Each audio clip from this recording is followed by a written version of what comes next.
YouTube on right now. Go live. Bam. We live everywhere with it, man. Australia, Melbourne, York is in the building. Morocco's in the building. Echo Park, LA checking in. Hammond 219 checking in. Indiana, New Zealand. Shout out to all the Kiwis. First time here. What's up? Okay. What's up, man? Man, Joe from Canada. Joe, welcome, man. What's good from Belgium? What's up, Zena? What up, what up? Unfortunately, Massachusetts. Sorry to hear that, man. Beamore's in the building. What's up, Will? Boston. What's up, Moon? First time. Amarillo, Texas. What's up, local? I saw your name. Welcome, bro. South Africa's in the building. What's up, man? Watch from Perth, Australia. Good day, mate. Welcome. Fort Lauderdale's in the building. Florida people's in the house. North Carolina. A couple North Carolina checking in. Jamaica is in here. You ain't from Jamaica, dog. Why are you lying? Oh, Jersey's in the building. Tierra, what's up? Oh, man. Panzer, what's up? Good to see you, man. Hello. Enjoy the laughs. Hey, I'm glad you guys enjoy the laughs. First time here from India. What's up, my friend? Welcome. Serbia's in the house. Sydney's in the house. Kurdistan, Iraq. First time. Yo, welcome, brother. Appreciate you. Hey, man, it's all love, man. I appreciate everybody checking in from all around the world on the live. Orlando holding it down. I see you over there, Disney World. Eugene is in the building. What's up? Ghana's in the building. Love West Africa. Where else? Anybody else? Love from Italy. Hey, man. Now I got a taste for pasta. What's up, dog? Welcome. Chicago's in the house. Hey, Chicago all day, baby. Who is that? That's Amanda. What's up, Amanda? What part of the city you from? All right, shout out from VA to up to, oh, my man Josh is in the building. What's up, Josh? Good to see you, brother. Deny, what's up? Welcome to the live, man. Hey, before we jump into it, man, we got a lot of stuff to go through, talk about, and experience together as one big, like, think of this as us just sitting around the TV, chilling, you know what I'm saying? Get your snacks, get whatever kind of food you want. We're all gonna just sit here, have some quality bonding time, looking at some of the crazy stuff in the internet and talking about it, reacting to it, and all of that. All right. First and foremost, as always, y'all, I'm live on all platforms, but the main platforms y'all want to be on with me is going to be kick.com/djmoondawglive, and also sub to my YouTube channel at djmoondawglive. Both of those are right above me on the links. Please, if you really rock with me, do that, because IG and TikTok don't really like me. I'm on thin ice with them. All my content goes on kick.com for the live streams. And if you miss any of the live streams, you can get the highlights, the stream highlights, the recaps. All of that is on the YouTube channel. You can check it all out while you're driving to work, chilling, you're bored at work. You know, you can put it on, it'll keep you entertained, and I think you guys will enjoy it. Now that we got that out the way, greetings from Portugal. What's up, my man? If I missed anything, run it back so I don't miss it. Yo, they said on TikTok, guy from Iraq, how are you watching a stream on a Windows 91 computer? Yo, stop it, bro. Hey, yo, stop it. Don't do that. That's fucked up. I don't know if you guys saw, man, but TikTok tried to take down my video about the rock band where I had you guys name the band. They took it down for harassment and bullying. I appealed it. They then rescinded the takedown, and they're like, oh, sorry about that. So these platforms don't like me, man. I need to ask y'all this. Two things. I haven't really done this before. Two things I'm going to ask you. First is, I'm thinking about possibly creating a Patreon and like do it like $1 or $2 a month. But I'm going to put all of the out of pocket stuff that I really can't put on like Instagram or TikTok, because they'll take it down. They'll strike my channel, they'll strike the videos or take down my shit. I need a place where I can put like the really crazy dark humor stuff, the laughing and going to hell challenges, because they're going to be wild. I need to know y'all thoughts on that. Secondly, if there is anybody watching the stream right now, and if you are like a big time, like, if you are heavy into social media, like you consume it a lot, and specifically you like to consume a lot of short form content, and you are confident that like you could curate some dope stuff, hit me up on my DM. I'm looking to potentially hire someone to work with me on short form content. I'll leave it at that. I'd rather have that conversation more directly, but it would be paid. Please don't reach out if you just on some bullshit. All right. But if like you seriously are like heavy in social media, you know what good short form content is, you can find it out. You know, reach out. All right. Now that we got that housekeeping out of the way, Raj is in the building. What's up, Raj? It's good to see you, brother. Southfield, Michigan's in the building. Riki's in the building. Chicago also checking in. Butt stuff on a Tuesday. Amazing username. Welcome, bro. Why not Twitter, bro? Twitter. I don't like Rumble. I haven't ventured into Rumble just yet, to be honest with you. I know it's available. Then all the poor folk won't be able to see the funny stuff. Then all the poor folk won't be able to see the funny stuff. Yeah, and that's kind of like, it's hard, man. You know what I'm saying? It's hard. The reality is, right, if I'm keeping it in the buck, is all the content that goes up on short form, what's great about it is that it doesn't cost anybody watching it $1. However, the platforms pay me for it because they run ads against it. So it's a win-win. People can watch it for free, short form, get a laugh. It's a win-win for everybody. The problem is I can't put that dark humor stuff because they'll demonetize it and it risks me putting my channel in danger. So it's like, well, what do I do? You know what I'm saying? Like, I don't know. It's not an ideal solution. I haven't figured it out, but I've been tinkering around with potentially like a Patreon and stuff and making it really low or whatever. And it does support, you know, what I'm doing as a creator as well. So, you know, it's just a thought. We got a camera. I ordered a new camera. New camera comes in tomorrow for those of you that were up on what was going on with that. Welcome back, Naughty Dog. I don't know what you're talking about. How do I send you videos to potentially be on one of your review comments? Sent to you on an IG. So Carnival, great question. I need to figure something out with that as well, because I might do something. People can always DM it to me. It doesn't guarantee I go through it. My DMs are flooded with people submitting stuff every day. There's another like 50 to 100 like submissions of stuff, and it's so backlogged. But I might do something with IG specifically, where if you become a subscriber, I'm gonna create a subscriber channel, and it's not mandatory. It's not like you don't have to do this, but for those that wanted to support and then get that shit in front of my eyes like immediately, I'm gonna create like a sub channel on IG where we all can talk to each other and like in a big group chat, and you guys can submit stuff in there and then I'll go through it much quicker. So I'll experiment with that and see how that goes and stuff. You know what I'm saying? Bro, just FYI, that music set from earlier during the week was absolutely fine. Yo, thank you. Oh yeah, by the way, y'all, I did a rare DJ set on Monday on my Kick channel. The VOD is still up. I played R&B, like I did like a 2000s, 90s R&B set. The ladies were absolutely going crazy on that stream in the chat. It is up on my Kick channel. You can watch it back. Kind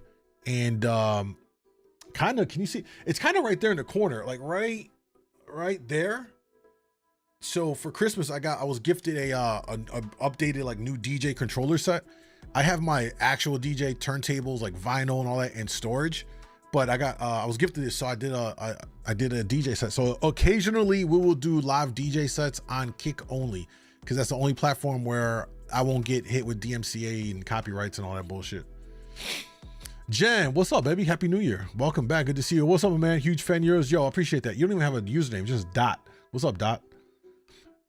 All right, that being said, let's jump into it, man. Let's get into the stuff.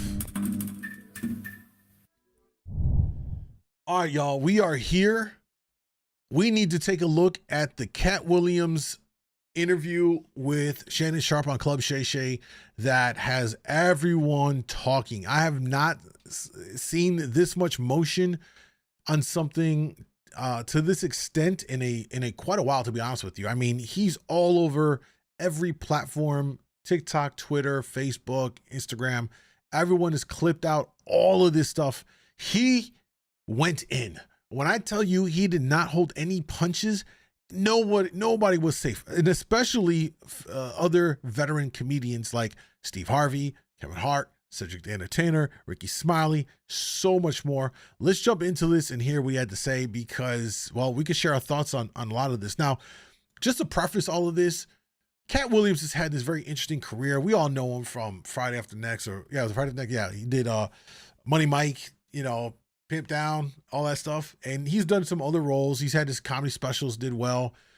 I personally have been on the fence with Katt. As some things that he does, I laugh at. Other things, you know what I'm saying? Not to take away from what he does as a comedian, but he's not really my kind of comedian or whatever. but he's been shrouded with controversy throughout his career, especially at times where people said that he's had like these mental breakdowns and he's losing it. I mean, there was other radio interviews in the past where there's been kind of like these blow-ups. Let's take a look at this one and kind of see what happens. You know what I'm saying?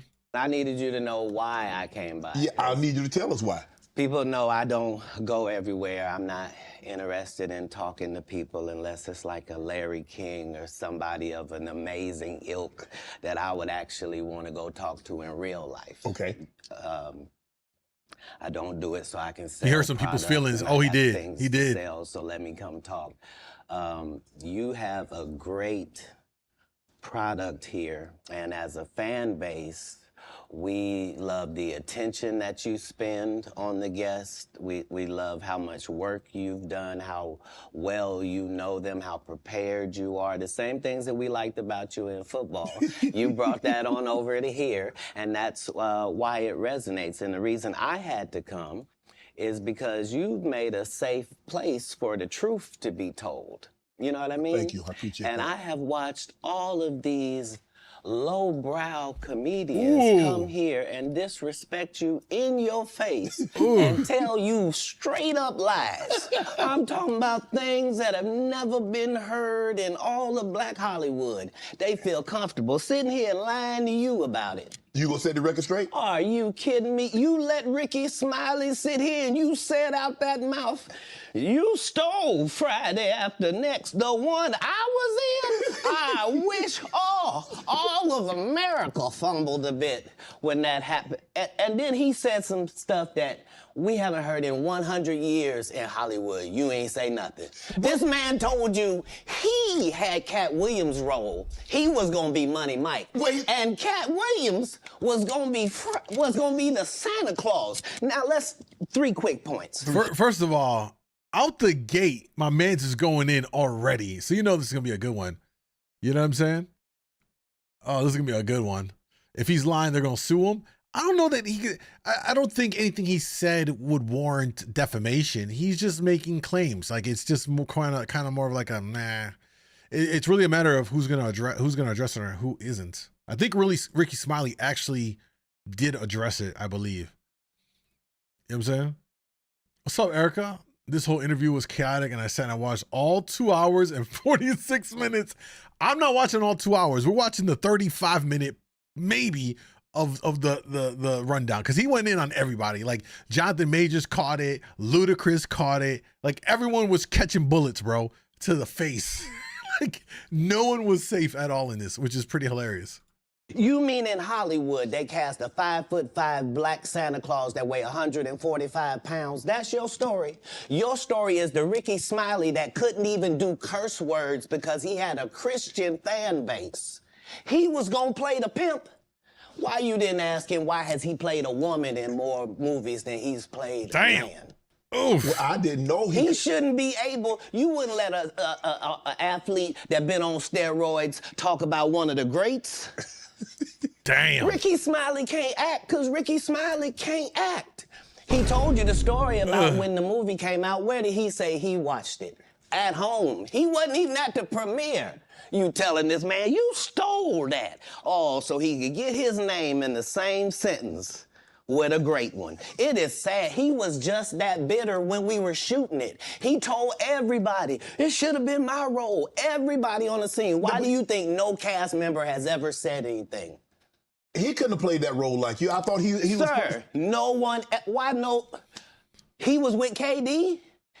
He beat up Terry Crews? Why nobody know this story? You talking about in Hollywood, they switched off roles. You take this and he... What? So Ricky Smiley knows this. It's because, well, why would he lie? I don't know why liars lie. But I can tell you this. We auditioned in Los Angeles. Yes. I was audition number 201. 200 black comedians auditioned for the role of Money Mike with me. You're saying all 201 of us was auditioning and you had already had the role and had already shot the role in 4 days? The truth of the matter is, the Money Mike in the original script got raped in the bathroom, and that's what Ricky Smiley was okay with. Katt Williams had to take the risk in front of the studios and the cast and our powers that be in his very first movie and say respectfully, humbly, guys, if we're talking about anything else, I have no credibility and I have no pull. But we're talking about comedy, right, where I have all the credibility and all the pull. The problem with Friday After Next is we're trying to make a classic comedy. And this comedy involves a rape. And rape is never funny, no matter who it happens to or what the circumstances are. Hey, I ain't gonna lie, y'all. That's a W take all day. You know what I'm saying? Like that's a W take. I think the only context where that, I know, God, I gotta be careful because he's saying that word and it's gonna auto flag on TikTok. So if you're on TikTok, y'all, you might want to come over to Kick or YouTube before they shut down the stream. Which is unfortunate. Yeah, I think the only context where that makes sense is if you're doing like a drama or a biopic where it actually happened, or it's done to enhance a story, to tell a story, you know, then that makes sense. But for comedic value, I mean, don't get me wrong. There's been comedians that will tell a stand-up joke with it, and I'm always kind of conflicted. But see, the kind of twisted, dark humor person that I am, I will more times than not laugh. I'm sorry, I'm just keeping it a buck. But I get it in the sense of a comedy movie. It wouldn't make no sense for that.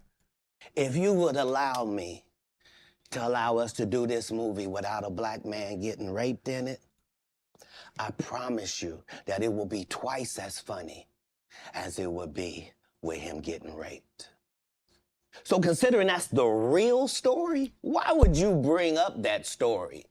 35 members of the cast and crew have never brought up that Ricky Smiley was gonna play Money Mike. No one ever saw me put on a Santa Claus suit. We got a wardrobe department. They made a Santa Claus suit for me. Why that wasn't in the bloopers? Why? And here's the other thing. Everything that Money Mike said, Katt Williams wrote. So what Ricky Smiley say on his? You can't say my lines, I wrote them. That's how I already know that I'm gonna be funnier than you. What he told everybody was, Katt Williams, don't nobody know who he is. I'm on the radio. I'm with Steve and Said. Everybody know me. That's what he told everybody that would listen to on the set. That's the truth of the matter. He was so egregious, not now, then. He was so egregious that, and Hollywood has never heard this in 100 years. He was so egregious, I put in my contract that I won't work with Ricky Smiley again unless he's in a dress. Now, what was Ricky Smiley's next movie? Was it First Sunday? Did he wear a dress in it? You bet he did. It's in my contract. Why would you put that in your contract? Yo, could you imagine being so petty that in order for me to sign to do a film, I put in my contract that you got to wear thongs and heels? It's like, yo, that's a next level of pettiness. If this is true, again, we don't really know. He's claiming that this is this is what actually happened here, and I'll tell you what, it looks very convincing. He sounds very convincing and very authentic about everything he's saying here. It sounds 100% believable. I mean, if you look back to some of his prior radio interviews where he kind of went off and unhinged, you could tell like he was sweaty. He was, you know, it looked like he was either high or drunk. This right now, he looks sober and he looks like he's just being very, you know, as a matter of factish. You know what I'm saying? Contract, Katt. That's where he's a believable actor. Damn. Him and Tyler Perry can't play a man to save their life. Oh. They play good women. And I believe that the best actor should be in the best role. So that's why, because when we released that... Oh, God. Yo, Katt. Hey, Katt going for the jugular. He going in for the jugular, bro. That was insane. That's insane. He just called them both sus, basically. Clip, and he said that you responded because he said he was supposed to play Money Mike and you were supposed to play Santa Claus. An outright lie. So that he knows is a lie. So why would he say it? Because he's a liar. Nobody knows why liars lie. And that's why I had to come on the program. Cedric did the same thing. Cedric told you when you asked him, did you steal Katt Williams' joke? Yeah. He said, it don't line up. How it don't line up that I did it on TV so in petty. 2018. You came to see me at the Comedy Store do it in 2019 and then did it on the Kings of Comedy. Like, what doesn't line up? This is a televised joke that Mark Curry helped me punch up and get to the level that it was. The same Steve that went to go watch Mark Curry do his whole sitcom and then stole everything Mark Curry had. Now Steve got a sitcom where he the principal and he wear a suit and then he... Yo, I forgot about that. There was Mark Cooper. What was the name of the show, y'all? Oh my God, I forgot. That was way back in the 90s? Because he was a gym high school teacher. What was it called? Hanging with Mr. Cooper. Thank you. Some of y'all definitely aging yourself right there. Oh my God. Yo, I forgot about that. And you're right. And then Steve had his little high school jump off. But here's the thing about it. Here's the thing about it too, though. We have to keep this in mind that especially in that time period, the 90s and the 2000s, whether it was Black or Hispanic sitcoms, they were all the same concept because Hollywood wasn't willing to risk trying a new kind of a Black sitcom or a new kind of a Latino sitcom. They wanted something that had already worked before, and then they just assemble a cast and like copy paste it. Like keep it a buck. Like think about Family Matters. Think about the Cosbys. Like there's a lineage between all these shows. They're very similar. They just had different people together, but the core idea of what the show is were all the same because they weren't willing to risk it. So I see why you had Mr. Cooper, Hang with Mr. Cooper, and then you had Steve Harvey's show in high school. It's interesting. You know what I'm saying? Y'all follow along what I'm talking about right here? Gets this high top fade, making all black men think he got the best lineup in the business, and it's a man unit. Yo, George Lopez did have like 40. Yeah, Lopez had a run on TV sitcom for sure. You know what I'm saying? Katt Williams going off sounds like they've been back and forth behind the scenes. More than likely they are. One thing I can tell you though, from my experience, right, in any industry that you're in. So like for me in the music and radio industry, right, in hip hop music, there's talk that happens behind the scenes. Like, God, I'll have to do a story time and put it on the Mind the MoonDawg channel. But like, so there's a story with me and DJ Drama and the whole DJ Sense and Don Cannon and DJ Holiday. You may or may not know these names. You probably know DJ Drama for sure. But like, there's things that have happened behind the scenes and people talking. At a certain point, eventually it spills over into the public light. A lot of times it stays within your realm, but he definitely had to get this off his chest, it seems like. Then you asked it, why you not a movie star? I didn't want to be a movie star. This the same Negro that hated on Bernie with this same thing. I didn't want to be a movie star. No, you couldn't be a movie star. There are 30,000 new scripts in Hollywood every year. Not one of them asks for a country bumpkin black dude that can't talk good Oba-Kaby and look like Mr. Potato Head. There ain't none. You would have to have range. I played a lot of characters, 60 movie roles. I'm not playing Katt Williams in there. I don't know. Yo. I have found a new respect for Katt Williams at the level of, this is like the most eloquent way of him ethering somebody. You know what I'm saying? Like, he's not using extreme profanities. He's not calling them out their name. He's just using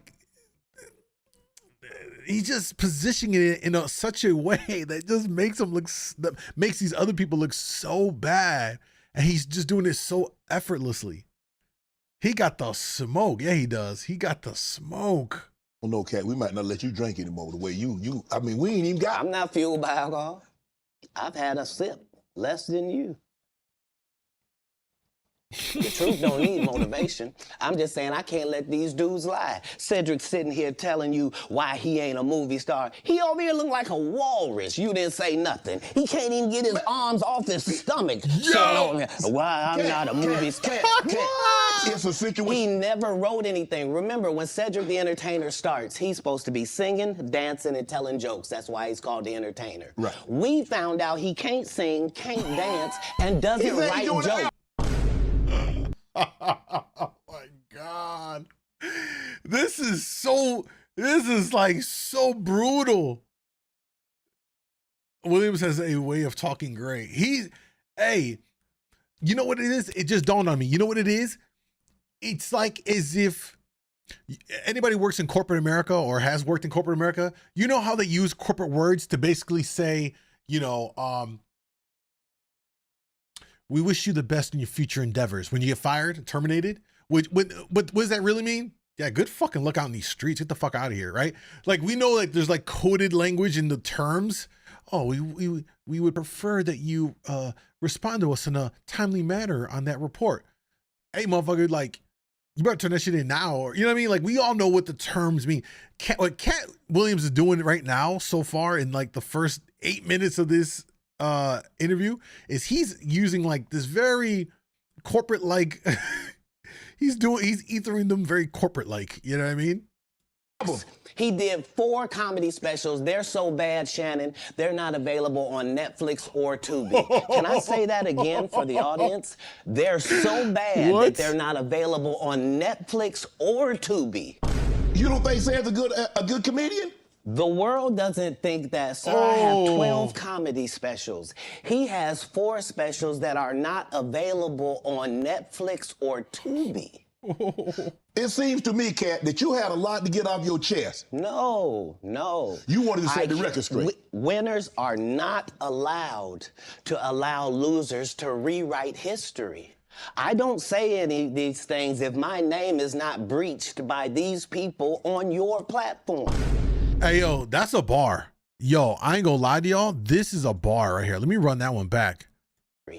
I don't say any of these things if my name is not breached by... No. You wanted to set the record straight. Right here. Winners are not allowed to allow losers to rewrite history. Facts. I don't say any of these things if my name is not breached by these people on your platform. Facts.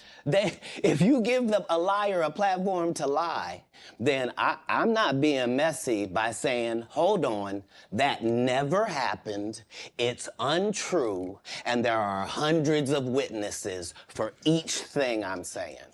So let me ask you this. Hey, that was so profound. That was really profound. Yo, Senpai, what's up, babe? What's up, Nick? Welcome. What is your relationship with Steve Harvey, Ricky Smiley, and Cedric the Entertainer as you sit here currently? For 30 years, they're a group. These aren't 3 random guys. The way that Ricky Smiley kept appearing at all of my auditions is because of Steven said he would tell anybody that, listen, they got a gang on that side. They know what it is. They know who the gang is. Why Earthquake not in movies? 'Cause he's illiterate. He can't read. And they found that out when they gave him a show and put the cards in front of him. Like, all of these dudes are co-entwined and they share secrets, and this is the age of truth. And the truth doesn't need to be scared of the fact that people tell lies. Katt's on drugs. Where are the stories? Why is there no story of anybody who ever sold a drug to me, did a drug with me, was around me when I was inebriated? I got 5 daughters. I got 5 sons. Why would we tell these ridiculous stories? Because it's competition. You feel like, well, why comedy guys can't just get along? Yes. Why didn't you get along with the other teams you were competing against? If you're a Denver Bronco, why you don't get along with the Cowboys? Something wrong with you? But I don't disagree. I don't dislike all the Cowboys. Katt, damn, you like this? No, that's not what comedian do you like? Did you play against the team? Yes. I've taken 46 comedians with me on the road. 46. Okay.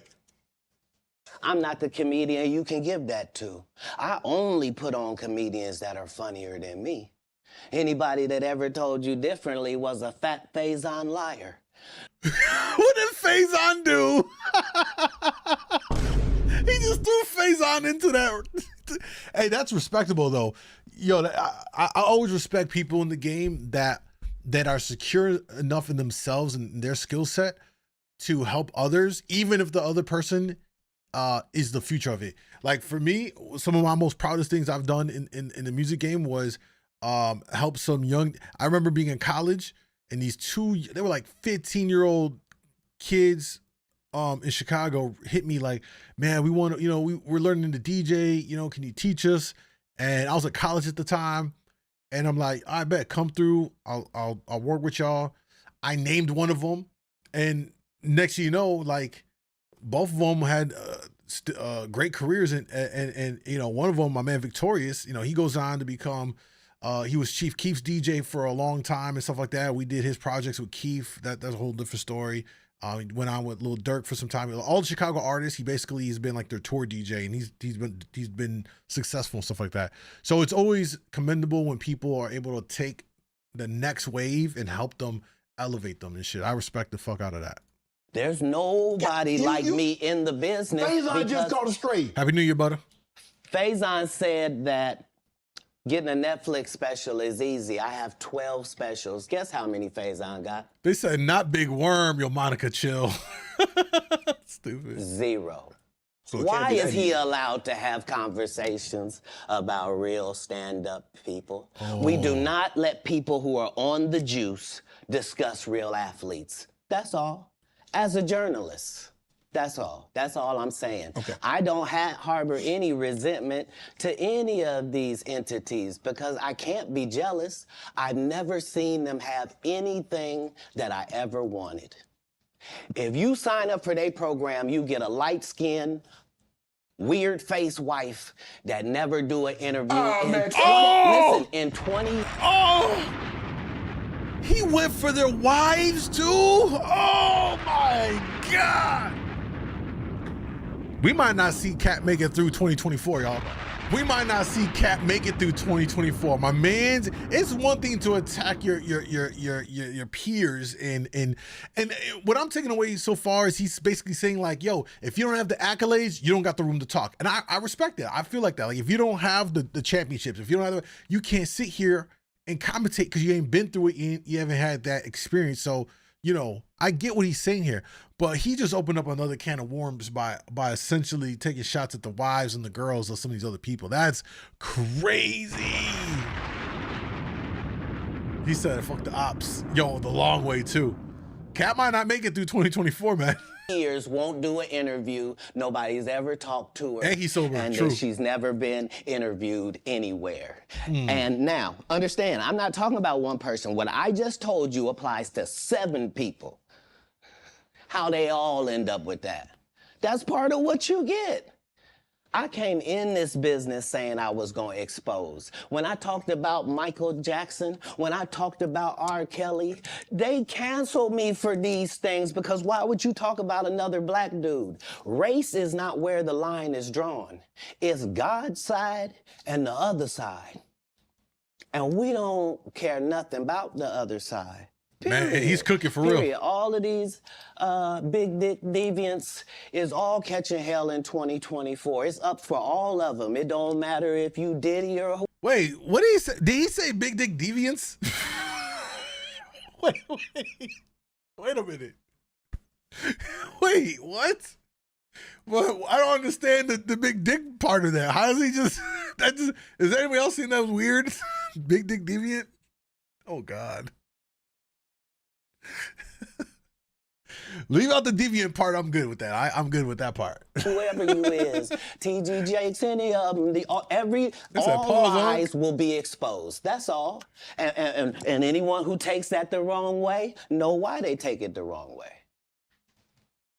The truth is the light. I need to have another one of these. Amen, amen. Shit. Mm-hmm. I kind of get this one here. All right. After that, I don't really kind of know where to go. Let me one more time. Yeah, you can't do nothing but take another drink after that. Cause We good now? Because the people want to know, well, why would he get blackballed? Yeah, Oh, I was gonna ask you that. because in 30 years, I've done nothing but collect How I catch a stray. information, That's how I felt. knowledge, and your secrets. So if you and a man was in a corner doing something you wasn't supposed to be doing, You will tell it. no, somebody come to tell me. Okay. I gather that. I value that. I'll pay for that. Come, tell me. I know so many things I shouldn't know, and they all know it. They all know it. Why? Because you don't make me the villain. Not the guy that raises black children and ain't never done a hard drug in his life and don't have no stories of doing nobody dirty. And they'll just go out and they'll lie. The industry doesn't mess with Katt because he didn't show up for the studio. No studios have ever said that. Look at my IMDb. It will show you that no studio has ever lost money with me on the script. How? That's why I'm saying, that's why I can't let Ricky Smiley say he was supposed to play Money Mike, because I wrote the words for Money Mike. I designed the hair for Money Mike. I collaborated with the wardrobe department and made outfits to make sure that no one in America would be wearing what Money Mike was wearing. I told them to go get the Prowler. I then told them to paint it purple. I told them don't have an actor playing a pimp. We could get an actual pimp, Archbishop Magic Don Juan to play. Like, I did far too much work for somebody to come years later and try to tag along just for their own self-aggrandizement. Why didn't Cube set the record straight? Terry Crews could have set the record straight. Mike Epps could have set the record straight. Why none of them set the record straight? That's what you were supposed to ask him when he told you those lies that no one's ever heard. Lie. Right, but he's telling you something no one's ever heard of. Nobody has ever heard, oh, Ben Affleck and Matt Damon was in a movie, and somebody said, y'all should switch roles.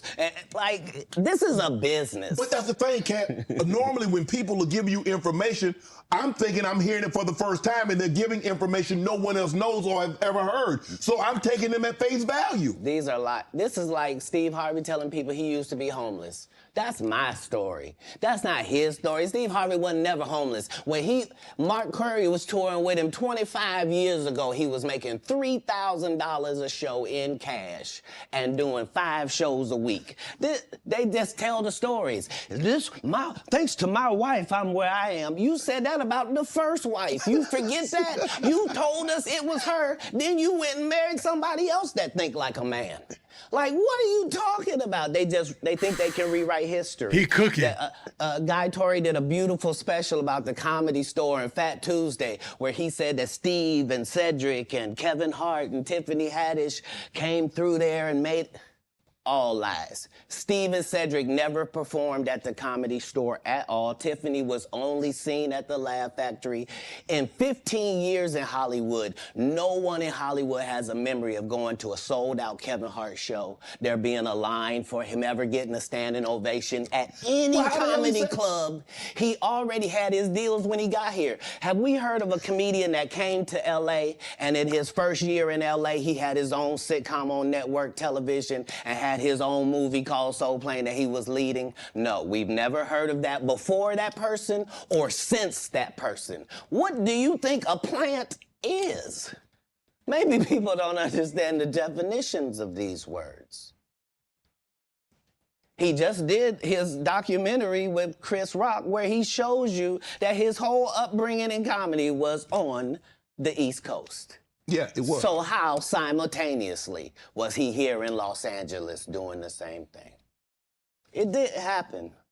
It didn't happen. And I hate to seem like a petty individual for picking apart lies, but Jussie Smollett gonna keep lying until you say we don't believe you. True. Like, it's important in the checks and balances of the universe. I agree. That liars not get to make complete narratives for themselves. Are you not afraid about being blackballed again? These are some power people. What do you mean again? These people are not powerful. Satan can't create anything. That includes blessings for his people. That's why, you know what the #1 job of somebody that sold their soul in Hollywood is? What? Is to act like it didn't happen. They all do the same job. Why do you think Gary Owen can't cross over and he already white and been in comedy for 25 years? That's true. If what I say ain't the case. It's true. It's a cabal. It's a consortium. They rock with who they rock with, and they don't with who they don't. But I'm not scared of being the competition any more than you were when you lined up across from a superior team. Yeah, on paper, they're a better team. Right. They have all the assets and resources, and we don't. But let us get on the line, boy, and see if that factors in. I guarantee you it won't. Wow. Because Shannon Sharp got to be a different person than that other person. Absolutely. And he always was. That doesn't change when I change teams. That remains the same. That's how a legacy is built. So all of these shortcut takers, they canceled me for talking about Harvey Weinstein before the thing came out, but he offered to suck my penis in front of all my people at my agency. What am I supposed to do? He did all of that. I'm thinking I'm the only black person on the script. I get there, there's 3 other black guys on there. Woo. Huh. So you wonder what they did to get there. I told him no. What y'all do? Oh my God. Yo. That is crazy. That is crazy. That is crazy. Oh my God. And this is why when I walk in a room, heads go down. Behind my back, I'm nothing. I'm just a regular old comedian that's bitter and jealous. But in my face, no. The king has walked in and they have to respect it only because I've not taken the shortcuts. I've not been funded. They pay you to not talk about things they don't want you to talk about.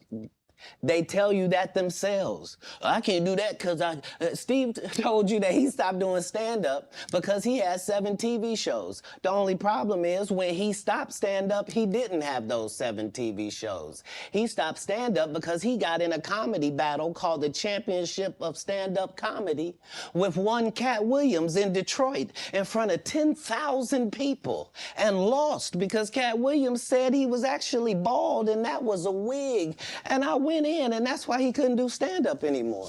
Imagine him coming to tell you another story where he got so big and it was Bernie and them's fault because they wanted to be movie stars. What? Wait, this whole time, Steve Harvey's been bald this whole time? You telling me the box top was a wig? Ain't no way, dog. Ain't no way. We need receipts. Someone verify this in chat right now. Someone verify this in chat right now. You called Ocean 11 to get that nigga's part. What do you mean you didn't want to be a movie star? So on the behalf of Bernie, I would have to say what I have to say. Have you ever been on tour with the any whole of these time? guys? Every guy I mentioned to you is not funny out there in real life. So no. Faison's never done his own tour in 30 years. Steve Harvey don't do stand-up no more. Cedric doesn't write. I'm sorry, he doesn't write. Ricky Smiley has been playing the same old black woman forever. Like, you can't get a young fan base with that. Like, you gotta be doing karaoke around the country to make that work. Right. And he is. But I'm a stand-up comedian. This is my 19th 100-city tour.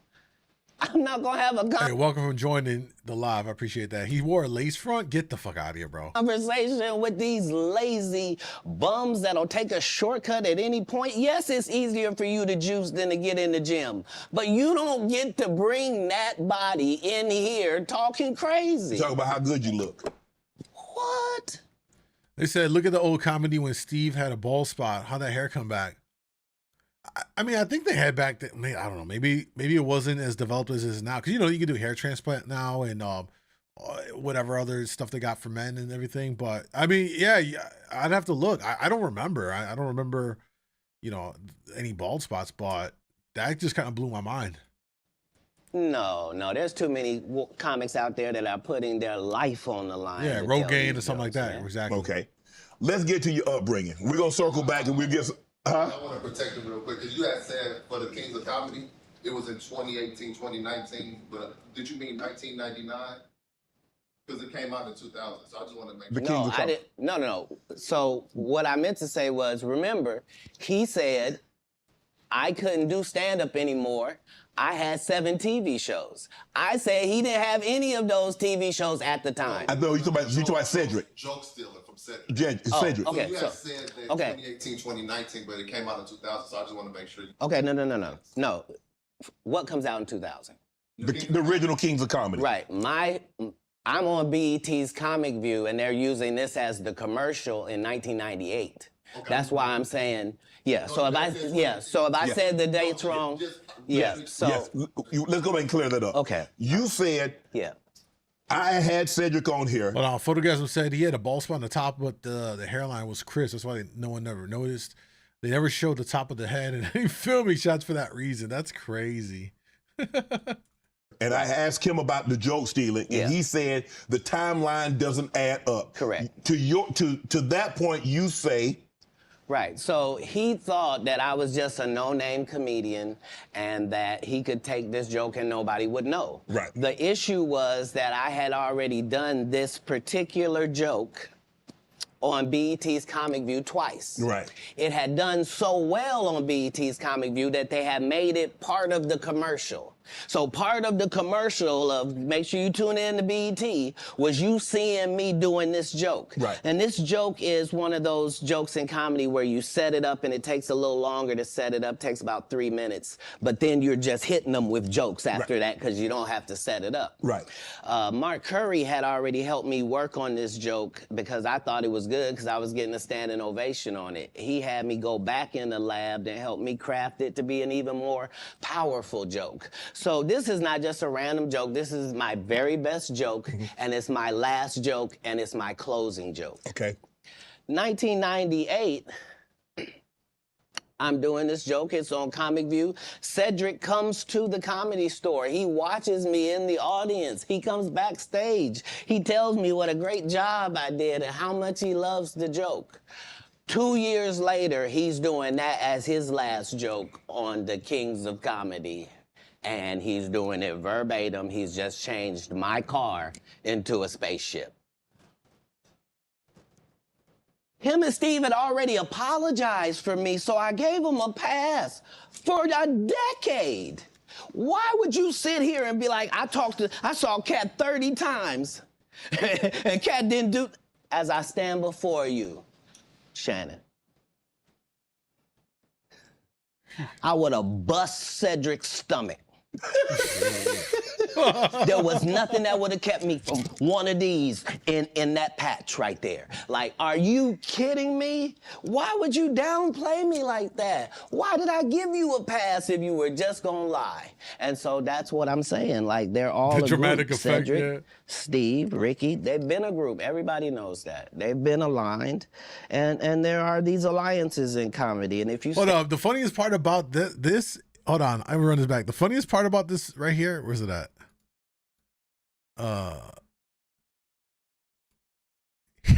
He's just barely out of the frame. He stood up and he's still almost all the way in the frame. That's a short joke. I'm sorry. Don't play me like that. Why did I give you a pass if you were just gonna lie? And so that's what I'm saying. Like, they're all a group. Cedric, Steve, Ricky, they've been a group. Everybody knows that. They've been aligned. And Yo, but like, I don't think there's anything inherently wrong with that. You have that across industries in music. You have cliques and crews. You have your people that you are more tight-knit with and all that you collaborate with. I don't know if that's inherently a bad thing, but he's certainly painted a picture that their little clique was definitely trying to prevent others from ascending, is what it sounds like to me. there are these alliances in comedy, and if you stand against them, then they sometimes have a problem. But we don't let that change the content, because that's all you know me for, is that I'm... Steve, Ricky, and Cedric are on the frets. Yeah, I think they're Qs, actually, right? I'm pretty sure they're Qs. quite likely to tell the whole truth and nothing but the truth, so help me God. Now, I'm reading Katt Williams won Cedric the Entertainer's and Anheuser-Busch Best Los Angeles Comic Award. Did you win that award, won Katt Williams? It's a simple yes or no. It's not a rhetorical question. It's a question that probably should have been asked to Cedric the Entertainer. I'm asking you. I got you here, though. I know. I couldn't believe Cedric didn't get asked that question. You still a dude's joking and giving an award, and then 10 years later you don't know nothing about it.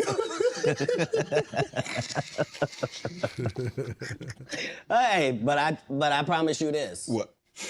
If he sees me again before he sees you, he'll be talking different when you see him.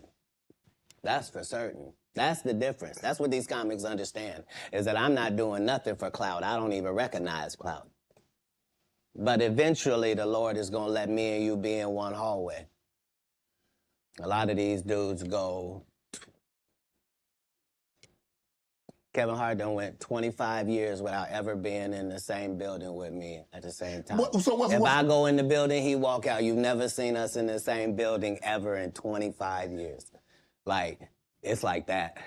Why? Why? Yes. Because I'm really the product. It's not what you think. I am never under the influence of anything. I'm always in my right mind.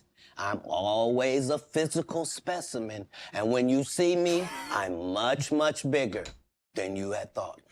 Yo, all right, Katt. Hey, yo, Katt talking his shit. He talking his shit.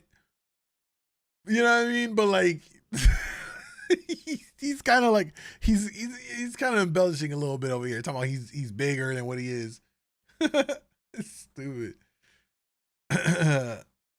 To be a fly on these walls, yeah. W Katt for real. Yeah, I rock with it. He's definitely pumping his chest right now, type shit. I have far less play in me than you would like. And I'm relentless. I'm out there. I'm still, to this day, I play 11 games of basketball with a 20-year-old.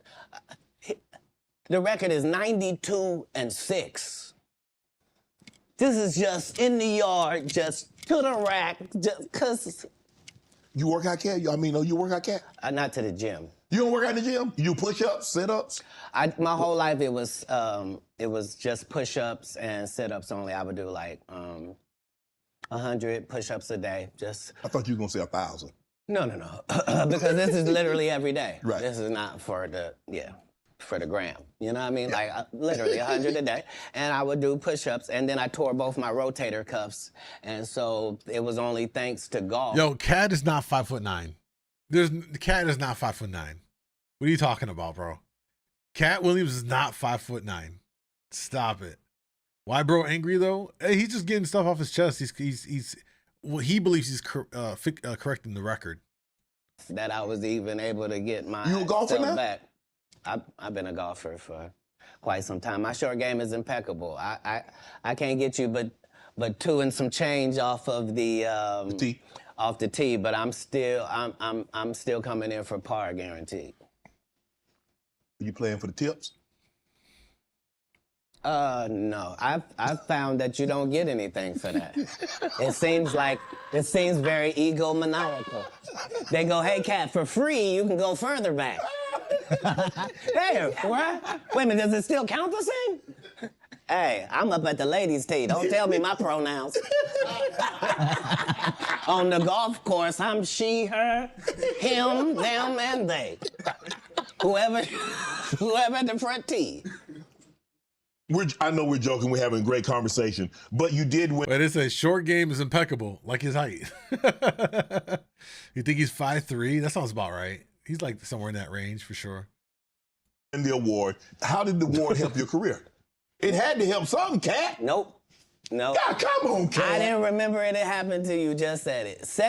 How can Cedric give you an award that was worth something? Jace, what's up, bro? Everything Cedric and Ricky Smiley ever been in got canceled for not being funny. Ricky sat here and told you that they cut him out of every movie he did. They always had a reason. Like,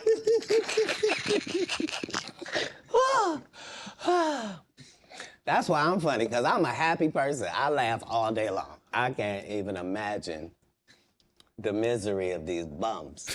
That's funny as shit. Just to not be good at what you do, not work hard at what you do, but have to act like you're the best at what you do. It is crazy. It's crazy. But they be touring, they be doing like 100 shows a year. That's me. I don't run into none of them. That's what I'm saying. If you a Faison Love fan, you mean you've been a fan of him for 32 years, you still waiting on him to do his first special? You mean to tell me if Steve Harvey your favorite comedian, you mean you've been waiting for him to do stand-up for 15 years now? I mean, Steve got a lot of other... DL's still out there. None of those irons matter to stand-up. Who cares that they wrote a placard for you to do Family Feud on? Like, you're successful because we're surprised you can talk for a living and it's entertaining that you're gonna say some funny country things. Yo, he went in right there. Yeah, I think part of it is that to be a comedian and to do the road thing, it's a lot. I can see why Steve hasn't ventured back into it because you got to prepare, you got to write your jokes, you got to rehearse it, you got to refine your jokes. That's why a lot of those comedians, that's why like Dave Chappelle, which by the way, y'all, if you have not seen the latest release from Dave Chappelle that dropped on New Year's Eve, which is gotta be my most favorite thing he's dropped, called The Closer. It's fucking phenomenal. Excellent. Start to finish, man, he kills it. But even Chappelle, prior to these big shows and these things, he still goes to those little comedy stores, or what they call them, comedy shops, or and does those little intimate sets. As big as he is, he'll still go into those little ass comedy clubs, 50, 100 people, very intimate, and that's where they practice their material before they go on tour, or they're preparing for a special to work out their stuff in a smaller environment. It's actually really remarkable what comedians have to go through and what they do to take their joke from crude to polish it up to prepare for a tour or prepare for a taping of a special and all that stuff. It's a lot of work. I can see why Steve ain't doing it, because it's like, I'm getting this easy Family Feud money. I just show up and mumble a couple of country ass lines, give a couple of memeable looks, and you already know the mustache and the teeth are already a meme. I don't know if y'all saw that on TikTok. It was trending for a little while. A Steve Harvey party. So everybody dressed up in a suit, and like the women would put on the little stocking cap, and they put on like a big mustache, and they put on the fake teeth and all, and they're just partying like they're Steve Harvey. He's a whole meme. But not a writer. Hey, he's not trying to get back into comedy like that, man. You know what I mean? Probably the same reason we haven't seen Eddie Murphy do stand-up. I would love to see Eddie Murphy come back and do even if it's just a special or a one-time thing, I would love to see Eddie Murphy come back and do that. But here's the thing. We ain't gonna get Eddie Murphy raw. He was in a different place in life. He's a family man now. He's huge on his family and his kids. Most of the movies he does now are all family-friendly movies, with the exception of him returning to his role as Axel in Beverly Hills Cop. They're doing another, I think it's gonna be a continuation. So I'm interested. I'm super excited to see that, because if he's gonna come back to like his edgier roots, and we're gonna see that old kind of Eddie and not the family Freddy Eddie. Anyway, kind of going off on a tangent, but my point though is like what Katt's talking about here is it's a lot of work to maintain and keep being relevant as a comedian. You got to do a lot of touring, write a lot of jokes, refine your jokes. So Cedric, Steve, even Ricky Smiley, he don't really do. He does radio now. He does what I've been doing. You know what I'm saying? It ain't the same. And I think what he's trying to say here is like, he's in the trenches still doing it, and they ain't. Is kind of what I'm gathering. You know what I mean? I don't know if that's the kind of vibe you guys are getting as well. Love your shows. Always keep me laughing. Appreciate that, Terry. Thank you, brother. Even people who stop doing stand-up getting, I missed that comment. Sorry about that. What else? Eddie Murphy's Raw will forever be classic, hands down. Yeah. And I don't think he will ever return to that kind of raunchy material ever again. So that's it. That's all we got. You know what I'm saying? Right. Not a writer. When you got into stand-up, was crossing over, was doing TV, was doing movie, was that a part of it? You're like, okay, I'm doing stand-up. Okay, the next progression is TV movies. throughout the history of stand-up, sir. That's the goal for all of us. That's how it goes. That's why when you hear these dudes talking about, oh, I didn't want to be a movie star, you just know it's disingenuous. Like, what are you talking They ain't make it. about, dude? Yeah, oh, no, I just wanted to do a game show. Right. What? Are you sure? Are you sure? Because I thought you did Mark Curry's show over after he had just done hanging with Mr. Cooper. Why would you do all of that man's stuff that he did on his show on yours and then do the dude's stand-up when you go on the road?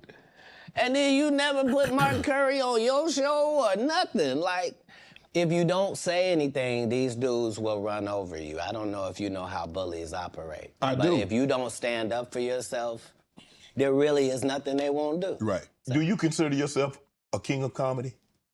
Where does Katt? No, they consider that. Oh, like when after Bernie left, them same three guys I'm telling you about, the kings. Yeah. Right? Because DL is the greatest. Yeah. There's no DL slander gets tolerated.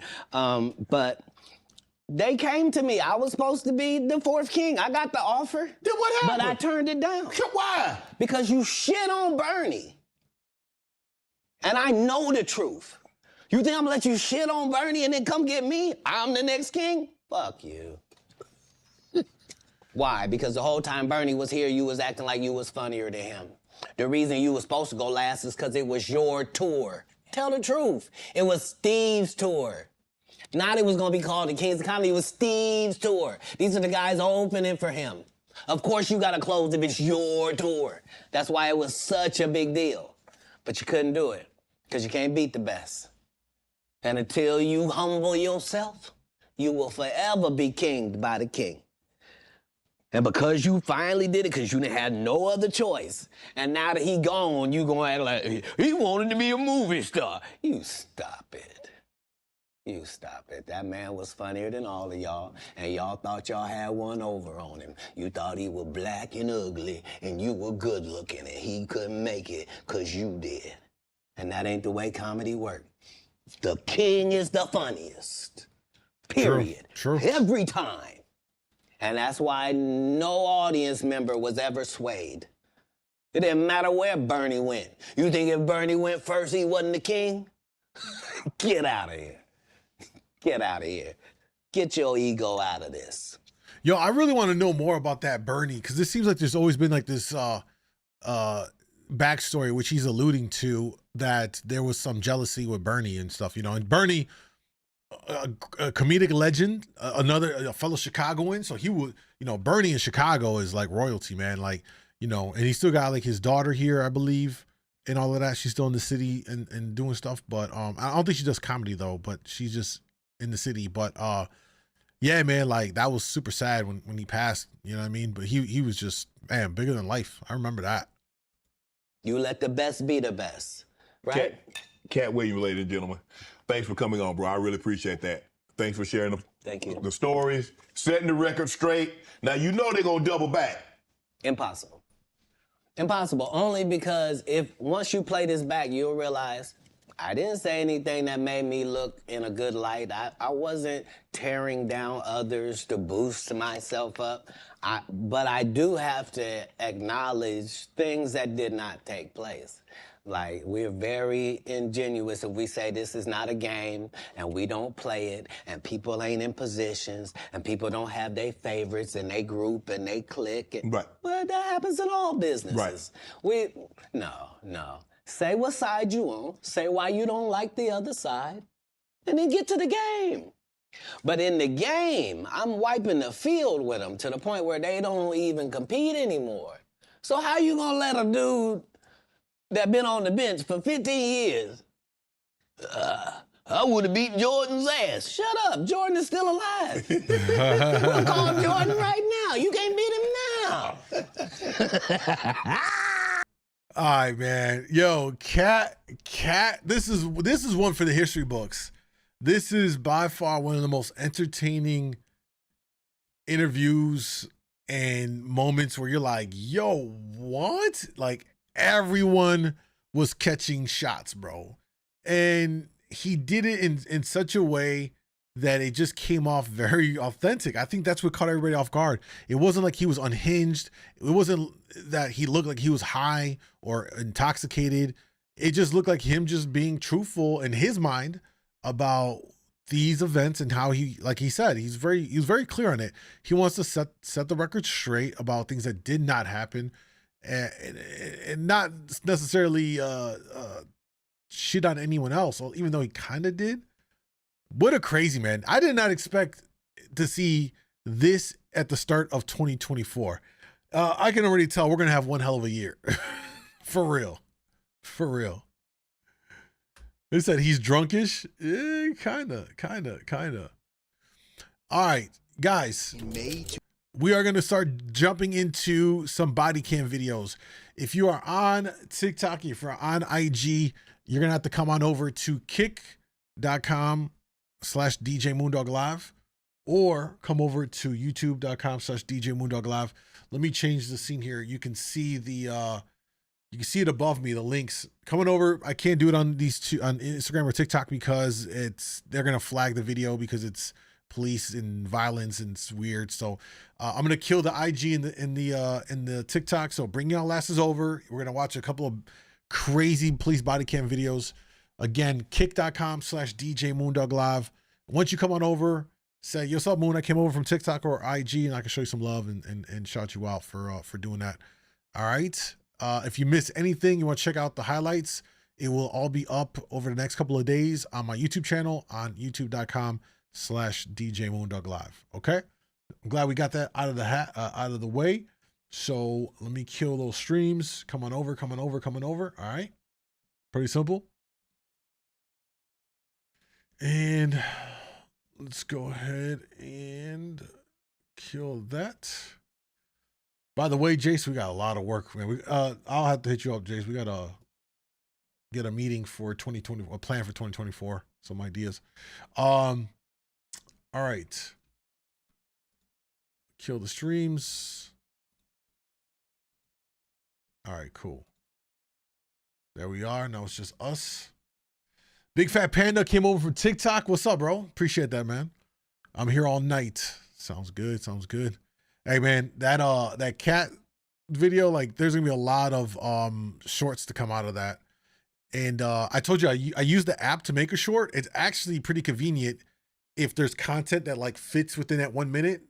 That like if it's a 1 minute piece that works, that you don't have to like chop and edit to make something. It's actually pretty good to do that.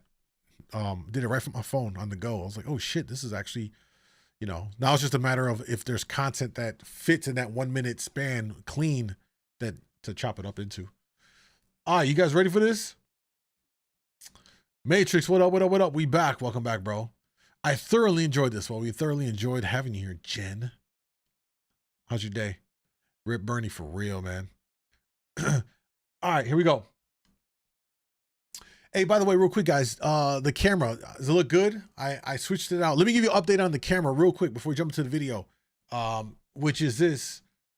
What am I seeing here? Did I just see something? What's up, Moon? I've been on Kick since the start. Appreciate you. Yo, but I appreciate you, bro. Thank you for coming by. Here's the thing. So I took my most current camera that I've been using for stuff. I put that up here, and then I ordered the new camera. I ain't gonna lie, y'all. I'm gonna have to like sell myself out here or slut myself out. I don't know what I have to do here because I ended up paying $400 extra because the price was $19.97, and then New Year came through and it went back up to $2,200. So that was like what, $200 there, and then the lens was is just shy of $1,000, and it was on sale for like $800. So there's $400 there that I need the motherfucking make back here. So your boys gonna be out here fucking hustling and grinding. So that comes in tomorrow. That being said, let's jump into the video. All right, y'all, we're back with Code Blue Cam. We got another, I suspect, banger of a police body cam video. This one says, if you think your day was bad, watch this. Okay, don't forget to subscribe to the channel because they got dope videos that we're going to check out. Let's see what happens on this one.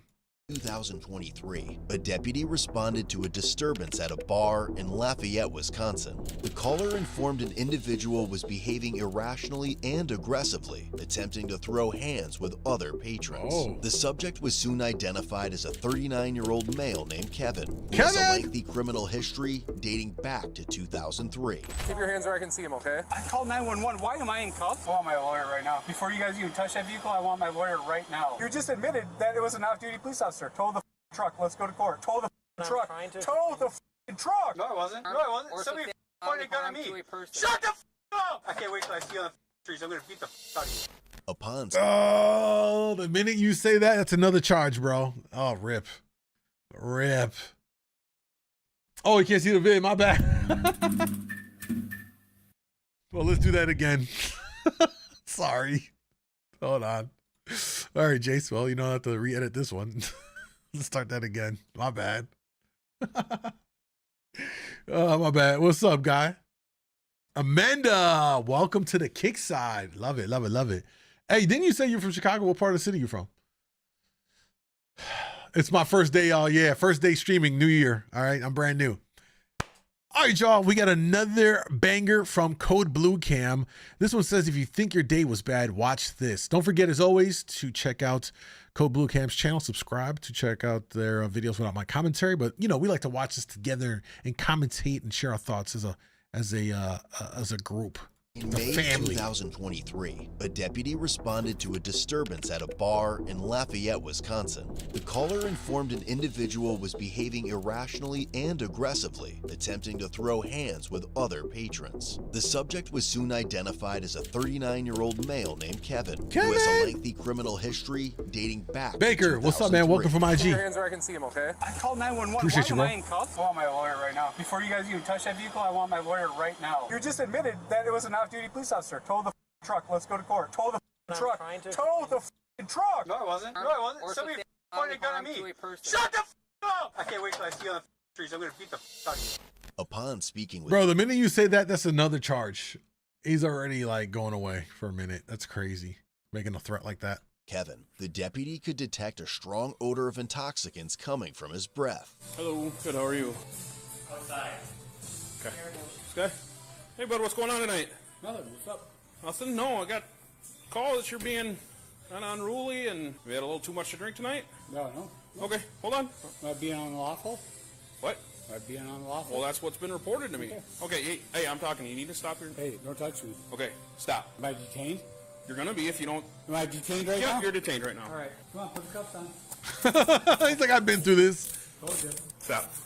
Stop. No. I have no reason to stop. What are you arresting me for? I'm not arresting you. You're detained. What's that? For what? For what lawful reason? Right now, you're causing a disturbance. For who? Everyone in this bar. Am I causing a disturbance? 440 County. I got one detained. Am I causing a disturbance? No, I'm not causing. Look at me. Look at me. Answer his questions. That's how you're. Let's go outside, bud. No. Yes. Let's go outside. No, you. We're going to talk outside. For why? Because you're refusing to talk For to me why? right now, and I'm not going to create more of a scene in this bar. Okay. So we're going outside. Is that a lawful order? It is a lawful order to go outside. Why? Because you're detained right now while I'm investigating what's going on. What are you investigating? Is there a crime committed? I just told you. Is there a crime committed? Just, Is there a crime committed? come on, let's go. Is there a crime committed? Let's go. Stop. Is there a crime committed? Stop. Get moving. Is there a crime committed? I told you, disorderly conduct right now. I'm gonna f your ass up, just so you know. All right? Okay. Now you have a felony charge. Yeah. Let's go. Yep. Oh, you son of a bitch! Oh! You realize I'm wearing a body camera, right?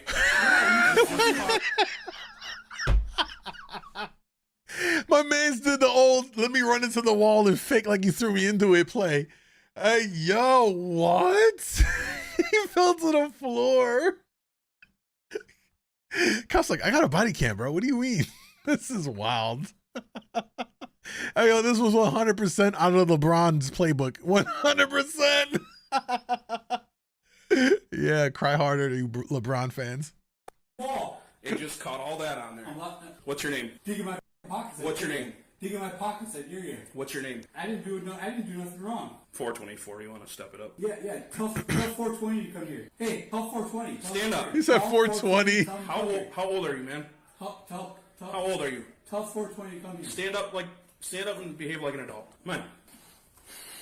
You're violating my amendments, right? Well, now you're under arrest for threats to law enforcement, so... How? You just told me you're gonna fuck my shit up. I didn't tell you I was gonna. Yes, you did, man. So because you're law enforcement, your shit up means I'm gonna fuck you up? No, you're wrong. Go ahead. Do whatever you want, buddy. Wait till... Hey, he might actually be, that actually might be right. He didn't specify, like, I'm gonna fuck your shit up can be very broad. It's not a direct, like, I'm not gonna fuck you up is very direct.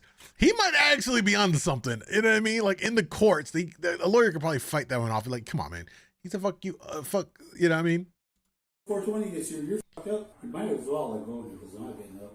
Let go of me now. No. Dude, once my lawyer gets you, you're fucked. You know that, right? You're gonna lose your jacket. 424, you can slow it down. Yeah, you're gonna lose your jacket, right? You know that, right? Okay, bud. I'd take your hands off me if I were you. No. Did I resist you? Yes, you did. How? Why? Out of the way. Why am I under arrest? I told you. But stand me up. I was in, sit up. Sit up. Put your knees under you. Now stand up. Why am I under arrest? I told you. I was investigating a disorderly conduct. Hey, I'm not talking and to then you. you told me. Okay. Call Duncan. Call Duncan. And then you told me Hey, you're gonna fuck me up. Call Duncan. Where's Duncan? Duncan's not working. Well, call him. I'm not calling him. Let's go. I'm not under arrest. Yes, you are. For what? I told you. Disorderly conduct and threats to law enforcement. What did I threaten you with? You said you were gonna fuck me up. No, I did not. Yes, you did. No, I did not. Yes, you did. Let's see this body cam. You're losing your jackets. You know that, right? You and him. All you would have to do, man, is come talk to me. We could have figured this out. No. Because you had no right to arrest me. During an attempt to search him, he became resistive and started pulling away. You guys... Oh, stop. What are you... That's the Fourth Amendment. Get the out of my pockets. Fourth Under Amendment. arrest. Search. Under arrest for what? I told you. Knock it off. Under arrest for what? I told you. Under arrest for what? Yeah. Under arrest for what? Get the off me. You guys are losing your badges. Ow! My wrist! Help! Then stop. Rape! Stop. What? Yo, what? What? That's a new one. What? I don't think that works the way he thought it was gonna work. You know. What? That was so random. Escalated quickly. Yeah. I think your voice is a little too deep for anyone to believe that. Like, what? That don't sound right. Stop! Get your arm off me, you. You're all scared. Come on. Somebody fuck me! They're trying to fucking rape me! Stand him up. Get the off me. Knock it off. No, you guys are. You forced me one more. Stop. One more time. Oh, my wrist is broke. Am I under arrest? Yes. For what? Told you. Threats to law enforcement, resisting, disorderly conduct. All right, let's go. More? Yeah, let's go. How did I threaten you? Put him in. How did I threaten you? Hey, freedom of speech. Amendment number 1. First Amendment, right? Huh? First Amendment, right? You're under arrest. Get in the car. For what? Tell me what I'm under arrest for. I already told you. Disorderly. Break my wrist. Then stop. Break my wrist. Then stop. No, tell me what I'm under arrest for. Disorderly conduct. No, resisting arrest. What's your lawful reason for putting me under arrest? Disorderly conduct. No, I didn't do nothing arrest. wrong. You walked in that bar and put me in cuffs. You guys are know this, right? Okay, stop. Get in there. If you don't remove these cuffs, put it in front, I'm gonna have your guys' jacket in a Nope, second. you have no reason for me to do that. You have no reason. Get in there. You have no reason to pussy. He then kicked at the deputies as they tried to place him in the squad car, causing one of them to get their hand smashed between Kevin's foot and the car door. I'm gonna you guys' up here in a minute. Did you get a wallet off him? Yeah. I don't have a name. He can follow you to the jail. Okay. Just get going. If you could have a few extra in the Sally Port and have a city unit follow. Wait till we get to that jail and see how this is gonna go. You know your jacket's gone right now. He keeps on talking about this jacket. Nothing wrong. So what happened? Us two were sitting here and we were just talking amongst ourselves, and he would chime into our conversations and he would be very argumentative. Okay. Like, you know, if I knew you guys, I would never let you do this. I would never let you do that. You don't know what you're talking about. We'll give you all these cuts within 10 seconds. You're f***ing. We said, okay, well, you can mind your own business, is guess what I do. We moved to another table, and he stayed there, and then he started getting argumentative with the bartender. The next table, and he looked at me the whole time and was very aggressive. Threatening, seemed very... Tell me there when I get my lawyer's there. You guys are He seemed like he was on something.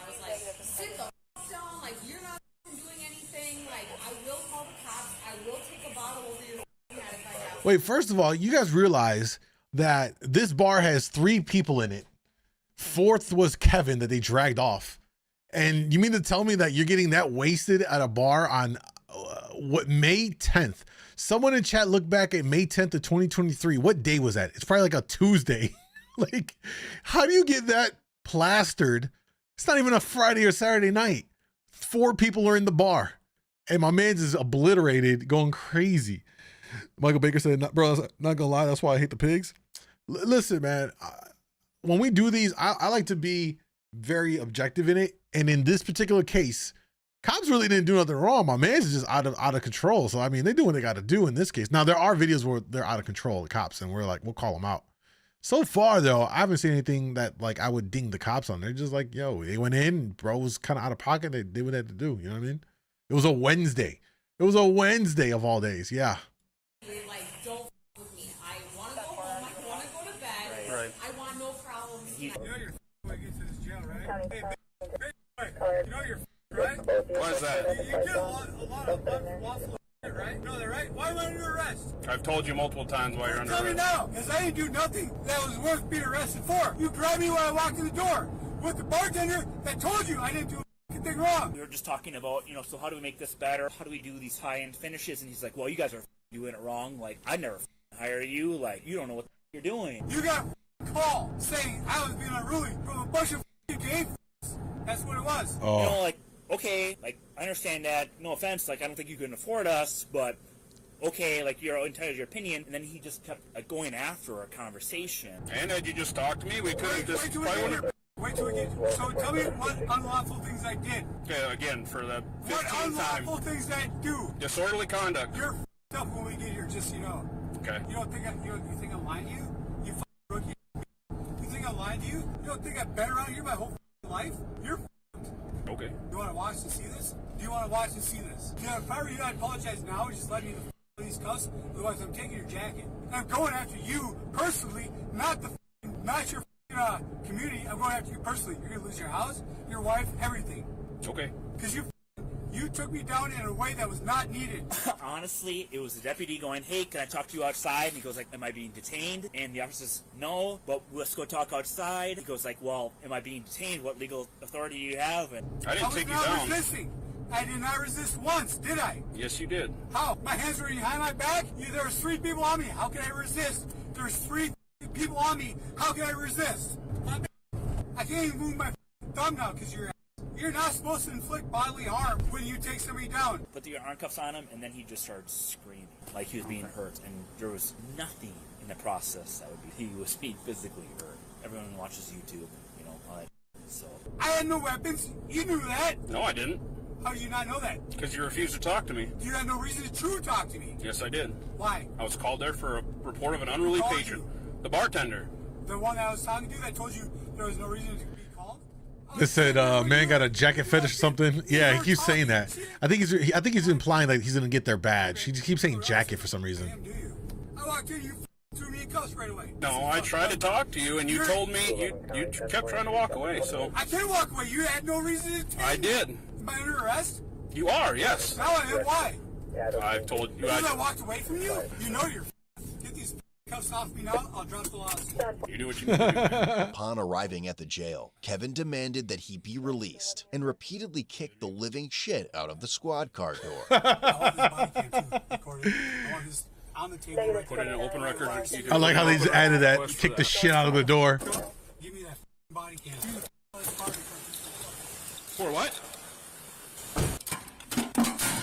Got called to the sandbar for the report of a disorderly male. I get there. I'm like, hey, bud. People identified it as him, and I was like, hey, man, I need to talk to you. He just kept walking away. I was like, hey, man, stop. He's like, am I detained? Are you gonna detain me? I was like, if you're gonna keep walking away, yeah, you're detained. So detained him, and then he refused to walk outside. We got to the doorway. And he did one of these numbers. So he's now he's got threats to law enforcement, disorderly, and What's his name? Kevin. He says he knows everybody, and he's gonna have my jacket, whatever. So and now he's gonna break my car. Bro, why would you do that? Yep. It didn't work. Jace, thank you, bro. But damn, man. Kevin, come with me. We're going to the jail here, all right? He tried to jump scare me. Okay, I'm not mad at you guys. Okay. You need to cooperate? It didn't work because Kevin was kicking the door. For sure, yeah. Okay. Is Joe on staff? Joe is not. He works Leo? days. Leo works days too. Where's Mackie at? Mackie works days too. Yeah, I'm not moving until Mackie is here. Mackie works. I'm not moving until Mackie's here. So He's the LT. I don't give.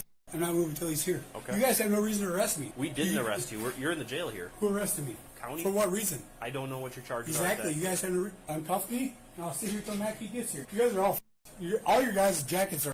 Come on, uncuff me. Pat him down. Uncuff me now. Considering his non-compliance and previous actions, it was decided to escort him directly to a receiving cell. I'm not gonna fight you guys. You're not gonna fight us? Are you? No, I'm not gonna fight you. Are you gonna cooperate with the booking process? Yeah, for sure. Okay. Why wouldn't I? I don't know. You seem pretty. That'd be stupid of me not to. You seem pretty hot right now. I don't want you. Oh, I don't want to take the cuffs off you and then you end up swinging on us. No, I won't swing at you. You're not going to? No, you guys are fine. Okay. I'm gonna take your left cuff off. You know what he calls? He calls me slippery because. Okay. Kevin, I'm gonna take your left cuff off. When I do, take your hand and place it on top of your head for me, palm up. You understand? Yep. Do the same thing with your right.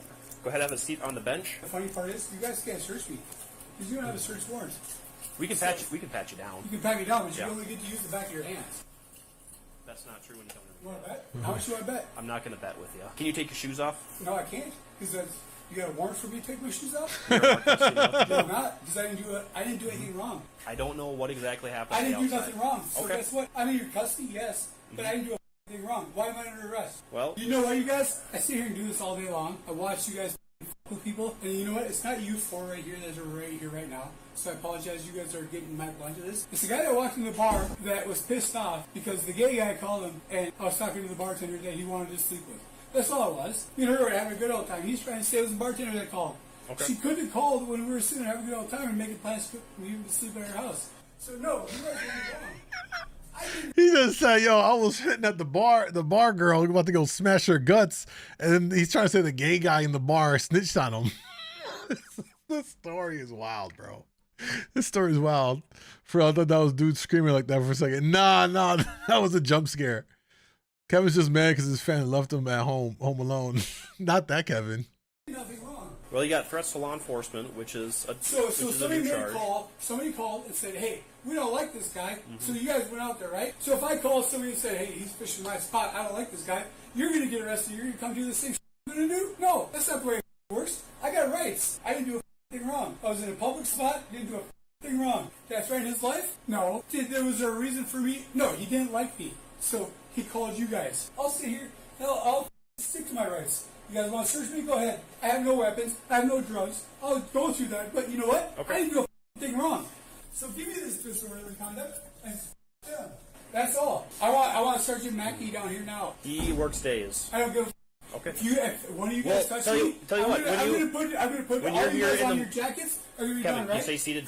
I'm gonna put all you guys on. I'm gonna sue all you guys, not for your job, but for your personal lives. Okay? It's not like we come to fights here often. No, Or the anything. last time we had a call with the cops, I was working too, and it was the naked guy dancing on the pole. That was a treat. He was at least happy though. I will every one of you up until Officer Mackey gets here and talks to me, or Leah's here, or Sergeant Duncan. That's all I'm talking to. From here on out, the rest. Hey, yo, the fact that he done ran off like about 3 or 4 cops' names off the top, like he knows them by name, tells you how often he's been through the system. Like there's never a scenario in which you know specific officers' names by heart. And you say, hey, I want to see Sergeant so-and-so or Lieutenant this person or whatever. Like if you are at that level, bro, you done been through the system way too many times. Because I didn't do a thing wrong. If you guys want to play it with me, give me a phone, let me call my lawyer and have him come down here. Give me a phone, we'll do that, okay? Now, what you are saying one thing, so get the out of here. Or let me the go. Kyle, you want to get this started? You want to do this? You want to rough me up? Because you know what's going to do to your bank accounts, right? Kevin, what I need you to do. No, okay? what you don't need me to do. I need you to go through the scanner, okay? No, you need to ask me if I'm willing to. I do. If I'm willing to, I will. then I will, right? But you said that you would. I'm willing to do whatever you ask me to do. Excellent. But I am going to tell you, my rights are being violated, so I'm going to say no. Okay. Do you have a pacemaker? I answer no questions for cops. Have you undergone radiation chemotherapy in the last Answer no 6 months? questions. Okay, you said you will go through the body Answer scanner? no questions. We do this one of two ways. Your way or my way? You said you would go through this case. Answer no questions. Are you going to cooperate with the booking process at all? Answer no questions. I want a lawyer. Kevin? I want a lawyer right now. I want a lawyer. You'll see one in the morning. No, I want one right now. You can't touch me until I have a lawyer because I'm requesting one. You can call a lawyer? Okay, give me a phone then. I'll call one right now. Oh, we'll have to bring it back to the cell. No, give me a phone because I'll call one. You cannot talk to me anymore because I asked for a lawyer. I'm not questioning you. Keep looking at him because he's wrong. You guys are all going to lose your jackets. You, young buck, the rookie, listen to all these little here. You and you and you. Black guy back there, you all up because this white guy's all crazy. Wait, what? Did he just really say that black guy back there? Oh my god. This guy is out of control. He's out of control. What's the brother doing? He's just minding his own business. He got fucking shots fired at him. Oh man. So guess what? You guys have I did not do anything criminally wrong. All right, Kevin, what I need you to do is I need you to stand up. No, I'm not standing up. I'm not. What did I do wrong? I'm not telling you that you did anything wrong right now. What I need you to do is I need you to stand up. We're going to bring you back to the cell. Nope. Yep. No, I did not. What is your legal action for saying that? You are in our custody at the jail. For why? We have the authority to move you wherever we need you to go. I didn't. There's no. You are being charged. Here. You are being charged with a felony. I am not in no. First of all, can we all agree that this cop right here on the left side looks like he's like 12 years old? Like what? He's like a junior training officer. He looks so young. Guys, are we still live on Kick? I'm not seeing anything over here. You guys awake on chat? Hello? What? Hello? So you are in our custody. I am in no way a threat to anybody. So please do not touch me. Or you guys are outnumbering me. I feel scared for my life. Then stand up on your own No, I will. feel scared for my life. You guys are not threatening my life. We can do this all day, dude. All right. Touch me again. I dare you. This isn't the time and place to argue. Yeah, it's really not. So that's my lawyer. The courtroom is the time and place for that. Well, let's get back to the You cell. are nothing but a The little phone back there. You are nothing but a little peon. The phone is back there. You need to go to the cell. Why are you so mad at me? It's not my fault your wife is some other dude. I'm not mad.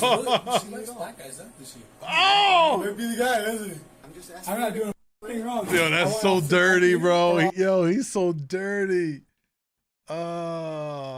From Australia. Right. What's up, mate? Officer He's not Duncan? going to be until tomorrow. Yeah, well, I'm not moving. Move me if you want, but I'm not doing nothing wrong. Okay. Let's go. I'm not doing nothing wrong. Here we go. Lawsuit? Stop resisting. I'm not resisting. Yes, you are. My life is for fear.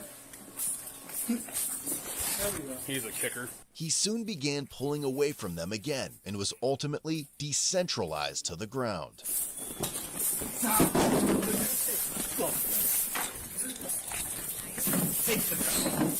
what? For what? What am I doing? Oh! My nose is broken! Oh! Oh! Oh! Oh! Again? Oh! Cut. Oh! Oh!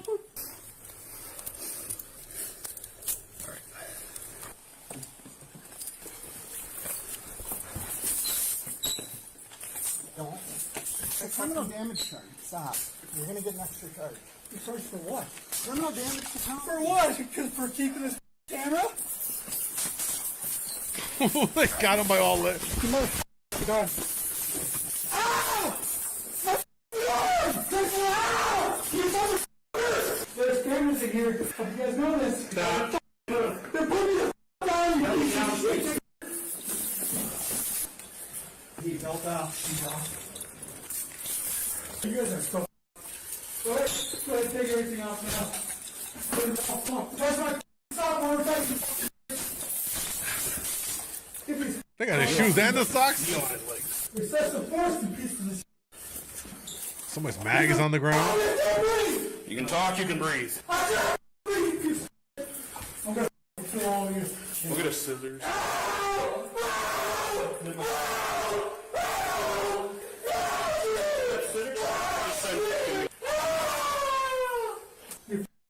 Is there an issue with Kick chat, y'all? Are we good? He got beef for the whole station for real, bro. If I use up one more time, I'm gonna kill you. Get these cuffs off me now. No. There's any help. You at the door. Look at someone looking next door. We're going to take the cuffs.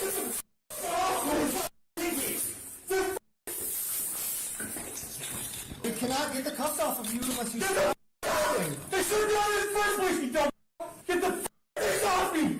Before I beat the f*** out of you! If you relax, we can get the cuffs off. I have nothing but to relax, you stupid fat f***.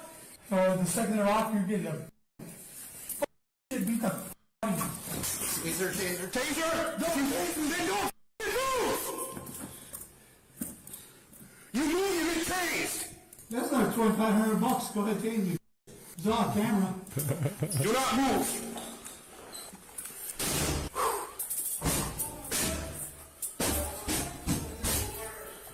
Later on, while completing arrest paperwork, jail staff responded to Kevin's cell after discovering he had tied a shirt around his neck and seemed to be unconscious. When they tried to remove the shirt from his neck, Kevin woke up and started swinging at the jail staff.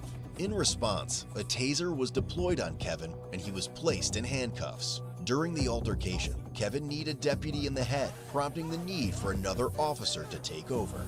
Due to his ongoing assaultive and combative behavior, the decision was made to secure him in the emergency restraint chair. When EMS arrived to evaluate Kevin, he persistently shouted obscenities at them and refused to answer any questions. At the time of the incident, it was also discovered Kevin was on an open felony bond in La Crosse County for making threats to law enforcement with conditions prohibiting alcohol consumption.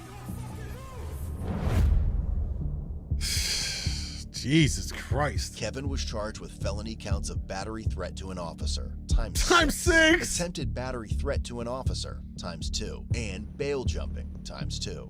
He was given a cash bond set at $5,000, but it was later modified to a $10,000 signature bond. As of November 2023, he was found guilty, but only for 3 counts of battery threat to an officer. The remaining charges were dismissed, but read in. Ultimately, his sentencing hearing is scheduled for February 2024. You realize I'm wearing a body camera, right? Yeah, you just caught the ball. Visit Well, there's that video. You know, this one was, it was very weird. You know what I mean? Like, this guy was so out of pocket. Clearly, I mean, something ain't right with my man. I don't know, man. Alcohol's playing a part in it. Something else going on in here. He made this thing into a whole, something that didn't need to be. And it was just bizarre. Start to finish. It was just really bizarre. Anyway, I think the cops did what they needed to do. I think the cops did very well in handling the situation, all things considered. Kevin was being such a dick about everything. Whether it's because he was in an altered state of mind because of alcohol. I don't know if there's any other stuff that was involved in it, or he's just, you know, cuckoo in the head or whatever the case may be. But that was definitely a weird one for sure. Did not kind of expect it. And he went toe to toe with all these cops quite a few times here. Well, good luck to Kevin. He's going to need it. All right, that's one. Hey, real quick, are we good, y'all? Are we good on a kick? What's going on? I'm not seeing chat showing up. Are you guys not talking, or are we good here? Shout out to everybody on YouTube. Appreciate you guys for coming through here and everything. We're gonna jump into the next video here in 1 second. Let me just make sure everything's still working. Hopefully it is. Sounds like my kind of friend. I don't think you need a friend like that, Jace. No way. All right, here we go. All right, guys, we're back with Lackluster channel. Make sure you check them out. Sub to the channel. They make amazing videos. I love my man Lackluster for what he does here. This video is cop flips out after lady calls him out. Lawsuit incoming. I love when these videos pop up. We're going to see what happens here. Sounds like the cop might have did something kind of bogus. Let's jump into it and see what happens. Be extremely careful when you come up on somebody. Okay, I knocked on your window. Okay? You're fixing to go to jail. You're going to send me to jail for your bad driving. You beat on his window and you put him in fear of physical injury. Okay, I disagree.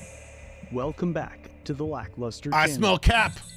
In August of 2023, Juniper was driving with her elderly mother. Just ahead and in an Yours was adjacent messing up? lane to Oh, their damn. left Okay. was Thanks for letting me know. Croft of the McCracken County Sheriff's Office, who was driving without his emergency lights or tones activated. Suddenly, the deputy is alleged to have merged across the 2 lanes of traffic to his right without the use of a turn signal. The reckless act nearly caused his cruiser to make contact with Juniper's vehicle, but she immediately slammed on her brakes to avoid a collision. Deputy Croft had cut off the other travelers to avoid missing a right-hand turn that would lead him to this McDonald's. Juniper made the same turn and entered the establishment's parking lot as well.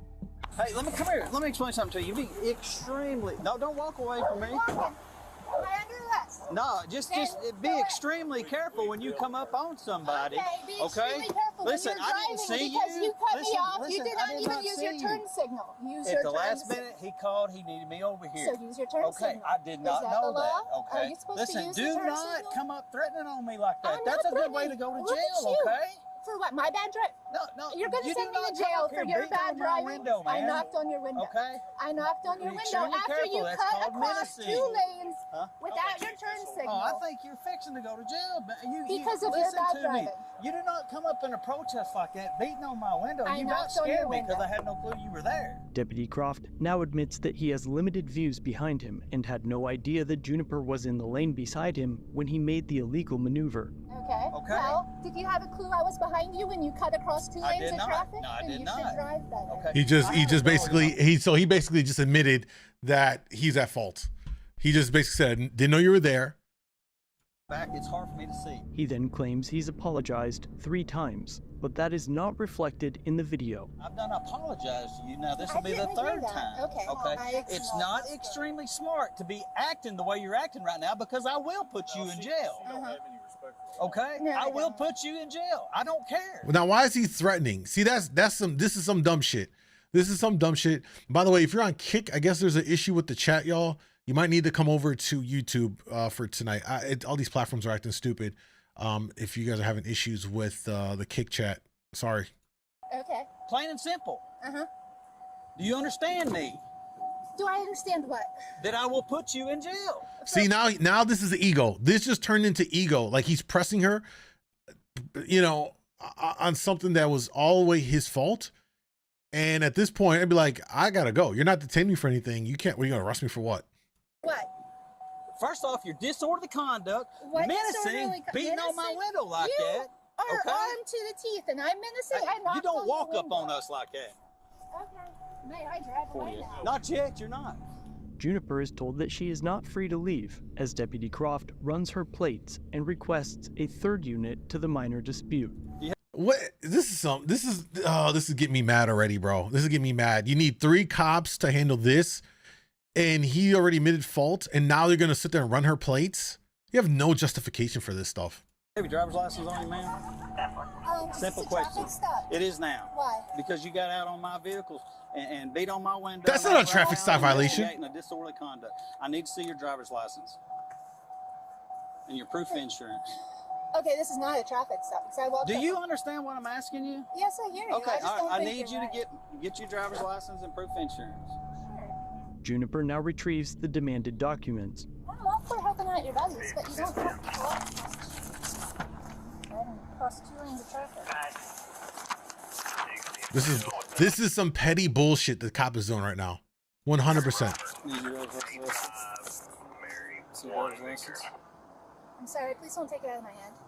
Let me have your driver's license No, so I I can am cut you a required to citation. present it. Hey, give Back my off property back. before you go to jail. Give my property Wow, what a dick, bro. Oh, this guy's a dick.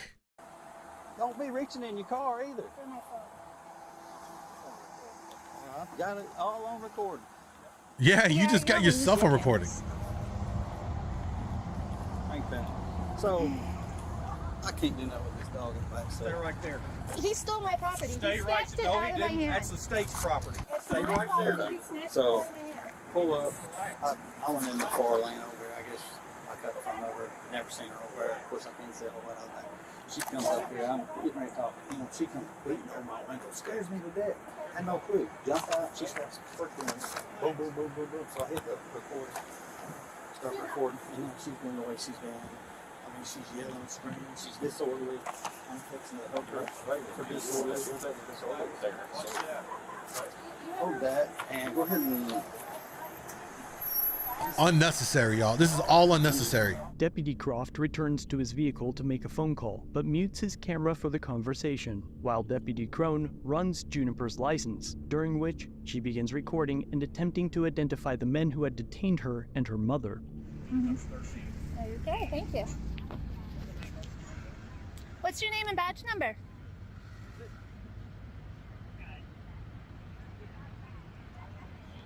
May I go ask that person what his name and badge number is? Just hang out here. They ask you to stay put. Stay put. Just be calm. They'll address you when they're ready, okay?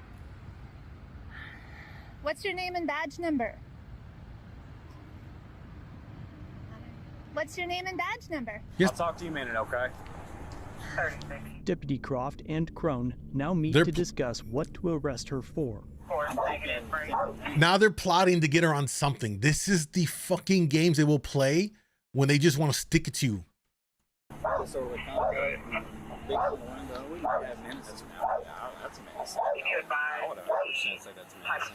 The deputies conspired to arrest Juniper for menacing, which is defined as intentionally placing another person in reasonable apprehension of imminent physical injury. However, if we refer back to the body cam footage of Deputy Croft, we see that he first drives into the parking lot and stops to speak with another deputy, who happens to be facing the direction from which Juniper is approaching. Is there a body cam? It is highly likely that the deputy advised Croft that someone was walking up to his window, as Deputy Croft is seen moving his hand to the window's controls nearly 5 seconds prior to Juniper even reaching the driver's door. Deputy Croft then began rolling down the window as Juniper began knocking, which is only captured in 4 frames of this video, seen here in the side view mirror. Her hand is clearly postured into a loose ball to expose her knuckles, indicating that her only intention was to announce her presence, which she did by knocking twice on the glass. With these facts in mind, it is unlikely that a reasonable jury would determine that Deputy Croft was in fear of imminent physical injury, especially— Imagine being a cop and 2 knocks on your door constitutes you being in fear for your life. You have no purpose in being an officer if you get that rattled, bro. I don't give a fuck. That scares you? Are you kidding me? You don't need to be a cop. Go work a cash register where it's nice and safe and cozy.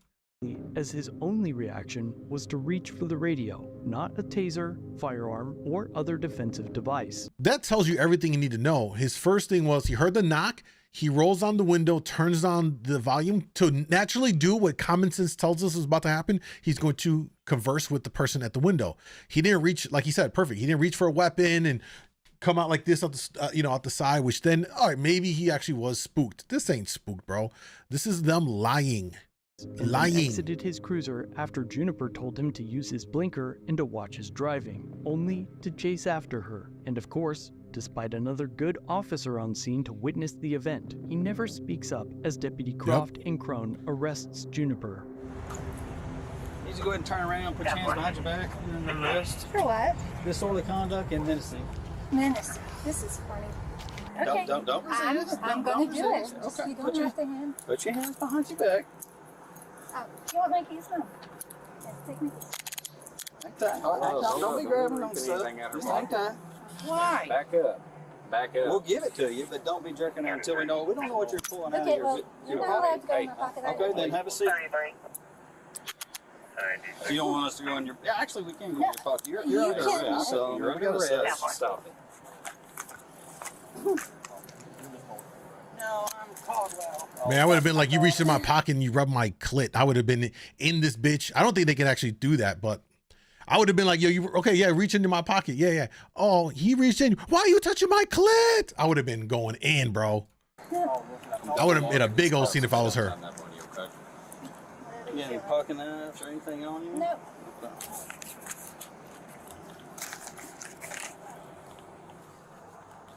If she don't want to give her keys up, then we'll tow that vehicle. All right, I'm gonna walk you back here, okay? I would like to give my mother my keys now. Okay. I would like to give my mother my keys. No, so you're not gonna do it. You're handcuffed, okay? I know. So, I want my so mother to go in my listen, pocket. listen to me. No, You're under I want arrest. So her this to is a take search incident to arrest, okay? I'm lawfully able to search you after you've been placed under arrest, okay? Sure. I understand, but I'm just telling you how it is.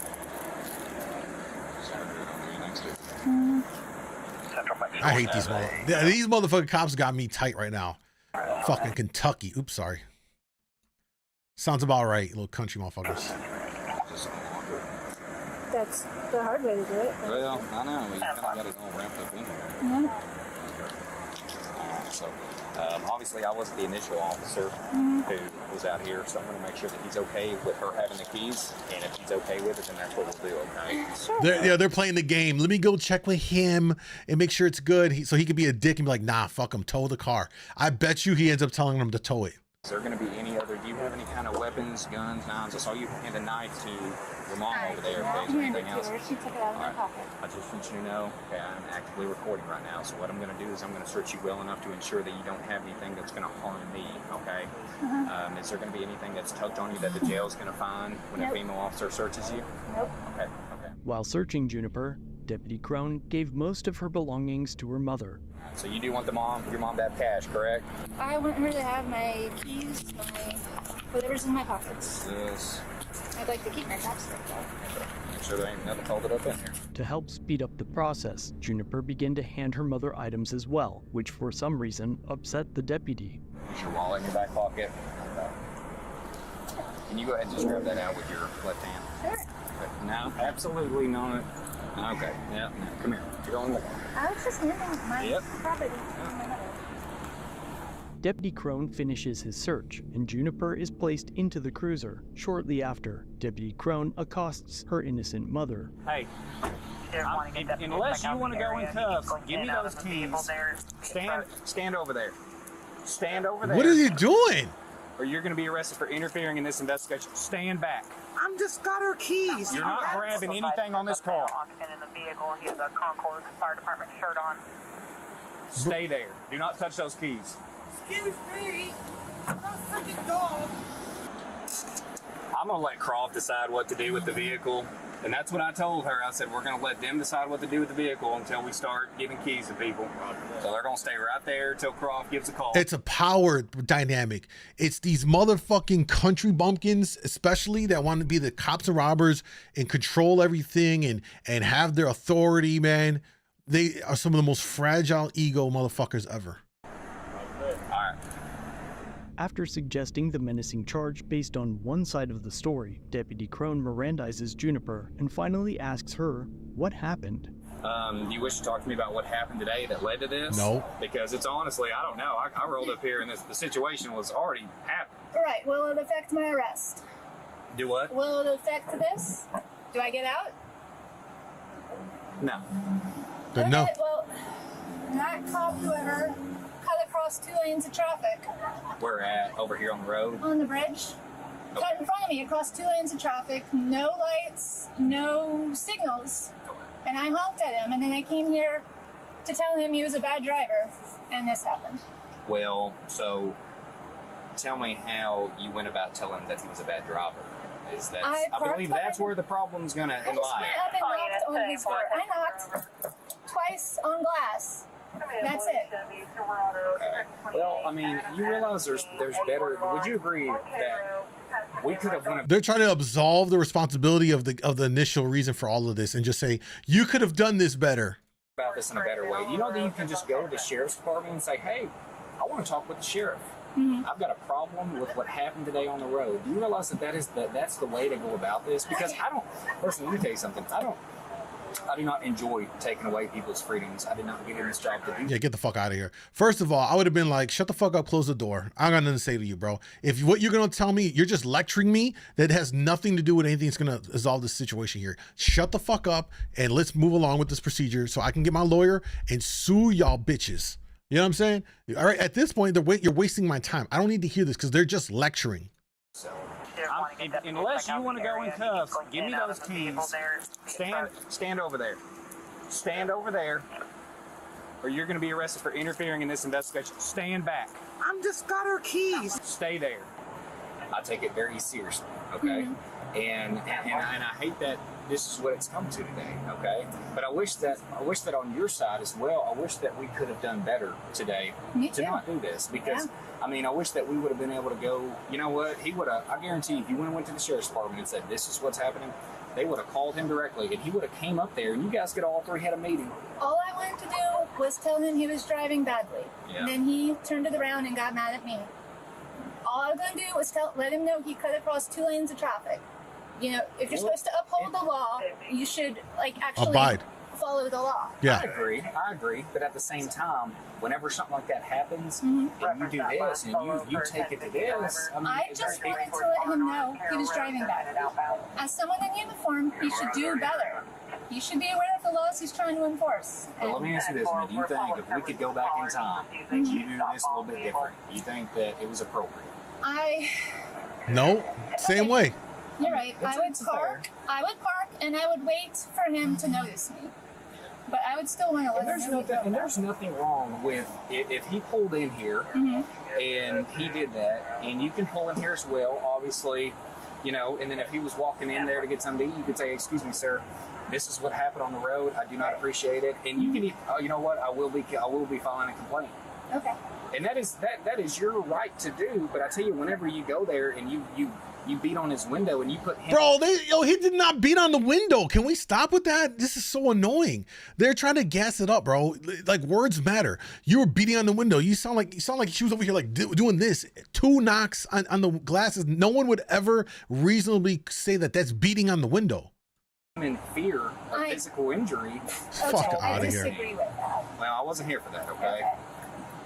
But you're taking up his narrative. Like I said, I don't like the way that this has turned out today. Me neither. But moving forward, I mean, I want you to be able to just. I get frustrated on the road too. Even being in a marked police car, hey, people pull out in front of me all the time, and it's frustrating. And I want to go up there, and I want to say, you know, what are you doing? What are you doing?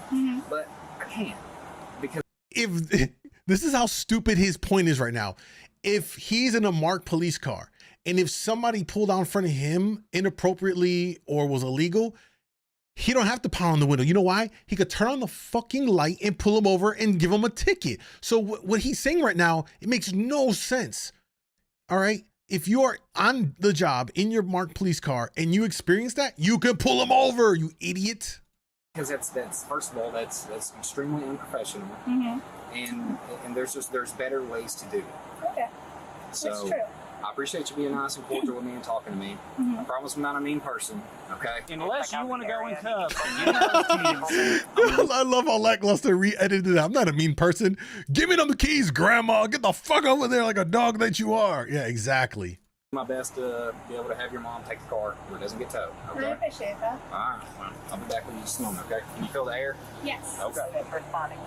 Fortunately, nothing Juniper did rose to the level of criminal activity, and agreeing to speak with the deputy did not result in her confessing to anything that could have resulted in a conviction. However, keep in mind that it's extremely uncommon to be unarrested on the side of the road, and that officers are not trying to get the facts of the case in order at this point. By the very fact that you are arrested means that they believe that they have enough evidence or testimony to document on a probable cause affidavit to arrest and convict you, and speaking to them can never improve your chances of being released or proven not guilty. When an officer is asking questions, they are seeking to obtain more evidence than what they already have to put you away. Always. They're trying to get you to add to what they got and self-confess, snitch on yourself.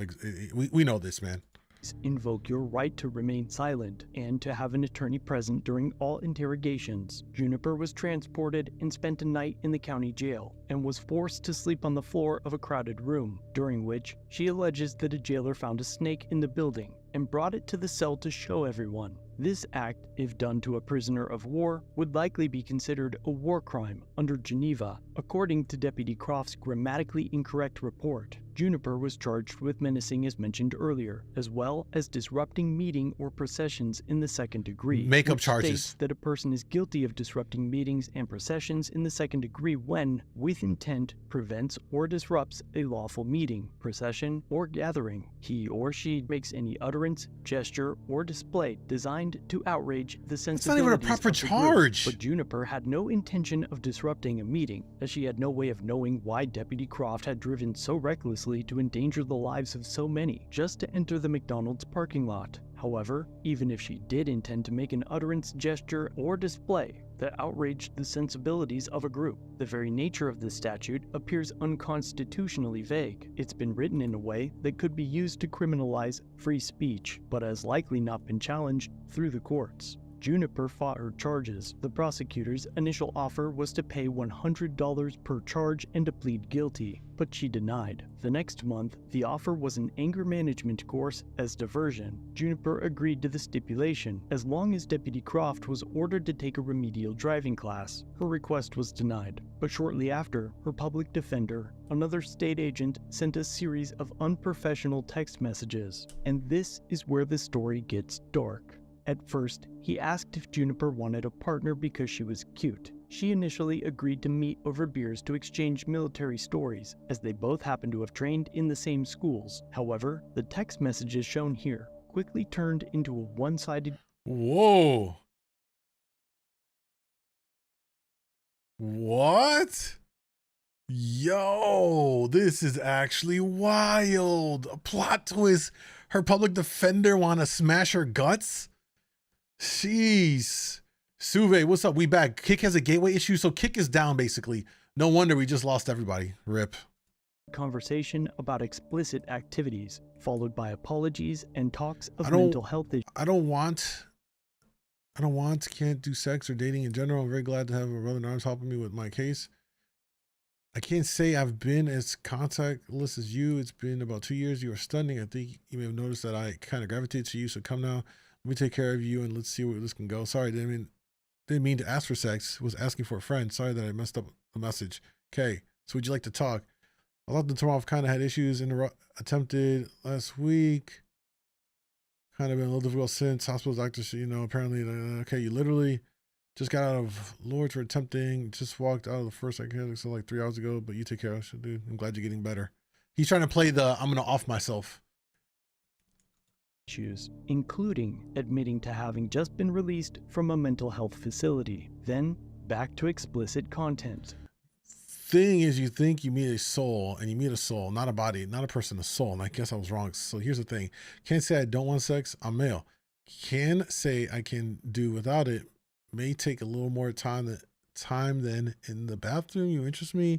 You're the kind of interesting. Okay, I kind of messed up telling you this. So sorry. I'm concerned for your well-being, but I cannot be that person. I'm in Kentucky for mother's sake, and I need to focus on her. When she didn't respond, he would apologize again, but Juniper would be left with no confidence that her public defender was well enough to take care of himself, let alone represent her in a criminal case in which she was innocent. A bar complaint was filed, and he is rumored to have been removed from duty, and shortly after, Juniper petitioned the court for a dismissal, which was granted, and the charges were expunged in early December of 2023. A complaint was also filed with the jail. We do not and will not handle personal issues by Facebook, so we will close this chat with us moving forward to address the matter. Thank you for your time. He must have messaged them and they just sent him this message, lackluster. And arresting agency, but despite the deputy's admission of guilt on scene. So, pull up. I went in the 4-lane over. I guess I cut the front over. Never seen her over there. Of course, I can't say a whole lot of that. And various lies throughout the incident report. We won't be holding our breath, expecting the sheriff to discipline his troops. Obviously, Juniper has a major lawsuit in her future against the public defender, the sheriff, jailers, and all 3 deputies on scene. And through speaking with her, she is currently looking for an attorney to take the case as the criminal side has just completed. If you're an time for that civil suit, sue those country fucks in Kentucky. And you want an easy win, email me. Or, if you want to help her fight this despicable corruption, Juniper has set up a GoFundMe. These cases, even when obvious, can take years and cost tens of thousands of dollars. The link to her GoFundMe is listed below. Help me start 2024 with a bang. And as this story moves on, I will keep you updated. But for now, if you like this type of content, be sure to check out my other investigations, linked on screen. Hey man, oh shoot. We've got a complaint of you out here. We saw that one already. Yo, shout out to Lackluster, man. He's doing the good Lord's work for the people out here with everything. This was definitely a crazy one. It's so filled with bullshit. Prime example of when cops just want to stick you with something, they will manufacture a charge and just throw it on at you. And then the fact that the DA got this and then looked at it and didn't think to like, yeah, what? This is a waste of a time. She has no priors. There's nothing else going over here. They tried to make her pay $100 for each of those things and do whatever. She rejected it. Then they try to make her go to anger management. Like, get a fucking life, bro. Get a life. This is so dumb. They deserve, I hope we get an update from Lackluster saying that she just got awarded some money from them. You know, like, it is just, makes your blood boil at when you see shit like this. So fuck all three of those shitty ass cops. You know what I'm saying?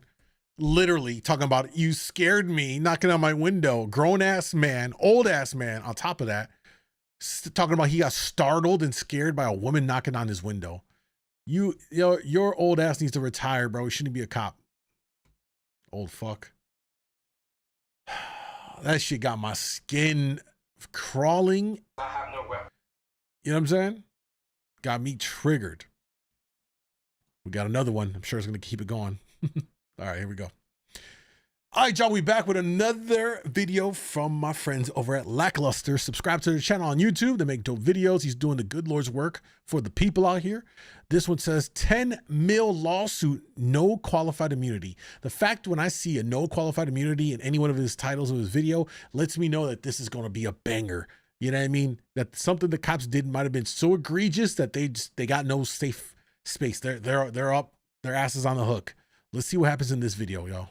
I have no weapons. We don't know that. I'm asking you to leave. I'm asking you to leave my residence. I'm about to put you in handcuffs, sir. Why would you put me in handcuffs? What? Turn around, put your hands behind your back. Put down the damn phone. You're calling 911. We're standing right in front of you. The cuffs wouldn't be on you if you weren't acting the way you are. Acting by exercising my constitutional Okay, have a seat. The worst thing you can do is make a 911 call right in front of them. Welcome back to the Lackluster channel. Imagine having to call the 911 to save you from the cops. In 2019, the VA called the LAPD to do a wellness check on a veteran they had seen as a patient shortly after the officers arrived. Slade Douglas answered his door. Hi, Doug? Douglas, Mr. Slade. Yes. How you doing? All right. We got a call from, was it the veterans?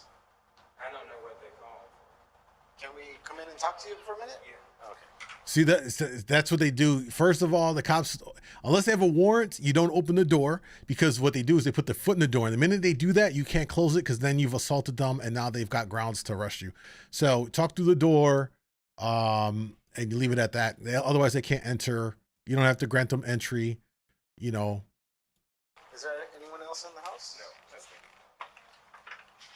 So, I'm just going to make sure nobody else is in No, here. please, no. Hold on, I asked you no. All right, just I'm relax. not ask you to leave, because this is my house. Okay. Number one, you just can't walk around. Let me ask you just a couple questions. Okay. The veterans people, they were concerned, okay, regarding a couple things. One was that you were threatening to commit suicide. That's not true. Okay. So what I'm here for is just to make sure you're not going to do something like that. You understand? So if you need our help, that's what I'm here for. I'm okay. So we're not here to mess with you, bother you, or anything. Well, you do understand if you just walk in my place and you just automatically start walking around, and I know y'all wear body cams as well. I'm extra unfortunate too. If you just come in my place like that and you just start walking around, you have to have my permission to do that. So I don't appreciate that. You can't violate my rights because you got to call it help. Okay. So you're not helping me if you just come in and you automatically start violating. Well, sir, it was more for like officer safety. No, it's not officer safety because I didn't even have to let you in. Right. So don't say right, because it's about my safety because you're in my domain, and if you're here to help me, you can't say, well, my safety is, because I have no weapons. Obviously, we don't know that. You do know that because I'm asking you to leave. Please leave. I'm asking you to leave. You don't feel I like know. yourself? I'm asking you to leave. You don't feel like please hurting leave. yourself?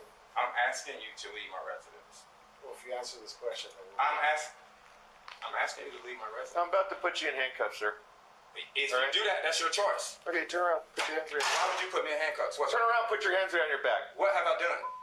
You're going to listen to what I said. You're going to put down the phone. You're calling 911. Ego. Here we go. Here comes the ego. What have I done? Put down the damn phone. Why are you Turn around cursing and at put me? your hands Why behind are your you back. using profanity Put your at hands me? behind your back. Why are you using... Because you know what? You're calling 911 and we're standing right in front of you. Well, I'm asking you to leave my residence. I'm not leaving your place now. Turn around. Put You your hands said you behind your came back. here to help I'm not me. doing that now. Put your hands behind your back.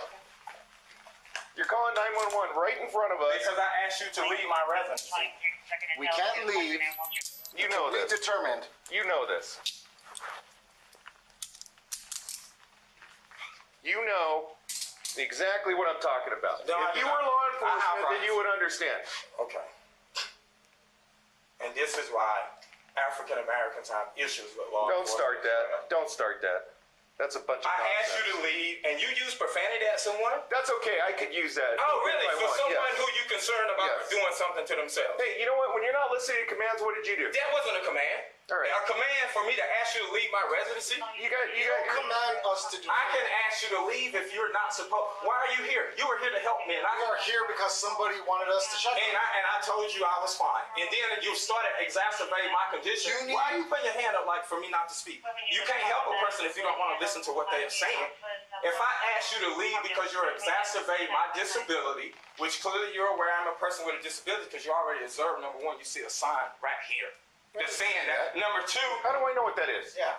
What is that? Oh, well, how do you How do you know I don't have one? You could, but guess what? If you had one and you came in my residency and I So came, you're the victim here, right? You're the victim here, right? Well, you guys are victimizing me. And now I'm in cuffs. Well, you're in cuffs now because of the way you're acting. Why? I asked Who you else not is to here? touch my plate. Don't. Why are you grabbing me? I'm not doing anything. Relax. Relax. But I asked you not to look Relax. my plate. Okay, that's a violation. You, Stand right there. No, you cannot. Why not? Because you're in our custody right This is why you never open the door, bro. Never open the door. They don't got a warrant. Fucking talk through the door. I have nothing else to say. Or call my phone. I'll talk to you through the phone while you're outside. Never open the door.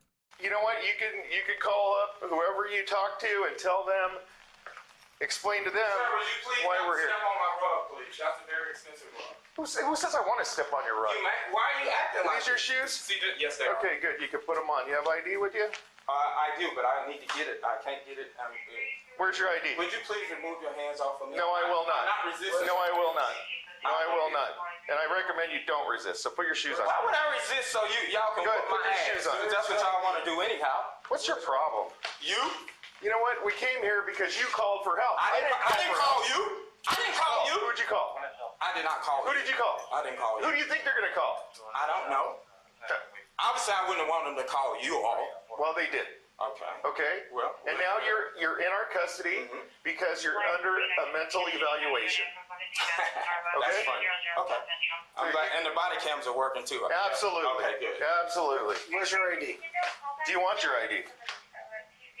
I can't get it because then I'm not going to allow you to go through my things here either. Okay. So you don't own any weapons. I already showed you that I had no weapons. I don't know told that. you that. I don't know that. Okay, you don't know anything. Because I could go looking for anywhere that you might have a weapon if you're going on a 5150 hole. I shouldn't be on a 5150 hole. 5150 is first mental psych. You're basically it's deeming you cuckoo and shit. You know what I'm saying? That's an abuse of authority to put someone on a 5150 hole who has shown no signs of harming themselves. Are these your keys to your apartment, sir? They are. Okay. I'm actually kind of surprised this happened. This is in LA. That they're this, they're so dismissive of them, and they're in LA, which is super liberal and placate to everybody. That these cops are kind of just being dicks about it. And I don't believe you are law enforcement the way you're acting. I can't believe you're law enforcement either. But you are. Yeah. Which you see it all too often in terms of how law enforcement act.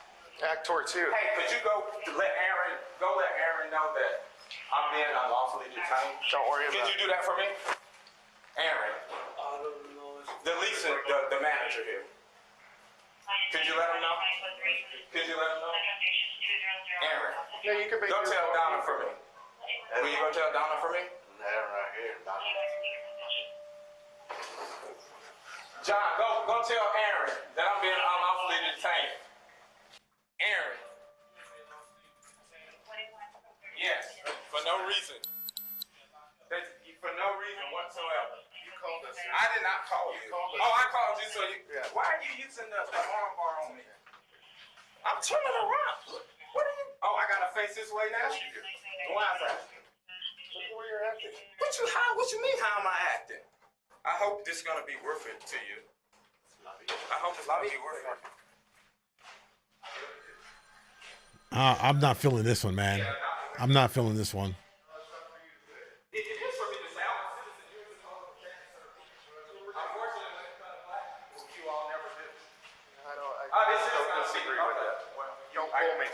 What you mean don't pull you? I'm walking. I'm walking. What you mean don't pull you? You think I'm just here for the fun of it? Yeah, apparently you decided to escalate the matter. So yes. Do you think I'm yes, here for the fun of it? I do. Yes, I do. You escalated the matter. I mean, they did You escalate it. escalated the matter. You will be sitting down in this car, okay? Why wouldn't I not sit down in the Good, car? thank you, sir. Slade has now been arrested, but it's unclear exactly what for. Right. Calling a mental health hotline is not unlawful. Right. And Slade denies that he claimed he said anything to the extent of harming himself. The officers lack enough information to initiate a 5150 Right. hold, and appear to only have arrested Slade for asking them to leave and dialing 911 in the presence of law enforcement.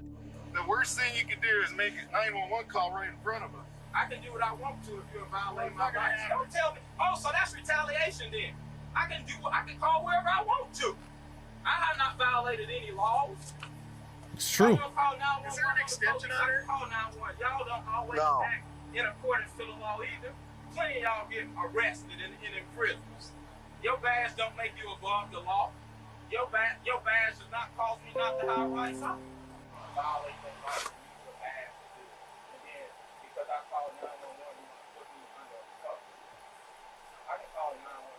Not when I'm there, sir. Yeah, what you mean not when you're there? What law? If I ask you to leave, Yo, yeah, for real. Like, what law is there? What law is there that you can't call 911 when the cops are in your presence? Like, this is some dumb shit. I can't believe these cops are actually trying to stand on that. Well, you're not going to let me answer? Then I'm not going to answer. okay, but you have a lot of answers. Actually, what you did was against the law. It's not against the law. What you did was against my rights, so it was against the law as well. Your badge does not allow you to deny a person their constitutional rights. When I asked you to leave, you should leave. You asked me, I told you that I was in no danger to myself or others. You did not, and you noticed that based upon your observation. So when I asked you to leave after you guys started demonstrating my disability, you should have left. You don't just tell me because I'm asking you to leave my residence because you're engaging in It's hard to hear what he's saying, but The officers attempted to call a supervisor, but are first unable to get a hold of anyone, and after 10 minutes in cuffs, the veteran's physical disabilities became inflamed, so we asked to have the cuffs adjusted. Okay, give me 1 second. I will not put them in the front. I will fix them, though. I will fix them. Yes. I'm asking for a reasonable accommodation. I told you that's what I'm going to do, so be quiet. I need it soon because my disability is being exacerbated. And then you're going to raise your voice again at somebody. Why are Hey, you raising your voice? you won't let me get a word in edgewise. Because I'm fucking hurt. Get up. Get out. You can speak to me in a different tone as well. You don't need to scream. And don't say that I am because you claim you're supposed to be helping me. that's true, man. These cuffs are just fine. Right. And it's not that it's loose, it's a positioning on my arm. What are you talking about? I have okay, you're aware that I'm a disabled veteran, Are right? you sure? Yeah, well, Okay, that's what I you're have saying. cervical radiculopathy. You see, there's plenty of room there. No, it's not about the room, it's the positioning of my arm. Well, how do you want your arms? I need this cuff to be removed so from the front. You know what? The cuffs wouldn't be on you if you weren't acting the way you are. Whatever. Acting by exercising my constitutional Okay, have a rights. seat. I just checked your cuffs. Get in. It's not the cuffs, it's the positioning of my arms. I requested the accommodation. That's how the LAPD does our you can handcuffs. also Have a make seat. so that's the purpose of asking for a reasonable accommodation. And that was the reasonable No, the accommodation. reasonable accommodation is to reposition my arm because it's exacerbating my Reposition condition. it how? I need it in the front because it's exacerbating. That's not how we do. That's not how we do our handcuffs. Well, the thing about asking for a reasonable accommodation is a policy exception. No, we don't have a policy exception Yes, you for do. that. Everyone complies by So you can ADA. have a separate. No, police do not. Police do not. He's just being a dick. Here's the thing. They totally could do it, right? If dude's been complying, he hasn't necessarily been fighting, whatever, it could have done it. And he's not taking into account he's a disabled veteran and all this. Like, these are all factors you got to take into account. You know what I mean? I just explained to you what we did. You haven't done anything. It has nothing to do with the cuffs. It's the positioning of my arm. The officers finally get a hold of someone and request a supervisor to arrive on scene. Yeah, they fucked up. Mr. Slade, what's your birthday? Call a supervisor. I'm requesting a superior officer. We're gonna take you to see one. You need to leave now, then. I'm in pain. I'm requesting to see a superior officer. All right, we're gonna take you right now. This is Wheeler from Central Division. How are you? The fact that they can't even get a hold of a superior for this long shows you how abysmal the LA fucking policing is. How are you not able to contact a superior for God knows how long? I'm out here in the field, and we have a we got a radio call, the second-hand caller from the Veterans Crisis Hotline. And anyways, we're out to his place. According to the comments, he was considering committing. That's not We're true. here at scene. Have him in custody, but we cannot get a hold of the actual PR who was calling from the Veterans Crisis. He said he did call them, but he did not threaten to commit suicide. 1X45. Can I get a supervisor for a location?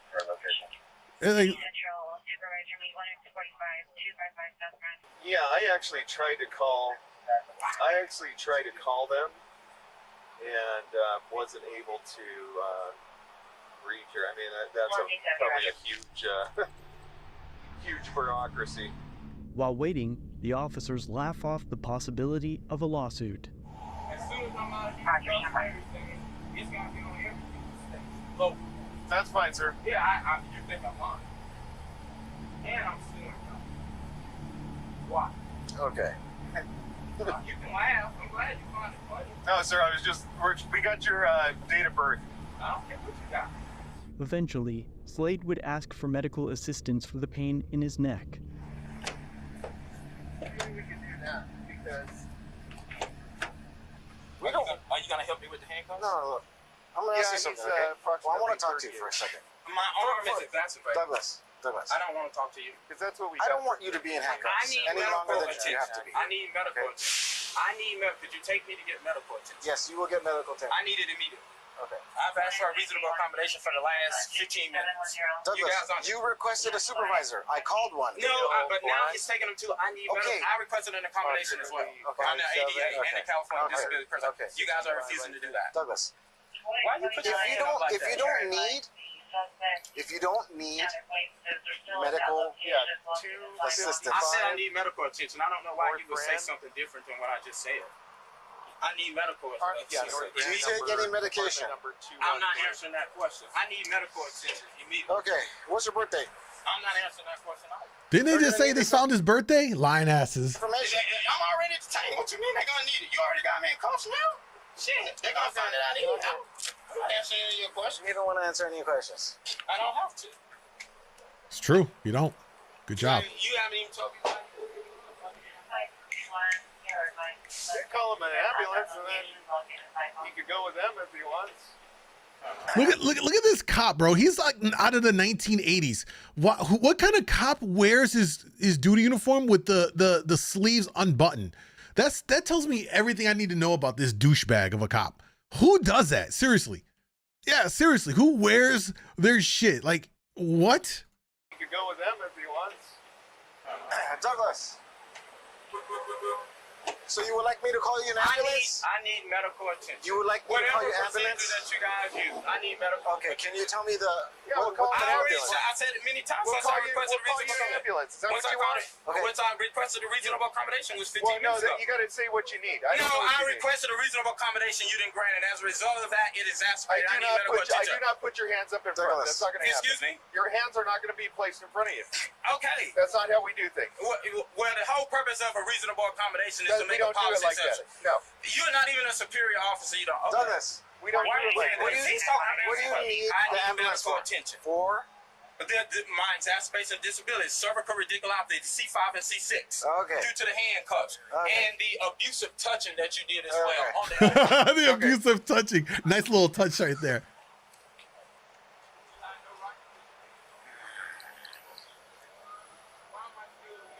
Look how long it takes, bro. Look, it's crazy. Look how long it's taking them to get a hold of a superior to figure this out. These two cops are fucking lost in the sauce.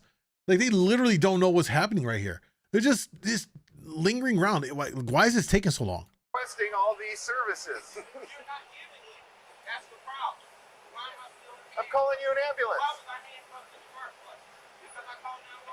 1X45. Can I get an RA 255 for male, approximately 30? You're in custody because you're under a mental evaluation. Complaining of pain to From his us. neck. You don't have authority to put me. When the VA calls us, yes we do. Yes we do. No, it's not that. You don't get to do that. That is against the law.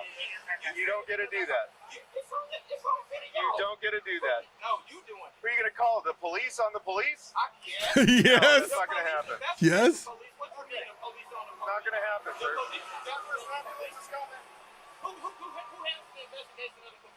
You're more than happy to speak to a supervisor about what we did here today. You're more than happy to speak to a supervisor. That's fine. That's fine. It's not a problem, sir.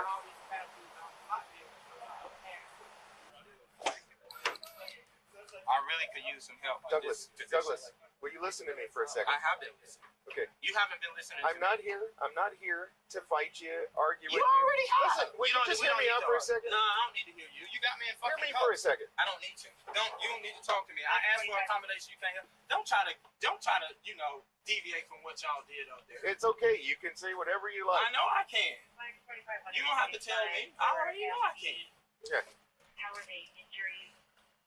Yeah, I mean, they escalated it. Now he's trying to come back on some, hey, let's talk this out type shit. Tell me he's got spine issues from previous injuries.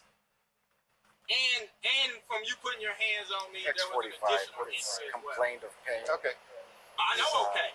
That's fine. Disabled military veteran. Roger. 30 minutes after being cuffed, a supervisor arrives on 30 scene. minutes? I'm rolling here.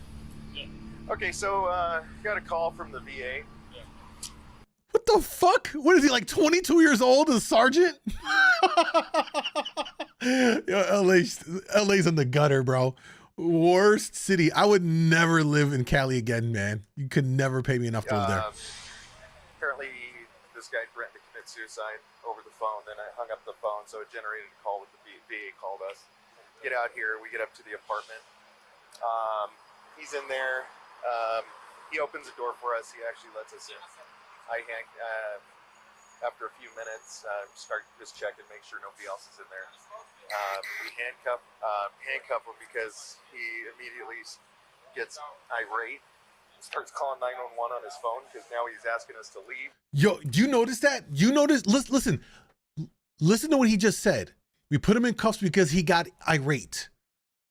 Words matter, and this is that fucking shit that they do. He was not irate in that. He was asking them to leave calmly, and that was it. Listen to how he's trying to spin it and make it look like he was out of control, so we had to go ahead and get him in cuffs. This is the fucking bullshit that they will write up in the reports, and if there wasn't body cam footage to show us, and anybody with a reasonable sense would watch that and see, like, maybe he was a little, you could tell he didn't want him there, and that's fine. He was not irate. He asked him to please leave. He no longer needed this, whatever else. And he called the cops. There was nothing irate about anything that he just did right there. You know what I'm saying? It hurts that these incompetent officers look, because the other officer there looks maybe Asian and or Chicano. This officer, the one that the too cool for school guy, I don't know what he looks like, but my thing though is if you know you're dealing with a disabled veteran, I'm approaching that 100% totally different than if it's just some random call. I'm going to go in there trying to be way more understanding and try to be way more conversational and, hey man, I relate. I'm a veteran. I've been through stuff. Hey man, are we cool? Is there anything you want to talk about? Listen, I would go in there and be like, hey man, you know what? Hey, let's, you would try to find some kind of common ground to humanize the conversation and not make it feel threatened. When you come in there and you try and throw authority around for a veteran who might especially have mental disability from what they suffered, that could be an extremely triggering event that can get them to react in a way that they wouldn't ordinarily do. And now you're dealing with somebody that, now he's a monster. Well, no, you came in there and triggered his PTSD, and it caught him, and it made him flip into this other mode. You know what I mean? It's all about how you handle it, and there should be certain ways that cops come in and deal with, knowing they knew this is important. They knew that they were going into a veteran's home, a veteran call, disabled veteran. They should have approached that 100% differently from the jump. But it's like at that point, I'm already there, so put him in handcuffs. I'm not able to get a hold of the lady from the VA. Whoever called it in, I have to try to find her extension somehow. But he's just been completely irate the whole time. He's in handcuffs. He wants his handcuffs in the front. I told him he cannot do that. I made sure his handcuffs were loose enough. They weren't restricting any. Notice that he does not say the reason why he asked for the handcuffs in front. Again, adding shit that isn't true and leaving important shit out is what he's doing right here. He didn't say he asked for them in front because he says he has a disability with his spinal thing, whatever, C3, whatever he said. That might have been a big difference in all this. Any type of issue with his hands or anything like that. But like I said, he's completely 415. He wants a supervisor. Called him an RA. Said he's got pre-existing injuries from the military. Won't answer any of our questions. Won't work with us in the slightest. But that's where we're at. Well, to us, at this point, he won't answer any of our questions to do anything. But and then after we got him in handcuffs and anything, I started making the phone calls. MEU says, oh yeah, okay, we'll have a team at the station for you to meet us there. But as far as me verifying what he said with the VA, I can't do that. Well, then you wouldn't meet them. You can do that. But Yeah. You get checked up by the RA. Yeah, right. We'll do that in a minute. MEU's not meeting us. Yeah, MEU's going to meet us there at the station. Okay, all right. So what display? You didn't let us finish our investigation. What you mean? That's no reason to put someone. Yes, it is. Why? Because you was violating my rights. We're not violating any rights. How can you say that? We did not conduct our investigation What was your investigation? to see if you needed And to I be indicated placed. that I was good. Okay. You didn't let us finish our investigation. Whatever. Okay. All right. The same. Just Oh, make okay. up stuff. If that's how you like to see it. All right, Douglas, this is our supervisor. Slade explains that he was put in custody for calling 911 and the extent of his disabilities to the supervisor, during which an ambulance arrives. How you doing, sir? Over 30 minutes for all of this, for the supervisor and for the paramedics to show up, by the way, in LA. And what's crazy to me is LA is very liberal, and like this goes before court or goes on social media. Everyone in LA is going to be up in arms because you can't do this to a veteran. It's like they know the cards are stacked against them, and yet they still proceed in this behavior. This guy's been very difficult with us. He's in custody for 5150 evaluation. The thing is, he has prior injuries to his back, I guess the C-spine issue or something from previous injury in the military or something like that. Okay. And he requested an ambulance. So here we are. But it's, I know there's nothing you can really. So he's ambulatory on scene, walking, talking, Oh, yeah. awake and alert. Yeah. And we're going to the hospital because. You know what? If he says he doesn't want to go, does he still have to go? Oh, I'm asking. Is he in custody? Yeah. Okay. So he's gonna. So we're here because he says he doesn't want to go by squad car. He wants to go by ambulance. No. Why you're here is I was going to take him to the station to get eval'd by our mental evaluation people, but he has been so difficult with us, and now he's claiming he's got previous back injuries and wants us to reposition his handcuffs, and we can't do that. Okay. So that's where we're at. Right. We're here for a mental evaluation. Okay. And so when we have him in handcuffs, he doesn't obviously like being in handcuffs. So now he's complaining we need to move his handcuffs to the front. We can't do that. Okay. He's saying it's irritating his previous injuries from the military. Did you have any medical complaint before you guys got down here? No. So if they don't transport them, yeah, we'll just take them to the station. I mean, there's nothing medically. I think. All right, so. If there's nothing medically. So here's the deal. How much time you have on? 20. I have 34. So the smartest thing's going to be put him on a gurney, handcuff him to the rails, take him to the hospital, tell the doctor that he's complaining that he's got previous back injuries and he fell in comfortable position and you need to clear him. That way it takes all the liability off you guys, takes it off the city. I think it'll be the best thing to do. Sounds good to me. Okay. We got so we're on the information. It was like they all consultated here how to remove liability off of them in the city, bro. What? They conspired in front of us on body cam. So all I need is his name, birthday, address he's got for his homeless. But we'll basically do that. So, okay. Slade is then handcuffed to a gurney and taken to the hospital. Actually, here, stand up here for a second. Did you stop putting your hands on me? I know, I have to. I'm going to get up myself, though. Okay, go ahead. Go ahead. I'm just going to make sure I'm asking you to remove your hand. No, I'm not. Stand up, please. I just pressed it again. They don't want to leave. I called 911. They detained me. They saying I'm on a 5150 home. They saying I'm on a 5150 home. So if I'm on a 5150 home, then for calling 911. Don't be telling everybody that. I can tell people what the hell I want. You're going for an evaluation. That way, this guy is girl. He wants medical help. He gets medical help. Yeah. Yeah, and then they can just tell the doctor. So like even the supervisor has to tell him like stop engaging with him. Just let him talk. Exactly.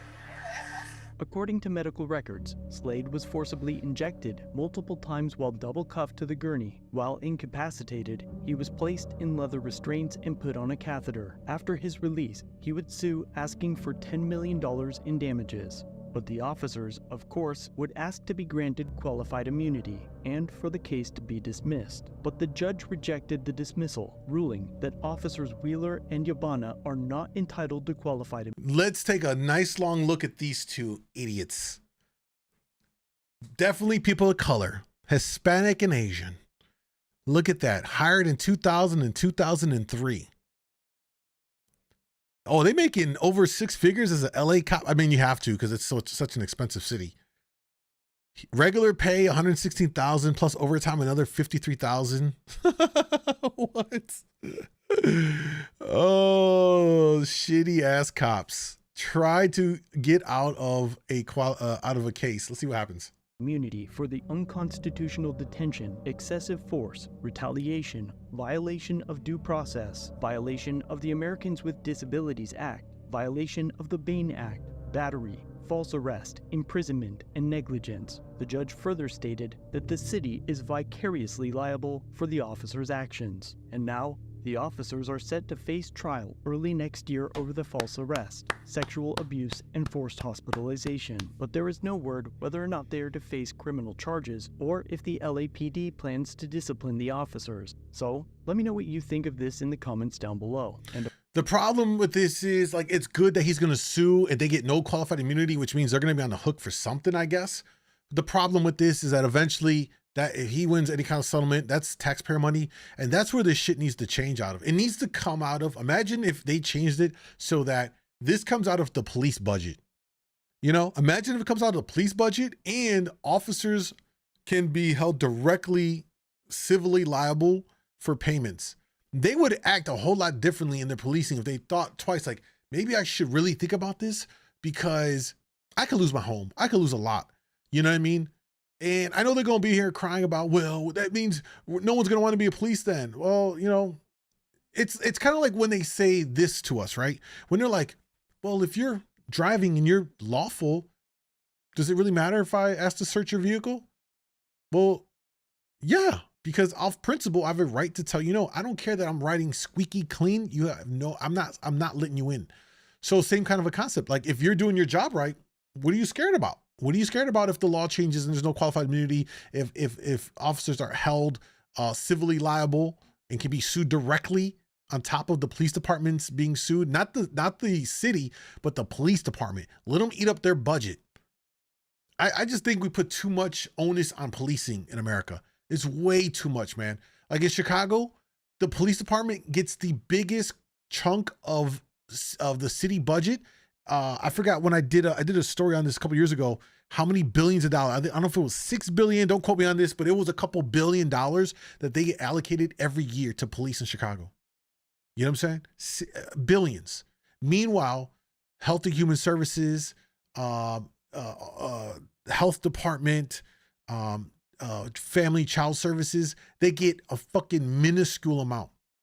If we just redistributed the budgets and we put more into these other areas of mental health, family services, jobs, it can make a huge impact by preventing those people from going down that path to lead to crime by intervening early on in their life, early on in their childhood and their teenage years. They get a job, they get help, that it keeps them on a better path.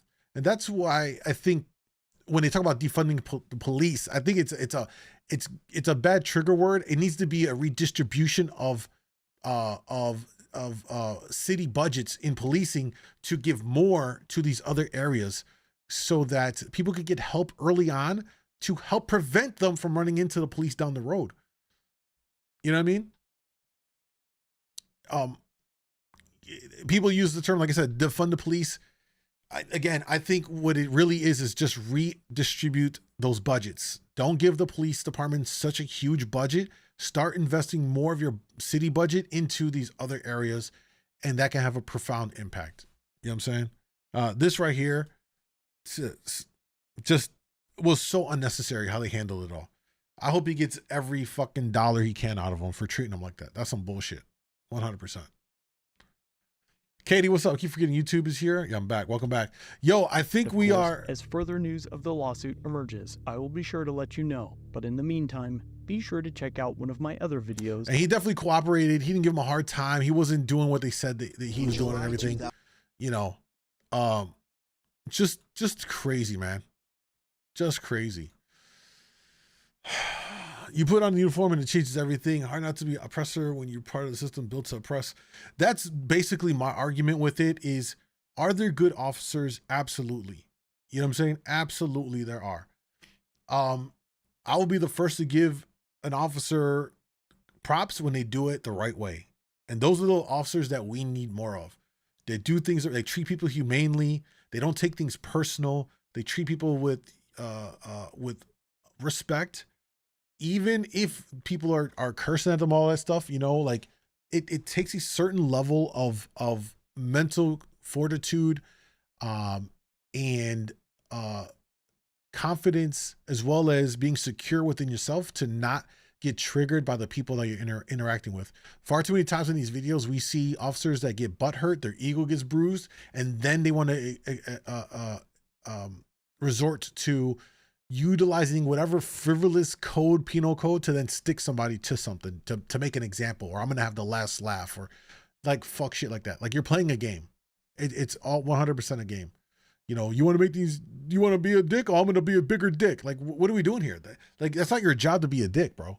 You know what I mean? They get butthurt. And those are the kind of people that should not be anywhere near a gun and a badge. They are literally the worst types of people that get into policing, because they have this cops and robbers fantasy. They want to have the thrill of the chase, the thrill of a shootout, the ability to hold power over people. Those are the worst people in policing, and they need to weed those fucks out. You know what I'm saying? Some of it is, a lot of it is training, but the people that I'm talking about that we tend to see in a lot of these videos are people that have, these are the people that slip through those mental evals. Maybe not every department does mental evals, but they really need to do more on the mental evaluation of potential officers to weed out those that have those types of personalities that will tend to lend themselves into being those types of cops that are ego maniacs, won't treat people with respect, you know. And sometimes it happens over time. You know, the thing about it is, when you become a cop, you are always surrounding yourself around the worst of humans. What does that mean? Well, think about day in and day out, the most interactions, the majority of the interactions you have with people and is going to be negative ones because of crimes or this, that, and the other. And then imagine that you're a whatever color officer placed into the hood. You start to formulate stereotypes because the extent of all your interactions with that group of people that you are policing in that neighborhood, in that hood, you start to formulate these stereotypes because that's all you ever notice. You don't ever tend to come across the everyday, good person. You're constantly running into the criminals and the dirtbags. So you start to think that all of these people are the same. That's how those stigmas coming out, those stereotypes formulate. It can happen over time too. And I don't think it's just about training. It's a lot of it is mental exams and personality tests to see if they are actually capable of anything like that. You know what I mean?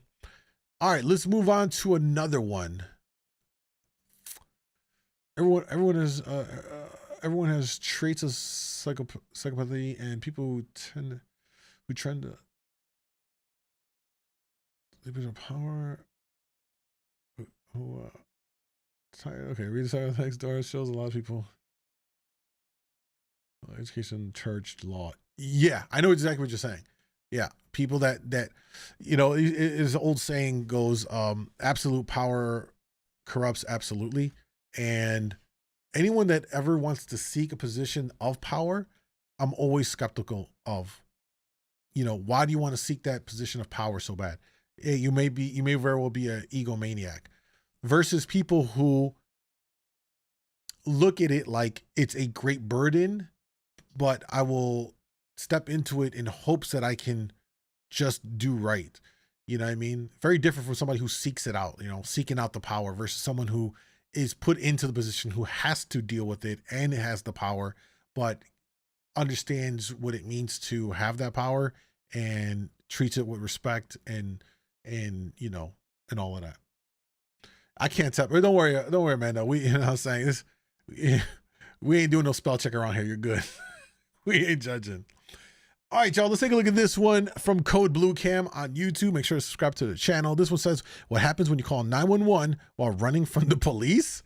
Oh, Lord.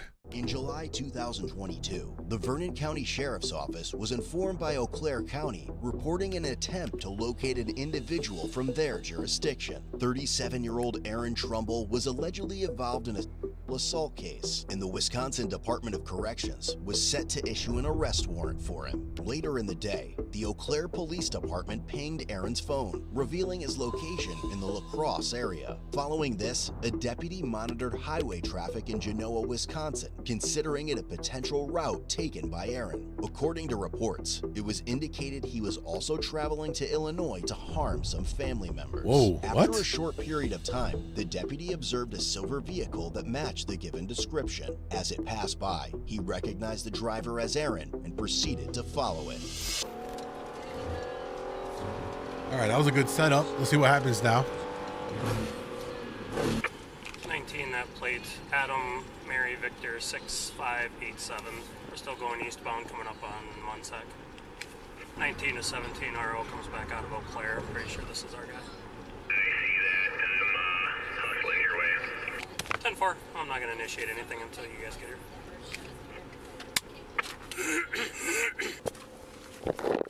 Just coming up the top of the hill here. Oh yeah, we got flaggers, 56 and Sidey Hollow construction, FYI.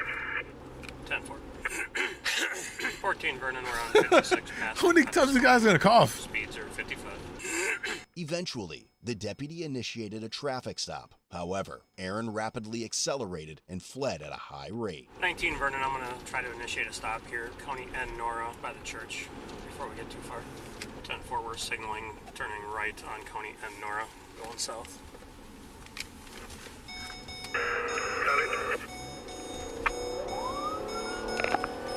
And he's not stopping.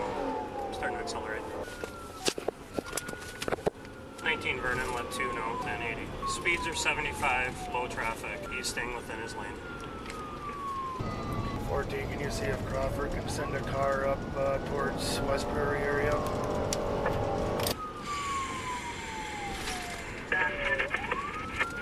Bill, I'm just turning. What's the point of going on a chase if you're only going 75, bro? Like, you're not going anywhere. What are you doing? Oh yeah, doesn't look like he knows the road real well, so he's going somewhat slow. We're about 63 right now. It's not even like a really high speed chase.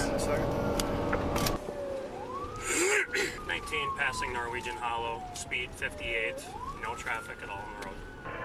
We're in cars. If we could get a car headed southbound out of Ropa towards maybe Liberty Pole. Just be advised, driver's side window is down. It has been down the entire time. Speed's about 45 coming up on Fortner.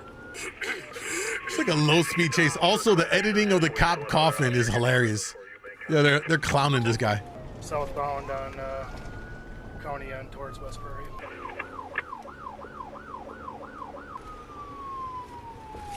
Damn it. Speed about 50, still towards West Prairie. A deer ran across the road. 14, we're coming right into. He's driving down Miller Road, not letting anybody by. Westbound on 82 towards. This is the most lackluster chase we've watched yet. Road conditions are dry and still low traffic. 60 miles an hour. Let L, McKee, Lansing, and Crawford see if they have anybody on 35. Now they're well aware of it. I don't think L, McKee has anybody over in that area, but Crawford's working way up. Okay, nobody close with stop sticks, that's correct. Negative.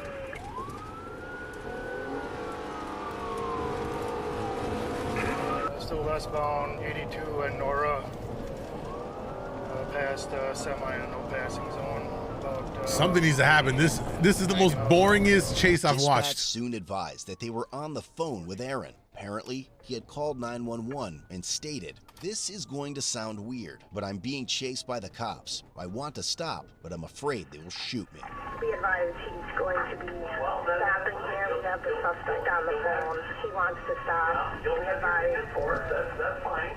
19, I'm sorry, I didn't catch that. You said he's going to stop. We're on the phone with him. Could you stop? What? This is next level, bro. You hear me, Aaron? 10-4. Burn on all cars. I lost phone contact with the subject. Just information. He is scared. He wants to stop, but doesn't want any harm done to him. Just information for you on that. I did lose connection. The deputy then turned off his siren and spoke over the PA system, encouraging Aaron to pull over. Aaron, pull the vehicle over. You'll be fine. Pull the vehicle over. Let us talk. I'm angling that way, but if he calls back in and you want me to speak with him, I certainly can do that. Aaron, pull the vehicle over and let's talk about this. Aaron, stop the vehicle and we can talk. Pull the vehicle over so we can talk. 14, downtown. I mean, that was a good effort. Aaron, we don't want to hurt you. Just pull the vehicle over so we can talk. Aaron, I need you to stop the vehicle. We're not going to hurt you. Just stop. After a while, the deputies managed to slow down his vehicle, and he complied by showing his hands, ultimately accepting his fate. Southbound on 35, southbound on 35. Bill, can you get out ahead of him there and cut him off? Before we get to the top light. Pull over! 14, we're stopping. 35 right in front of Brino.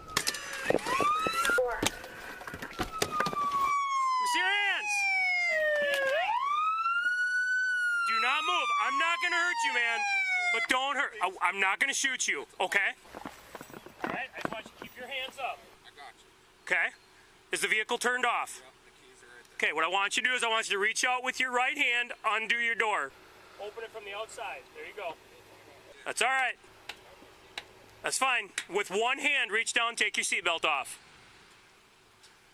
Okay, step out of the vehicle and face back towards the vehicle. All right, what I want you to do is take 2 steps back towards me. Keep coming. Keep coming. All right, stop. I want you to go down on your one knee. Doesn't matter which one. Down on the other one. Cross your legs, one ankle over the other. I want you to bring your hands on top of your head. Interlace the fingers. Do not move, okay, Aaron? I'm not going to shoot you, man. Bring your hands back. All right. Very uneventful. 14, we're 95. I mean, but look, cops did the thing. You know, they did. Stay on that black, so go ahead and stand back up for me. Okay, we're gonna walk back over here to this car. We'll get you the rest of your stuff here in a minute. Is that pavement hot? I'm gonna grab this flip-flops quick. Can I finish my cigarette? Yep, that's fine, man. Thank you. What do you have in your pockets? Anything at all? I don't want you reaching. No, I get it. A vape cartridge, or like a base to a vape, and I think that's it. All right, you want to slip your feet into your thing so you're not on that hot? We're all okay. Subject is in custody. Hey, I mean, the cops did their thing properly. I give them credit. You're fine, man. I don't know if you asked him, is he the only one in the car? I did not ask him. Are you the only one in the vehicle? Why don't you come over here with me? I'm gonna have you. So the dispatcher must have talked to you then? He did. Yep. And that's why I was talking to you on the PA, trying to get you to stop. That's right. Well, at first I must not have heard you because I was on the phone. They disconnected. This is very different. You're fine, man. Is anybody could get a drink? I have a soda in my car. We'll work with that here in a little bit. And there's a vape in there. It's THC, but it's a legal one. I'm sure you guys will test it. That's fine. I'm going to tell you, there's going to be a lot of cars coming because there's a lot of people that are coming to help us, okay? I'm sure. All right. He's like, I already know. I know, man. Bro accepted his fate. It the way it did, okay, man? I didn't want anything bad to happen to you or me, so I'm glad you stopped for me, okay? Any other weapons or anything in there? That I'm aware of. Actually, there is some ammunition in the passenger door from the guy that I bought it from. But you don't have any guns in there or anything? Magnet. Right? You know the worst part is? I seen you heading 35. I'm like, he's going to run into him. Yeah. Well, yeah, so that email came through that said that they pinged on in La Crosse. So I went and sat down across from Zip Stop down there and figured, well, I'll just keep an eye open. Yeah. And literally, we got that email and said Bubba thought it might be coming, and I saw him go by, and I thought there's no way that's him, because it looked more of a beige. Right. And then I got behind him when he turned left to go up 56 or Main Street on Genoa there. I could see the big red beard, and I'm like, God. Yep, let me, what kind of soda do you drink? You like Diet Dew? I got the hair on high, man. You good? Yeah. All right. Just out of curiosity, where am I going? Are y'all taking me back to Eau Claire? Or what? So you're going back to Viroqua right now because this is Vernon County. Okay. So you're going to be going back to Viroqua for now, and then Eau Claire is going to make arrangements to do whatever they got to do to talk with you. Okay, man? So I'm being charged and staying here, or how does that work? It'll be whenever they come down to get you. You're going to have some charges here, obviously, for running from us, but... I just didn't know if they would keep me here for that. Yeah, I don't know what they'll do. You'll see the judge tomorrow on our stuff anyway, right away, so then it'll be up there for them. Oh, go ahead and grab his wallet. I get it, man. I feel naked without my wallet, so it is freaking warm. 10-4 puppy. Maybe because you need to lose a couple pounds there, cop. You have a warrant out of DOC, out of your probation. I don't know any of the details other than that they issued a warrant for you. I think it was today. You're just into Crawford County here. You're not going to get anything in Crawford. You're like literally 50 feet in. We're not going to charge you for Crawford County, man. I'm not a dude. Well, you'll have felony fleeing. Again, I'm going to tell you, it could have gone a whole lot worse. I appreciate you, you know. Literally, man, every time, like, don't get me wrong, some of the that she tells them, because this is all with the old lady, some of the she tells them is right. Okay. Then she just makes up a whole bunch of crazy. Like, don't get me wrong, I'm a man, I'm not perfect, I fucked up, I did something, I'll own it, you know what I'm saying? But she just takes it way beyond. I hear you, man. Not trying to justify it. No, I get you. I got you. So could you hear me talking to you on the PA when we were going through town? Not at first, because I was on the phone. They're like talking like they've been best friends. This is like, hey, listen, cops did a great job on this one. They didn't escalate it. They were very professional. And even when they detained them, you know, they're treating him humanely. I think that's an important thing. Even though he did some dumb shit, you know, obviously could have been a lot more serious, but it didn't. And, you know, this is a good example, I think, of like what you would hope most cops would handle a situation. Not take it personal, doing your job. Okay, I got to detain you.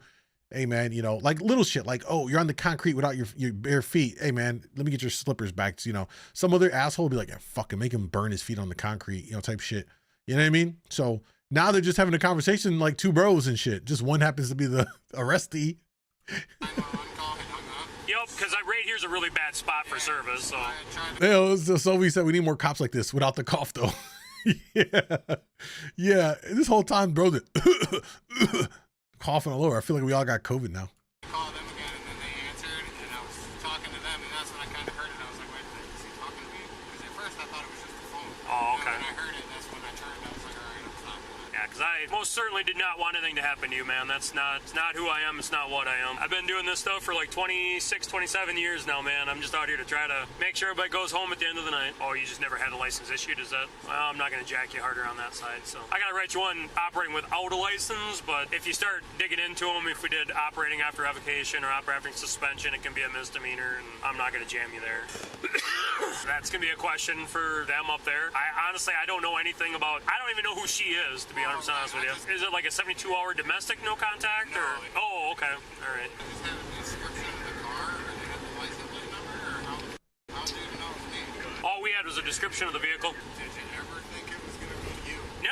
No, I was happy not being me.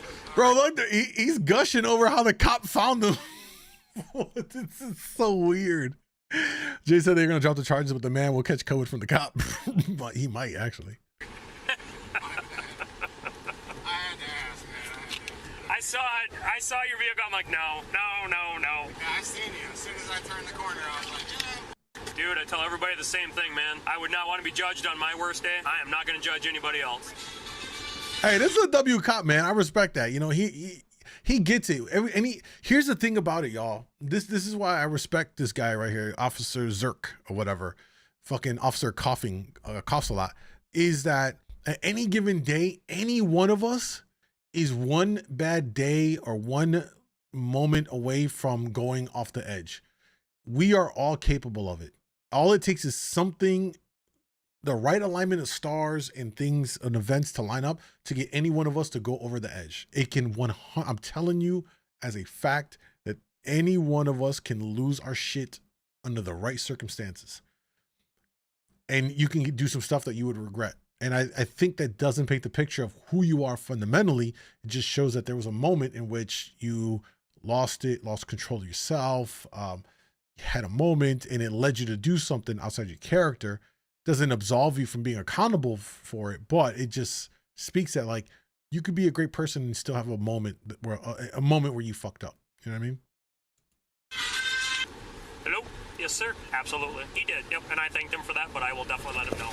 Absolutely. So that was the dispatcher you talked to on the phone, and he just wanted to extend a thank you for being cooperative with them and for pulling over. And we aim for these kind of outcomes that, you know, nobody gets hurt and everybody goes home. So, but that was our sergeant from our dispatch center that wanted me to thank you for cooperating. I'm glad you did, because as soon as you called in, they let us know on the radio, and so I mean it brings everything down a little bit. We still have to, you know, I don't mean to get up in your business with a gun, but we still have to, you know, be safe and go home to our families too. But you just came out of La Crosse. We're like right in the middle of La Crosse, Dubuque, and Platteville, because we had other cars coming. So I didn't know if you were going to run or if you were going to fight. So, and I'll be straight with you too, because you've been straight with me. But the reason I did actually turn my lights on where I did was we had a road construction crew just up the road with flaggers out, and I didn't want you to bail on me and then have one of them get hurt. Otherwise, I was waiting for the other car when we met them, then I was going to start. And then a deer almost took you out down there on end.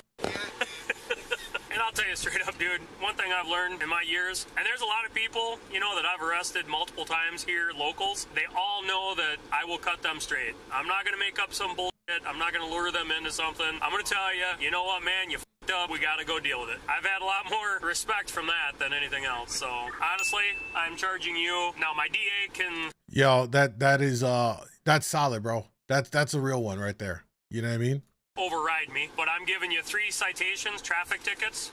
One was for operating without a license, one is for no insurance on the vehicle, and the other one is the passing and a no passing when you pass that semi. That's the only one that really scared me. Beyond that, I'm not worrying about anything else traffic related, and I'm charging you with fleeing, which is a felony fleeing. And that's it. That's all I'm rapping on you. Now, like I said, my DA might look at it and say, no, we want to add some other stuff on, but I'm not here to f*** you, man. I mean, could we go back and you went through this stop sign without stopping, you sped in this zone? I know officers that do that, but I'm not. That's not me. You got your own headaches to deal with. We're going to get you through this. And bro, that's a real ass cop. That's a real ass cop. I ain't gonna lie though. They're going to search you here real quick, pat you down. Cross your arms to 360. Aaron, good luck to you, man. All right? Appreciate you being solid. All right. As a result of this 20-mile pursuit and the other case involving Aaron, he was charged with felony counts of kidnapping, first-degree sexual assault. Wait, where did the kidnapping come from? Wait, what? Wait, did I miss something here? Where did the kidnapping charge come from? What? times 7. Intimidation of a victim times 3. Physical abuse of a child, intentionally causing. Oh, this must be from the call originally, I think. Okay.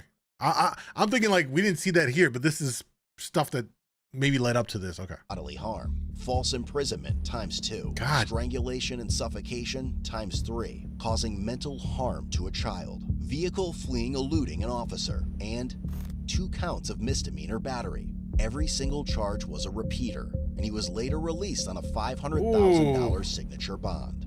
As of October 2023, he pleaded no contest to 1 count of first-degree sexual assault, physical abuse of a child, strangulation and suffocation, and causing mental harm to a child. The 17 remaining charges were dismissed but read in. Wait, what I guess I don't know who was the victim in that? Was that I guess maybe we missed that. He kidnapped there was no passenger in the car, right? Oh, they slid in the felony at the end. Yeah, that was really smooth. Yeah. Regarding the other case he was wanted for, it occurred in July 2022. His girlfriend told police she had previously allowed Aaron to stay, sleeping on the couch, but kicked him out after she became uncomfortable with his presence. He then returned to her apartment, held a knife to her neck, and raped her. She mentioned that he kept her and her 2 young children hostage for the following 5 days. During that time, she claimed he beat, raped, and threatened to kill her and the children numerous times. And at one point, she made an effort to leave with her kids, but Aaron caught her on the porch and pulled her back inside. However, there's more to the story. During the encounters with his girlfriend, he was on probation, having previously pleaded guilty to felony reckless endangerment for driving a car into a building and fleeing. Ironically, he was already out on bond for domestic abuse charges during that period, which he was later found guilty on. And while we're at it, he was convicted of additional domestic abuse charges, stemming from a 2018 case that included disorderly conduct and intimidation of a victim. Ultimately, his sentencing is scheduled for January 5th, 2024. Oh, that's tomorrow. Oh, damn.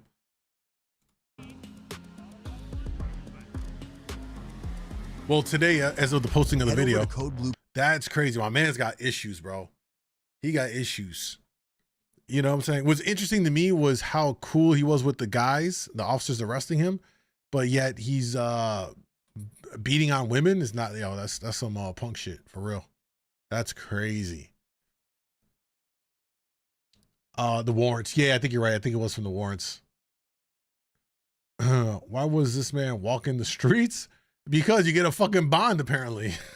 Jesus Christ. All right, got another one. We got another one. We're not done yet. We're catching up, y'all. We got a lot of content to roll out. I gotta make my man Jace work hard.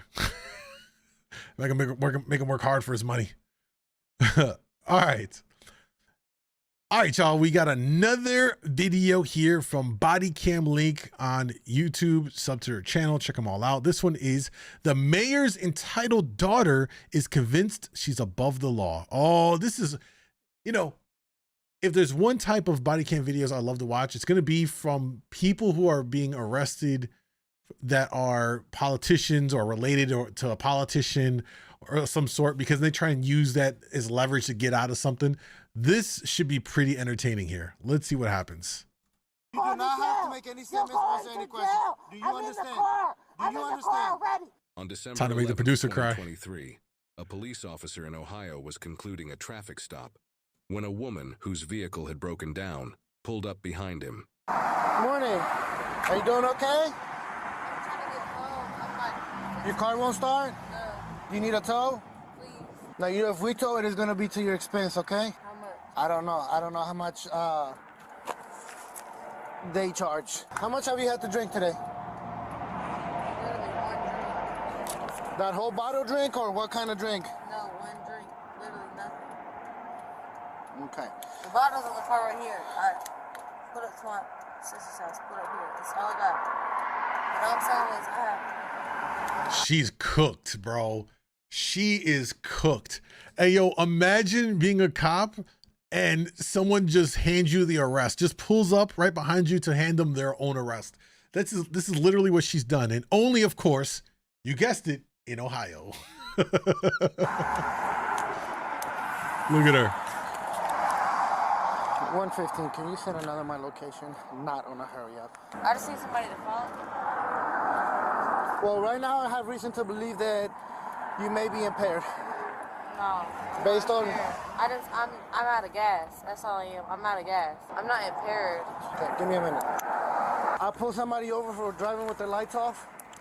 Gave him a warning. Everything checks out. Okay. She stops here as I'm up there. I'm kind of suspicious. I'll drive back. Her car's not on. She ran out of gas. There's a open container, and I can smell alcohol coming out of her. So, probably gonna be an overnight. Dayton, Ohio. Would have thought Florida. This could be actually Florida behavior too. True. It's either Ohio or Florida, for sure. Yes, ma'am. Do I have a search warrant? Don't need a search warrant. You can step out. No, I do not. I do not need a search warrant to have you step out of the car. Definitely do need a I do not need a warrant to make you step out of the car. Pennsylvania v. Mims, I can get you out of the car. I'm in Dayton City. Supreme Court case, Pennsylvania v. Mims says that I can get anyone out of the car for any reason. Right now, we're getting you out of the car. You're not in Pennsylvania. You're in Dayton. Doesn't matter. Dayton, Ohio. Wait. Yeah, why is he quoting? Oh no, he's quoting a Supreme Court law. Ma'am, you either get out of the car, or I'm going to make you get out of the car. I will get out of the car, but your rules. By the way, let me point out that's a W. That the fact that the officer quoted actual a case law, that actually says a lot. That my man actually, you don't see a lot of cops actually doing this. So he actually was able to articulate the justification for him saying to get out of the car. I respect that because you don't see that a lot from the cops. So that's a W. When you're not in jurisdiction to even tell me to get out of the car. Get out of the car. I will, but you're not in jurisdiction to tell me to She's confusing what he quoted as case law, so Pennsylvania versus, as pertaining to her being in Dayton. She's cooked, bro. Before I get out of the car, but I want you to know, in jurisdiction, you're not capable of telling me to step out of this car. Well, I'm glad You need to come Florida, Blake. I live in Florida. Sorry, bro. Help. That's why I'm pulling over. That's why I'm asking for y'all to pull over and help. But what I'm saying is your jurisdiction, you don't got me to pull me over. Don't touch me. Don't touch me. Don't. Why are you touching me, bro? You're on the highway. I'm not doing this right now. Why are you touching me, bro? Why are you touching me, bro? Because I pulled over, bro? Because I asked for help? You're touching me? You going to jail. You going to jail. He's asking me, he's detaining me because I asked for help. He's detaining me because I asked for help. Stay right here. I'm going to be putting you in handcuffs. Yeah, that's fine. So when you ask me and I don't have drugs and no warrant and none of that, y'all going in jail. That's fine. I just asked for help on the side of the road and y'all detaining me. Bro, because my tire popped on the side of the road and y'all detaining me. And I'm a respect for y'all. Turn around, please. I'm respect this whole time, bro. I've never fought nobody. But he just pulled me out of my car, bro. And when I say you going to jail and you getting your ass sued, bro, you getting your ass sued, bro. Sounds good. You just pulled me out of my car for no reason, bro. Sounds good. It does. I pulled over and asked y'all for help, bro. My purse is empty, bro. You want to check it? Here, it's right here. Right here. Pull it up right here. No, check it. Right there. Check it.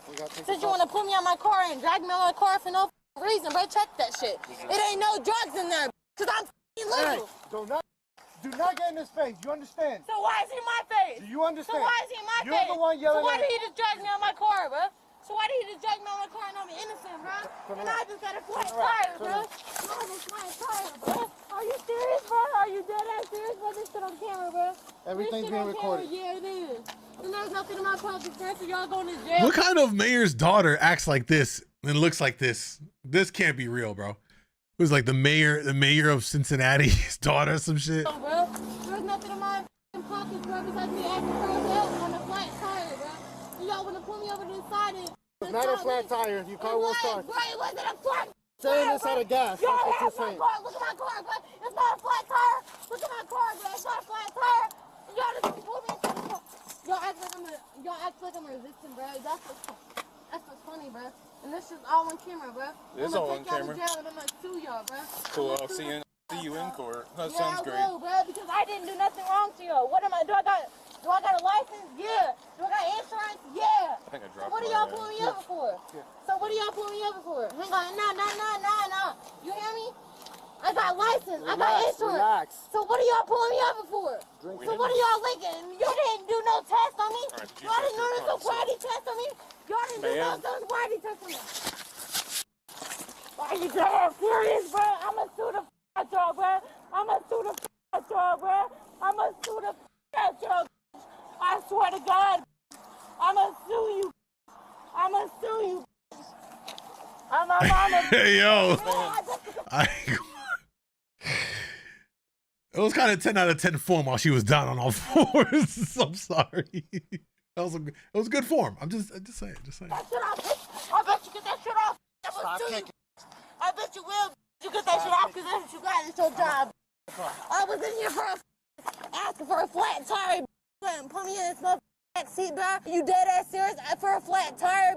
You going to jail, bruh. You losing your job, bruh. This, are you dead ass serious? You gonna throw me on the ground for this shit, bruh? For a flat ass tire, bruh? For help, bruh?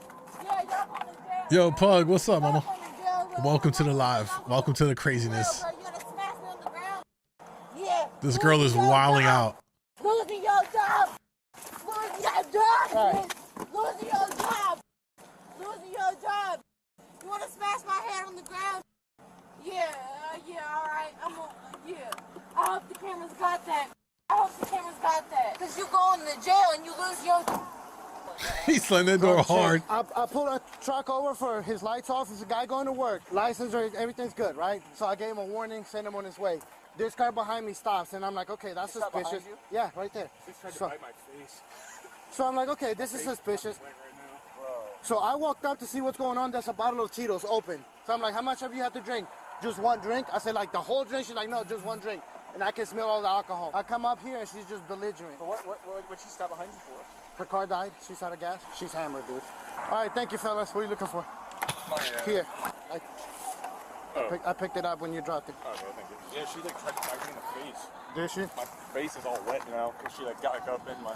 Okay, so she's going for assault on a police officer, then. Yeah. I'm going to ask her if she wants to... Do the breathalyzer? Are you gonna do a breathalyzer or a sobriety test? Let's see how this goes.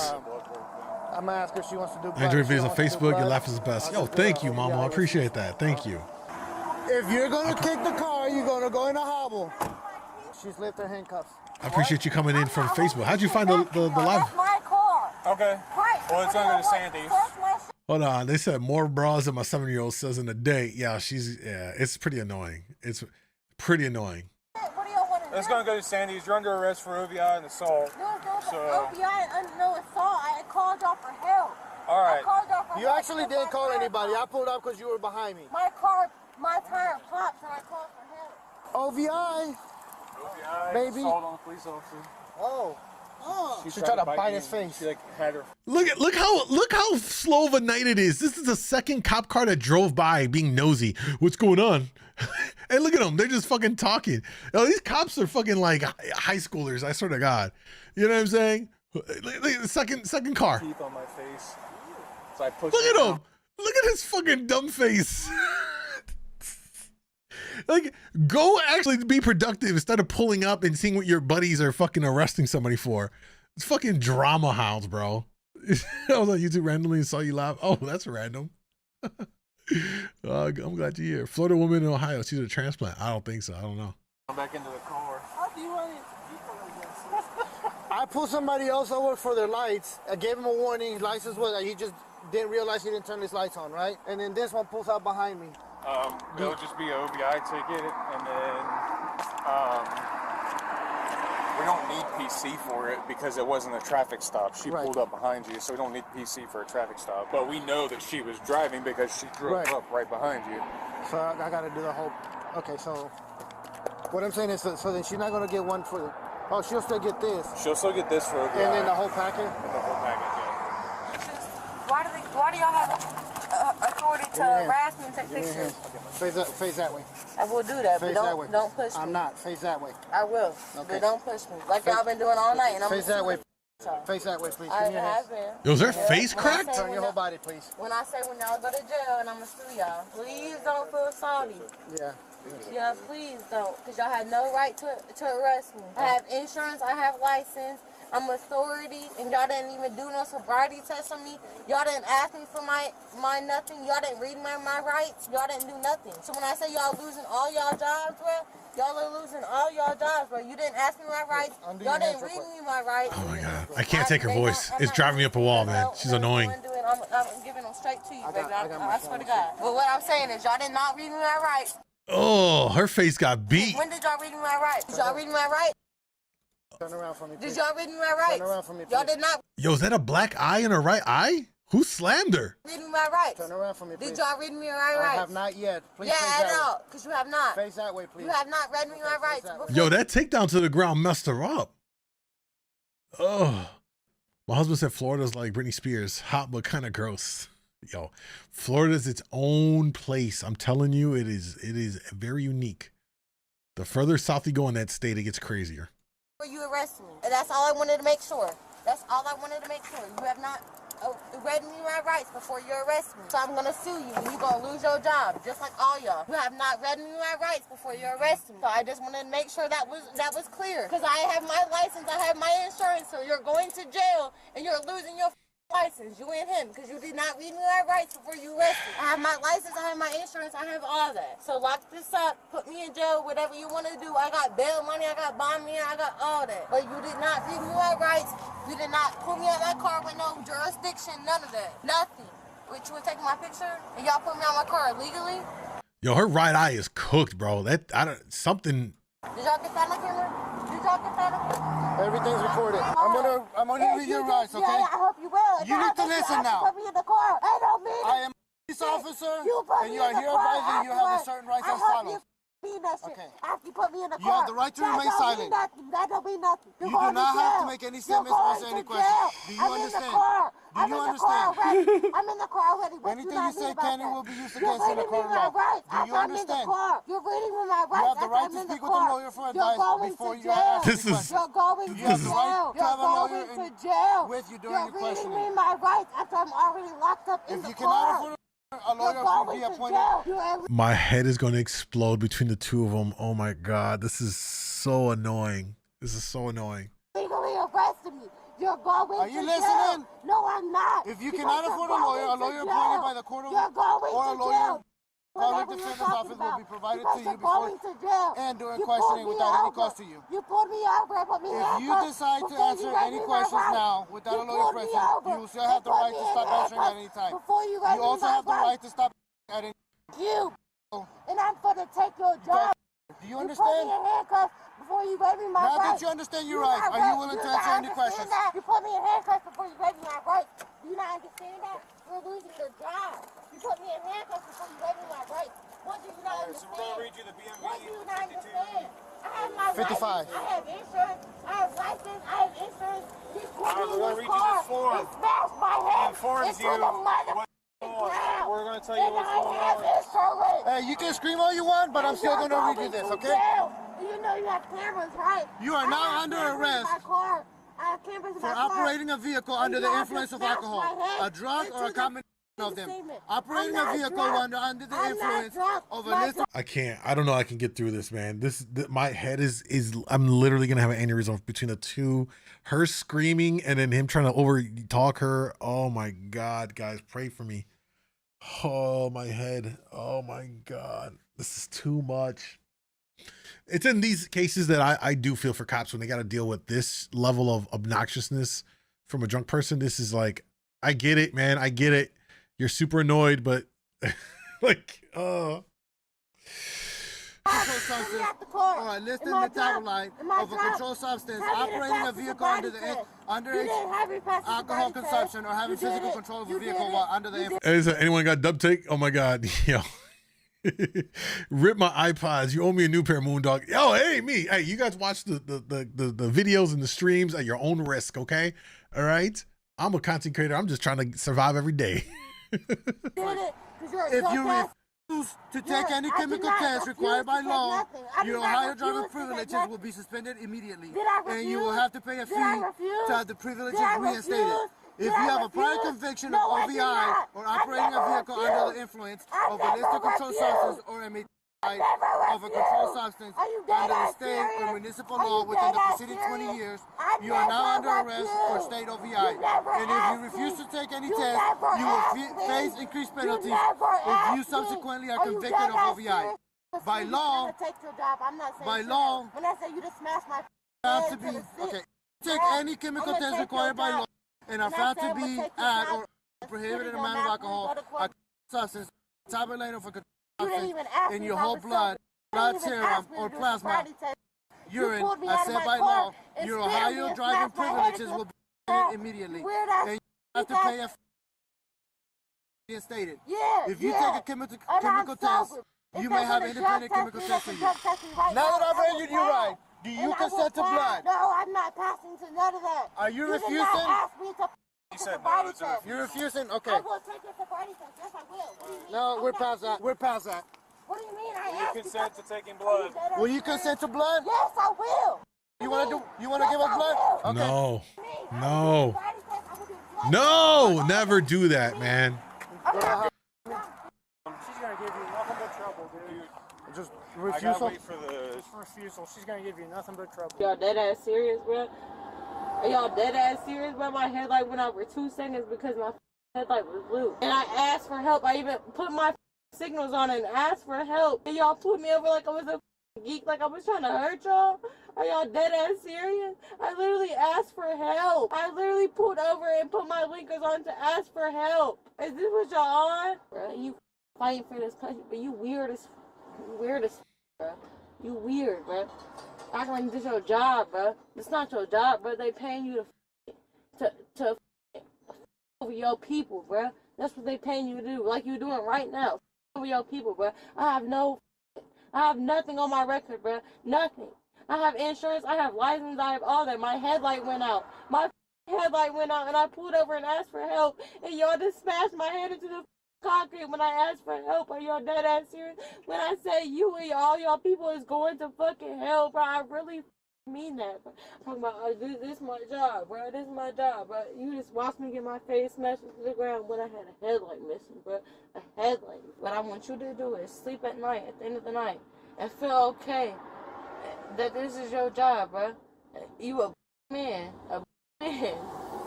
arresting, assaulting, not even arresting, assaulting. Women. Hello? Hello, bro, y'all pulled me over, y'all detained my car, y'all suspended my license for nothing when I have insurance, I have license, I did all that, bro. So can y'all please take me downtown so I can myself and y'all can feel guilty in the morning, bro? Please, bro. Y'all just beat my ass for running out of gas.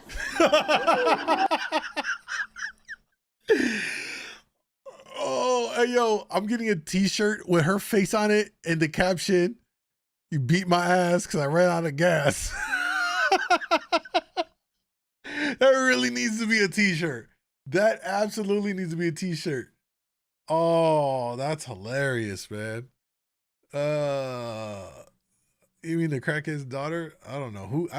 They haven't mentioned, it said the mayor's daughter, but we haven't heard nothing about the mayor or anything. So what is that? I just beat the out of me for running out of gas. What is wrong with that? I can't run out of gas. Y'all not getting me involved in your car chases and losing my life. Take me downtown or get rid of me, period. Y'all not gonna go on no police chases with me in the back seat. Take me downtown, because y'all never asked me for no license. Y'all never asked me for no insurance. Y'all never did none of that. So take me downtown and arrest me. She or is get cooked. the in my face, because I'm not sitting in the car where y'all chase my and my life is at risk. Take me downtown. Do it the legal way, because y'all never asked me for my motherfucking license. Y'all never asked me for no license. You know who my daddy is? He's the mother mayor of the city.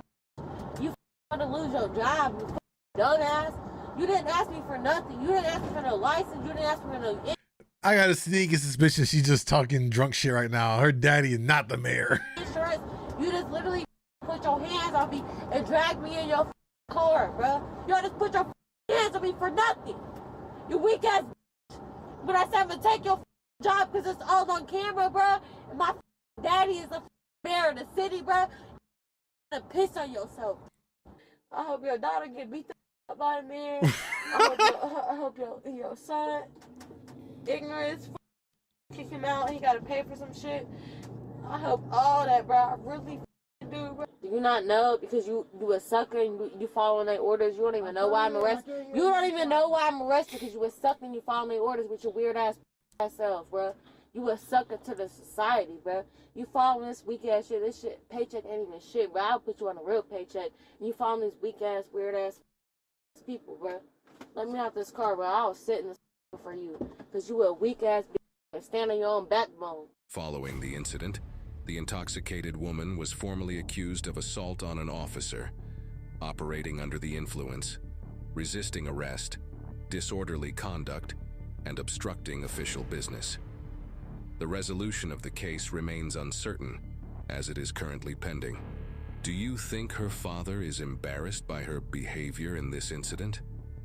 Feel free to share your comments. Ain't no way that she was really the mayor's daughter, though. Ain't no way. She was just talking to talk on some drunk shit. God damn, was she annoying. Oh. You know, in most cases, you know, you want due process, but I think for her, I'd make the exception of locking her up and throwing away the key. Bruh, it was so annoying. Her ass was so annoying. It's so annoying. Oh my God. Can't understand this shit. I got one more video to watch with y'all, okay? Let's change it up a little bit. All right, y'all. So on a recent Joe Rogan podcast episode, this sex neuroscientist talks on the scary future of sex robots. And I found this very interesting because I've been following along with this, and there seems to be more and more evidence showing that people are starting to find companionship in AI, sex robots, dolls, and all these kinds of things. And I find this very, very interesting here. It's pretty prevalent. In fact, in Japan, it's a big deal. There's actually men out there that are like having relationships with full-on sex dolls, and they do photo shoots with them. They take them with them out. Like it's a whole thing. So let's take a look at this video and see what is in store for our future. And she also... Oops. The Joe Rogan Experience.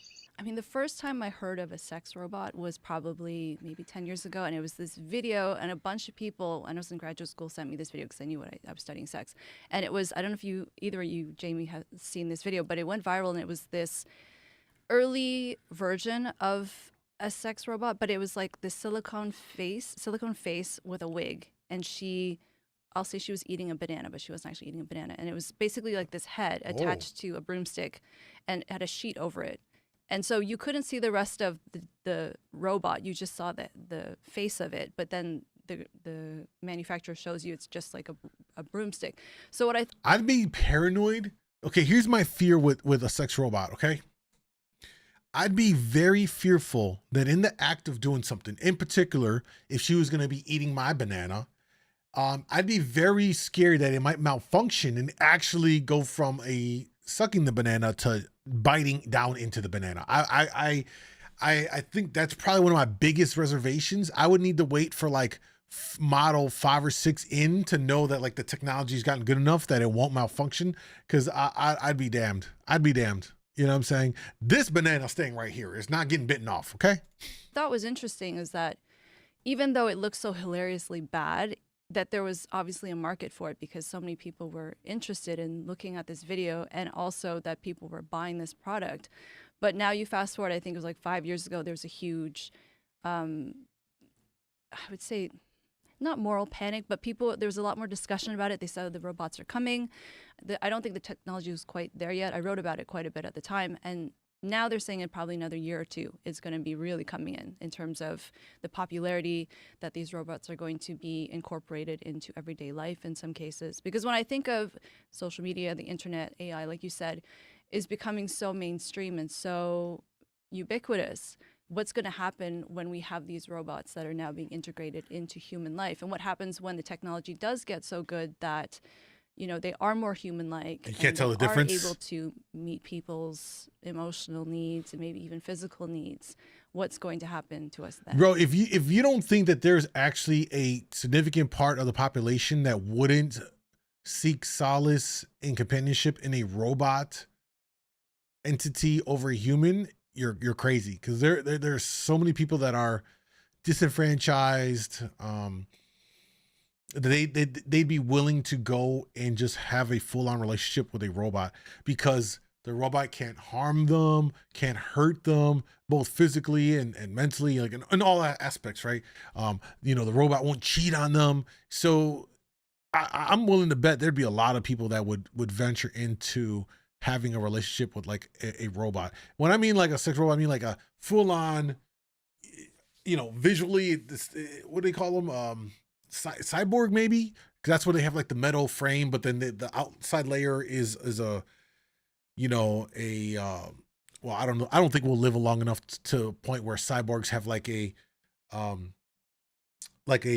real skin, like there's a biological thing around the metal exoskeleton, if that makes sense.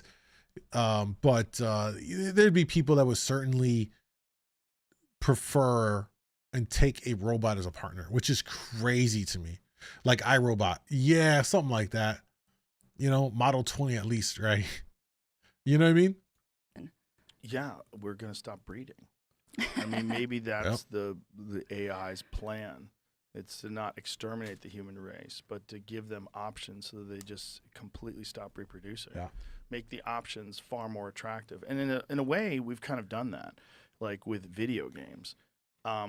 Like how and video games and just being online. I mean, I'm sure you've seen the statistics of how many people are single today and how many men have gone like more than a year without any sex. Yeah, I have the stats here. It's like 30% of male millennials and 20% of women. It's wild. Yeah, that's a lot. It's crazy. And I've been saying this for a while. We need to have more sex. I mean, truthfully, we need to have more sex. People are just not getting enough of it, and it's causing so much tension between the two genders. If more people had it and it was more consistent, people would be a lot happier. You know, you can't underestimate the benefits of what sex brings across the board. This is well-known research. Sex has an inherent benefit in our lives, you know, for what it does. And clearly large amounts of people aren't doing it enough and in enough frequency. And that's problematic.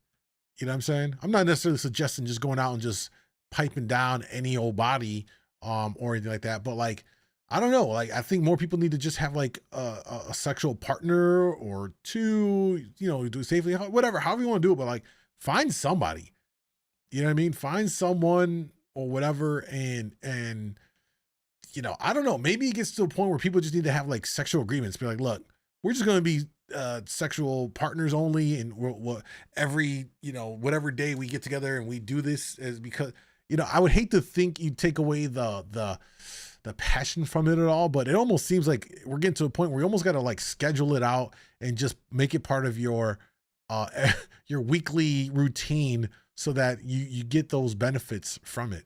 You know what I mean?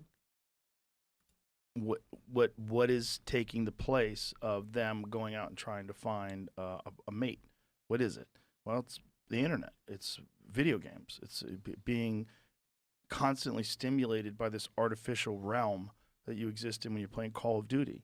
And it's, you know, interacting with people only online and not having to go out to have your, just some sort of intellectual or some sort of a social discourse connection. Fulfilled in your life. But it's only through this weird surface way. Do you think that AI video games, that not avoidance of in-person connection, but that fulfillment of connection through online means, do you think that's going to become a replacement for real life interaction eventually? It will for a lot of people. Yeah. I think there's going to be people that reject it. There's going to be people that enjoy going outside, and it's going to be, you know, and it is now. It's a thing where, you know, people post on their social media, they're out hiking, you know, and they're giving people advice like, hey, you know, put your phone down, go out, experience the real world. But, you know, in a lot of cases, it's falling on deaf ears because it's not as fulfilling for people that are, you know, very uncomfortable with social situations now. And I think people, young people in particular, are more and more uncomfortable than ever before in those types of situations. A lot of that is because they don't have the mentorship from older men, specifically with young men. A lot of them don't have that capability to go and interact with a woman in real life and just do a cold approach, which is crazy. The fact that some men are like too scared to do it or fumble it so bad. But a lot of it is I mean, this is the important part of having a male role figure in your life, a father and or an uncle or an older brother, or just an older experienced man to mentor you and teach you these things so that you can navigate and go out there and cold approach a woman, you know, at this place. Hey, excuse me, you know, I'm so sorry to interrupt, but I couldn't help, you know, you know, being able to converse and not be weird about it. Most women right now will say that men are fucking weird. When they approach them, the things that they say, they're like, dude, you seem fucking weird, you know, and it's because they don't have the social ineptness to interact properly without coming off as fucking weird. You know what I'm saying?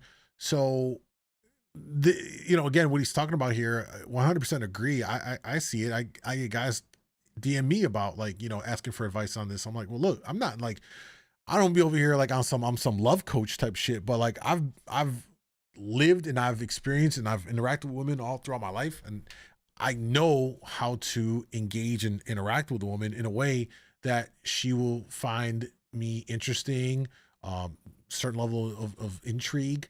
And women like that. They like that little bit of mysteriousness about you so that it makes them want to dive in deeper. Like, who are you? What are you about?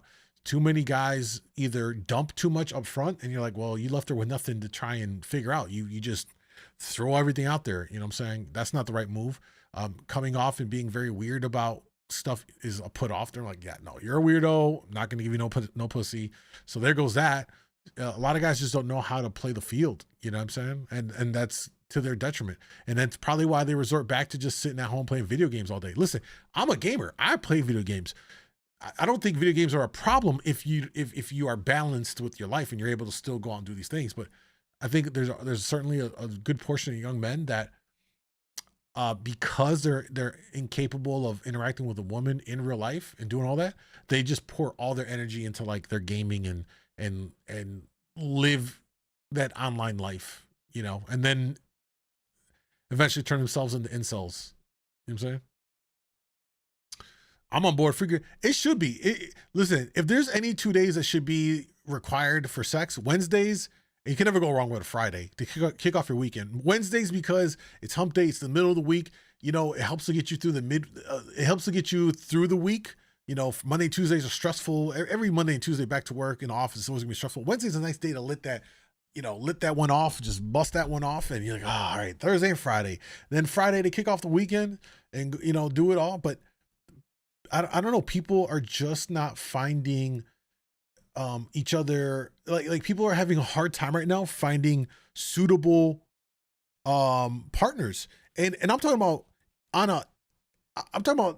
not even on a relationship level. I'm talking about like just on finding a potential sexual partner. People are even struggling with that. It used to be before, it'd be pretty easy to find you a fuck buddy. You know, like before COVID, it was pretty easy. You vibe, we vibe. Hey, this is what I want. You would both state what you were looking for. I treat you with respect. You treat me with respect, and we have a good time together. We'll you know, do this, that, and we're gonna do our thing. And that's the extent of what it was. If you laid it out that way, right? Obviously, you want to be upfront, and it would be cool. Everyone's fulfilled. I think there's nothing wrong with those sexual friendships or sexual relations, as long as both people are being fulfilled. I don't think there's anything wrong with them. They serve a purpose. It doesn't mean that you have to be with everyone in like some grand relationship, but ever since COVID, even that's fallen apart. People are just not even having sex at a normal rate. And that's problematic for individuals and for society. It really is crazy. And here we are about this. I know we've kind of gone off on a little bit of a tangent, not tangent, but like I'll say a rant, but I've gone on here talking about this here, but it's leading us into this very conversation of sex robots, which, I mean, I got sex toys. Some of y'all got me gag gifts through my Amazon wish list. We got like the half, I got the sex dolls, and I got the half sex doll over here and all that stuff. And like, listen, I've tried it, and it, like, it's cool. It's something different, but it ain't nothing like the real thing. Okay. Ain't nothing like the real thing. COVID absolutely messed everything up. It messed up the vibe of everything. It made people start to hate each other to the point where like people don't even want to have sex with each other now. Like, it's really bad, man. You know, it's really bad. Women are more forward now too. Some men don't know what to do with that. It makes them awkward. I know exactly what you're talking about. I think some men, don't know how to handle that. And I don't think there's anything inherently wrong with a woman being forward and being clear on what she wants. I think a man, if he were to be presented that by a woman, I think that helps to just make that decision a lot easier, because if she already, most women don't have it in them to tell you what they want up front directly most times. So then you got to play the game of like, all right, well, how am I going to play this? What do I think she wants to do? Let me just ask her. But when you do have in those, I say those more rare instances where a woman will tell you like, hey, look, man, I'm vibing with you. I like you. I'm just want to have some fun. Oh, okay. Now you can move things along a lot quicker and then basically get through the bullshit, right? Because a lot of this stuff with dating, and a lot of it is bullshit. And I think that's what a lot of people are fed up with. Like like, let's remove all the smoke and mirrors. If more people just said up front what they're looking for and what they want, it could make things a lot easier. You know what I'm saying? If you meet and you say, I'm actually looking to date with intent, and then you meet the other person, like, well, I'm honestly just looking to have some friends with benefits, have a good time, go out and hang out, but then like we doing our thing. That's all I really want. You can assess it right there and then decide to move along or do whatever you're going to do, instead of playing the game for like months and months. And then you find out 3 months after like casually dating that you're on 2 different wavelengths. Well, you just wasted your time. You know what I mean? Wasted your time. That goes both ways. Being desocialized hurt us more than we think. Yes, being desocialized definitely did. Being online habitually definitely played a part in that. We do need more people to be outside doing things out and about, meeting people out and about, interacting with people out and about. You need to build up those social cues and the ability to interact with people in those environments. You know what I'm saying? That's why video games and AI became a thing. COVID is looking more like a conspiracy now than ever. It kind of looks like that in retrospect, right? Amanda said, yeah to what? Because they don't have any experience in them anymore. Mm-hmm. And they're just, most of the time, they're not interacting with people. My real fear, my genuine fear, and I don't even know if it's a fear, my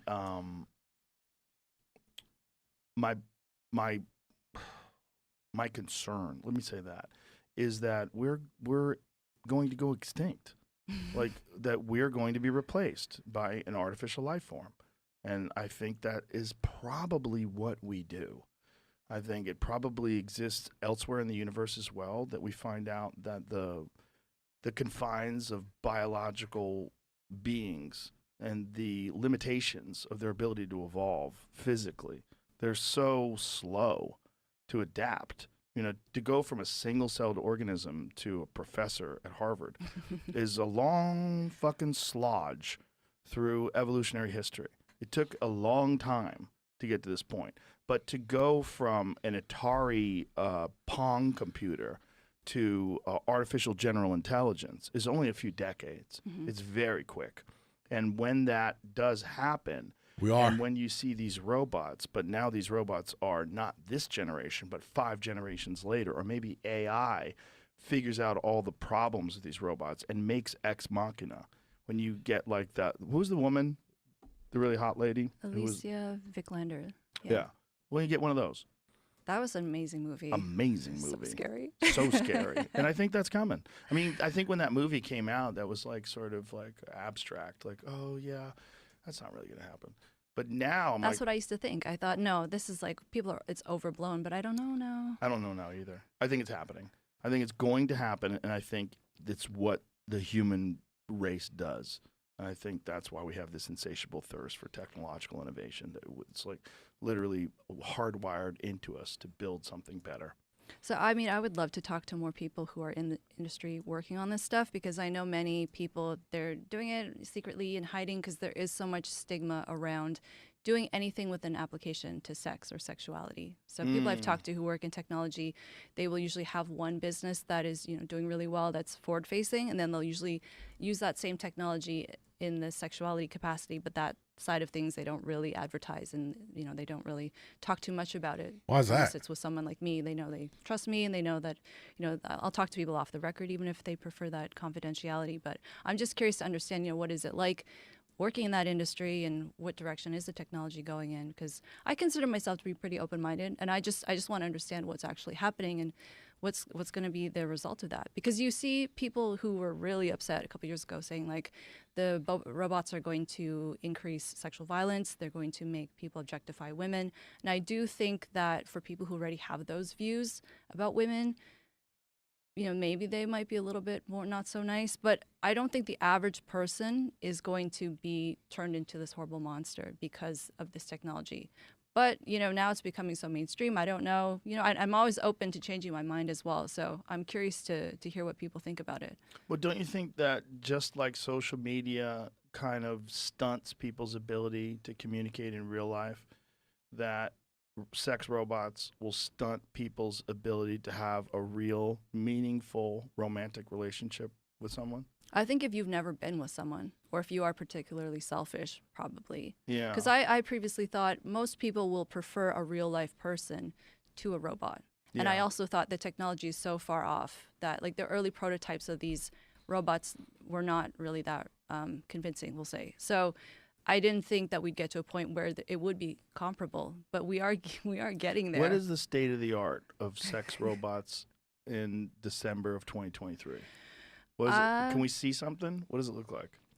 I mean, they look like pretty good physically. They look, I mean, they're obviously not made of human flesh, but they look pretty similar to a human being, and you can customize it. You can change various parts, pretty much any part of the body. You can make it exactly what you want, which I understand why some people find that offensive, because they're saying a woman is not just an amalgamation of parts that you pick and choose as to your liking. I totally get that. Yeah, but that's not a really... But that's the point of a sex robot, right? It's to create something that's your perfect ideal. So how are you going to shame them on that? That's kind of absurd to me. It kind of makes sense that if you're going to make a sex robot, that I'm going to want to have it to whatever I'm into. Some guys like small little nipples, some guys like big areolas, some guys like fat ass, some girls, maybe I want her to have a little bit of a bush, or like the strip, whatever, like, full breasts or maybe more perky breasts. Like, isn't that the point of developing, like, you're having your sex doll? I don't want to just get sent one and it's just random. Like, it's not what I wanted. You know what I mean? Like, you know what I mean? And not that I'm against anything, but, like, for an example, if it came delivered and it was just like, black eyes, red hair, just all over the place. Like, what is this? Like, you know what I mean? Like, this ain't what I want. Like, it's customizable. That's the point of it. It's because they're not human. I don't understand the whole concept of, like, shaming you on your sound. Oh yeah, this got to be expensive. That's exactly why I paused it, because I can't help but wonder how much something like this would cost. Right now, in the early stages of a sex robot, this got to be $20,000 minimum. Gotta be, if not more. Just, yeah, right. It's like hitting the randomizer in on an RPG game, just a random character, and you're like, what is this random? Got a half bald side head, other half is a fro. This is weird. Really a woman. I mean, that's like saying, a car is not an amalgamation of parts. You shouldn't be able to pick the wheels. Like, what? But fucking car. Like, that's not a real woman. Right. That's a robot. Thank you, Joe. Like, at what point, unless it gets to a person, or if someone's comparing their partner to a robot or a doll, like, that's not okay. Right. That's gross behavior. Well, it's also what's going on with young kids. They're comparing themselves to people that are using filters and thinning their waist and widening their hips and doing all these things with apps that are not representative of most biological human beings. Mm-hmm. And, that's what Jonathan Haidt talked about, that it's causing all this self-harm and disdain. It's like it's a weird place we're in that's never been really traversed before. human society, as far as we know, has never gone through anything like this before. I was reading a statistic yesterday that 1 in 10 adolescents has considered suicide, which is that's terrifying. That's really, really sad. Wow.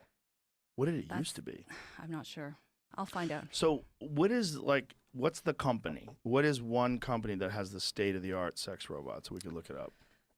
Yes, Can for I reveal it research to you purposes. at a later date? Because I want to see it. I know you do, but there's one company that I was talking to, I knew quite well, but they've since gone under because of the stigma. They were being harassed. The family was being harassed, so they said we're not making these anymore. Oh, well, they're not around anymore. So let's talk about them. What if I show you one without? We just don't say the name. If I just put Okay. Yeah, this let's up do that. online, and you can tell if there's better There or you worse go. than Okay. these. I think that's silly, but let's go. Okay, yeah. Wait a minute, this is a company I know robot? of. Ew, Jesus. Yep. I want to see They it. have some sort of AI in it. It says that Feel change the connected voice. with Sense. No. X mobile app. Oh, so this is a real doll.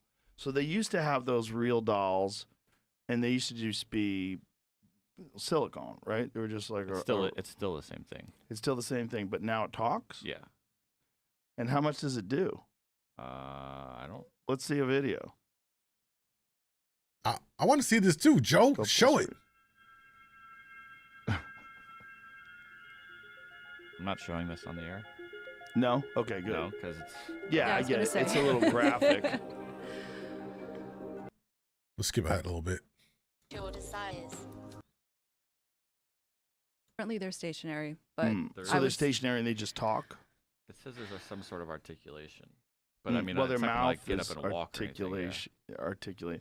But I think they will be able to move on their own in the coming years. Right, because this used to be just a doll, Yeah. and now it moves around a little. The neck moves. Articulating neck, real doll can turn left, right, up, and down. The body, the real doll, skillfully crafted, finest details. Although it's not equipped with animatronic parts yet, it can be positioned and moved into hundreds of positions. So the bodies can't move yet, but the heads can move. Yo, here's the crazy part is once they add the animatronics, that's going to be so freaky. That's going to be so freaky when they can fully move around. It's going to be like at a scene of a horror movie when the thing gets possessed. You know what I'm saying? You know what I'm saying? Probably the same as Six of Space with Elon. Yeah. Hey, leave the wide hips alone, sir. Wait, what did I say? I like me some wide hips. You know what I'm saying? You grab them motherfuckers and like pull it back and doggy. I'm sorry. But that's just a matter of time, right? It didn't used to be the bodies or the heads didn't used to move. They used to just be like, and now, it used to be a blow up doll. Yeah, like that company has been doing quite a bit. It's pretty cool. Yeah, weird. I mean, you guys should get one for the studio. Yeah, no. Not for use. I meant just to like hang out. Even hanging around, it would be fucking What creepy. if it's gone one day? We're just gonna wonder who took it. Yeah. What if it smells weird? Like, someone do something to this? How much do they cost? A couple $1,000. I think depends on how advanced you want it to be. $8,000. $8 grand. Up to $600 to $8,000. I'm seeing. $600 to $8,000? Yeah. Oh, what's the upgrade? What do you get? More articulation. It lies probably, and more? more voices. And You can get cheaper models, but they're not as high quality. Okay, so that's the state of the art, essentially. Yeah. Oh, Yeah. Rogan. $600 Oh, okay. My is bad. the My bad. full thing. It's just like a Just the flashlight. head? No, it's just like a flashlight version. Oh, okay. Just the whole. So at one point in time, we're probably going to be looking at someone that looks like that lady from Ex Machina. That is a sex robot and probably knows how to manipulate you and play games with you and excite you and taunt you and whoo. Yeah. It's going to be great. That's crazy. The way we are headed into and society. Oh man. I don't know, man. I couldn't do it. I would need the real thing. You just can't. It's just and it's sad that there's going to be young men out there that would prefer a robot over a human woman.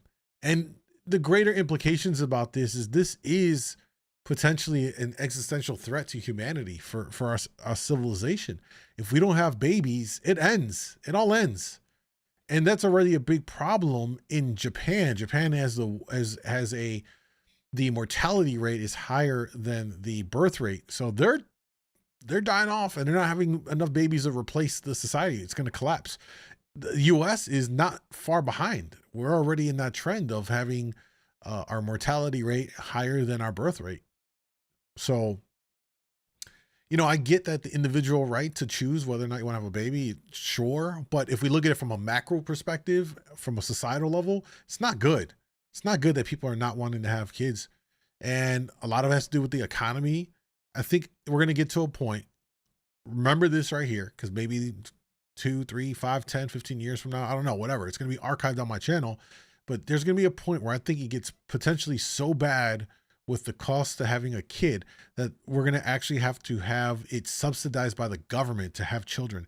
And that might be the only way for us as a society to begin to have children again, is that the government then subsidizes either childcare, which is probably going to be one of the biggest things. If they subsidize childcare, so you're not coming out of pocket $1,000 a month or a whole, you know, mortgage a month to cover your kid for going to daycare full time or whatever it may be, that might help. It might, I don't know, but this is the reality we're living in now, man. And the dystopian future of sex robots and all of this it's not too far away.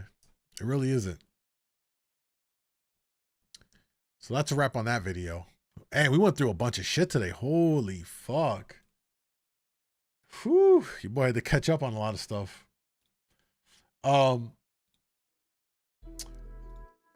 I'm gonna do now is, if you are on YouTube, y'all coming over to Kick, I'm gonna kill the YouTube stream so we can just talk a little bit more personally and unfiltered on Kick. Kick.com/djmoondawglive if you want to come through. Pug Mama, thank you for the love. I appreciate that. You're killing me, bro. Oh, so much more coming your way, Jace. Don't worry about it. Those of y'all that are on YouTube, thank you so much. My editor Jace will start working on these videos and we'll start rolling them out tomorrow to watch the individual segments on the playbacks and all that stuff. So be looking for it out on the channel. So if you're not going to come over from YouTube, have a great rest of your night. We'll be back live tomorrow night for a little Kick It session. We might, I don't know what I'm going to do just yet for a Friday. I don't know what it's going to be, but it'll be fun. So be on the lookout for the live. It may not be on YouTube either, so definitely follow and sub over on my Kick channel, kick.com/djmoondawglive. The big difference between the two channels is on Kick, I can say whatever. I don't have to worry about YouTube demonetizing my streams or flagging my content. Kick, we can say a lot more. I get a lot more ratchet, a lot more just crazier. It's the best way I could put it. So come on over. And if not, have a great, amazing night. Much love. Thank you guys.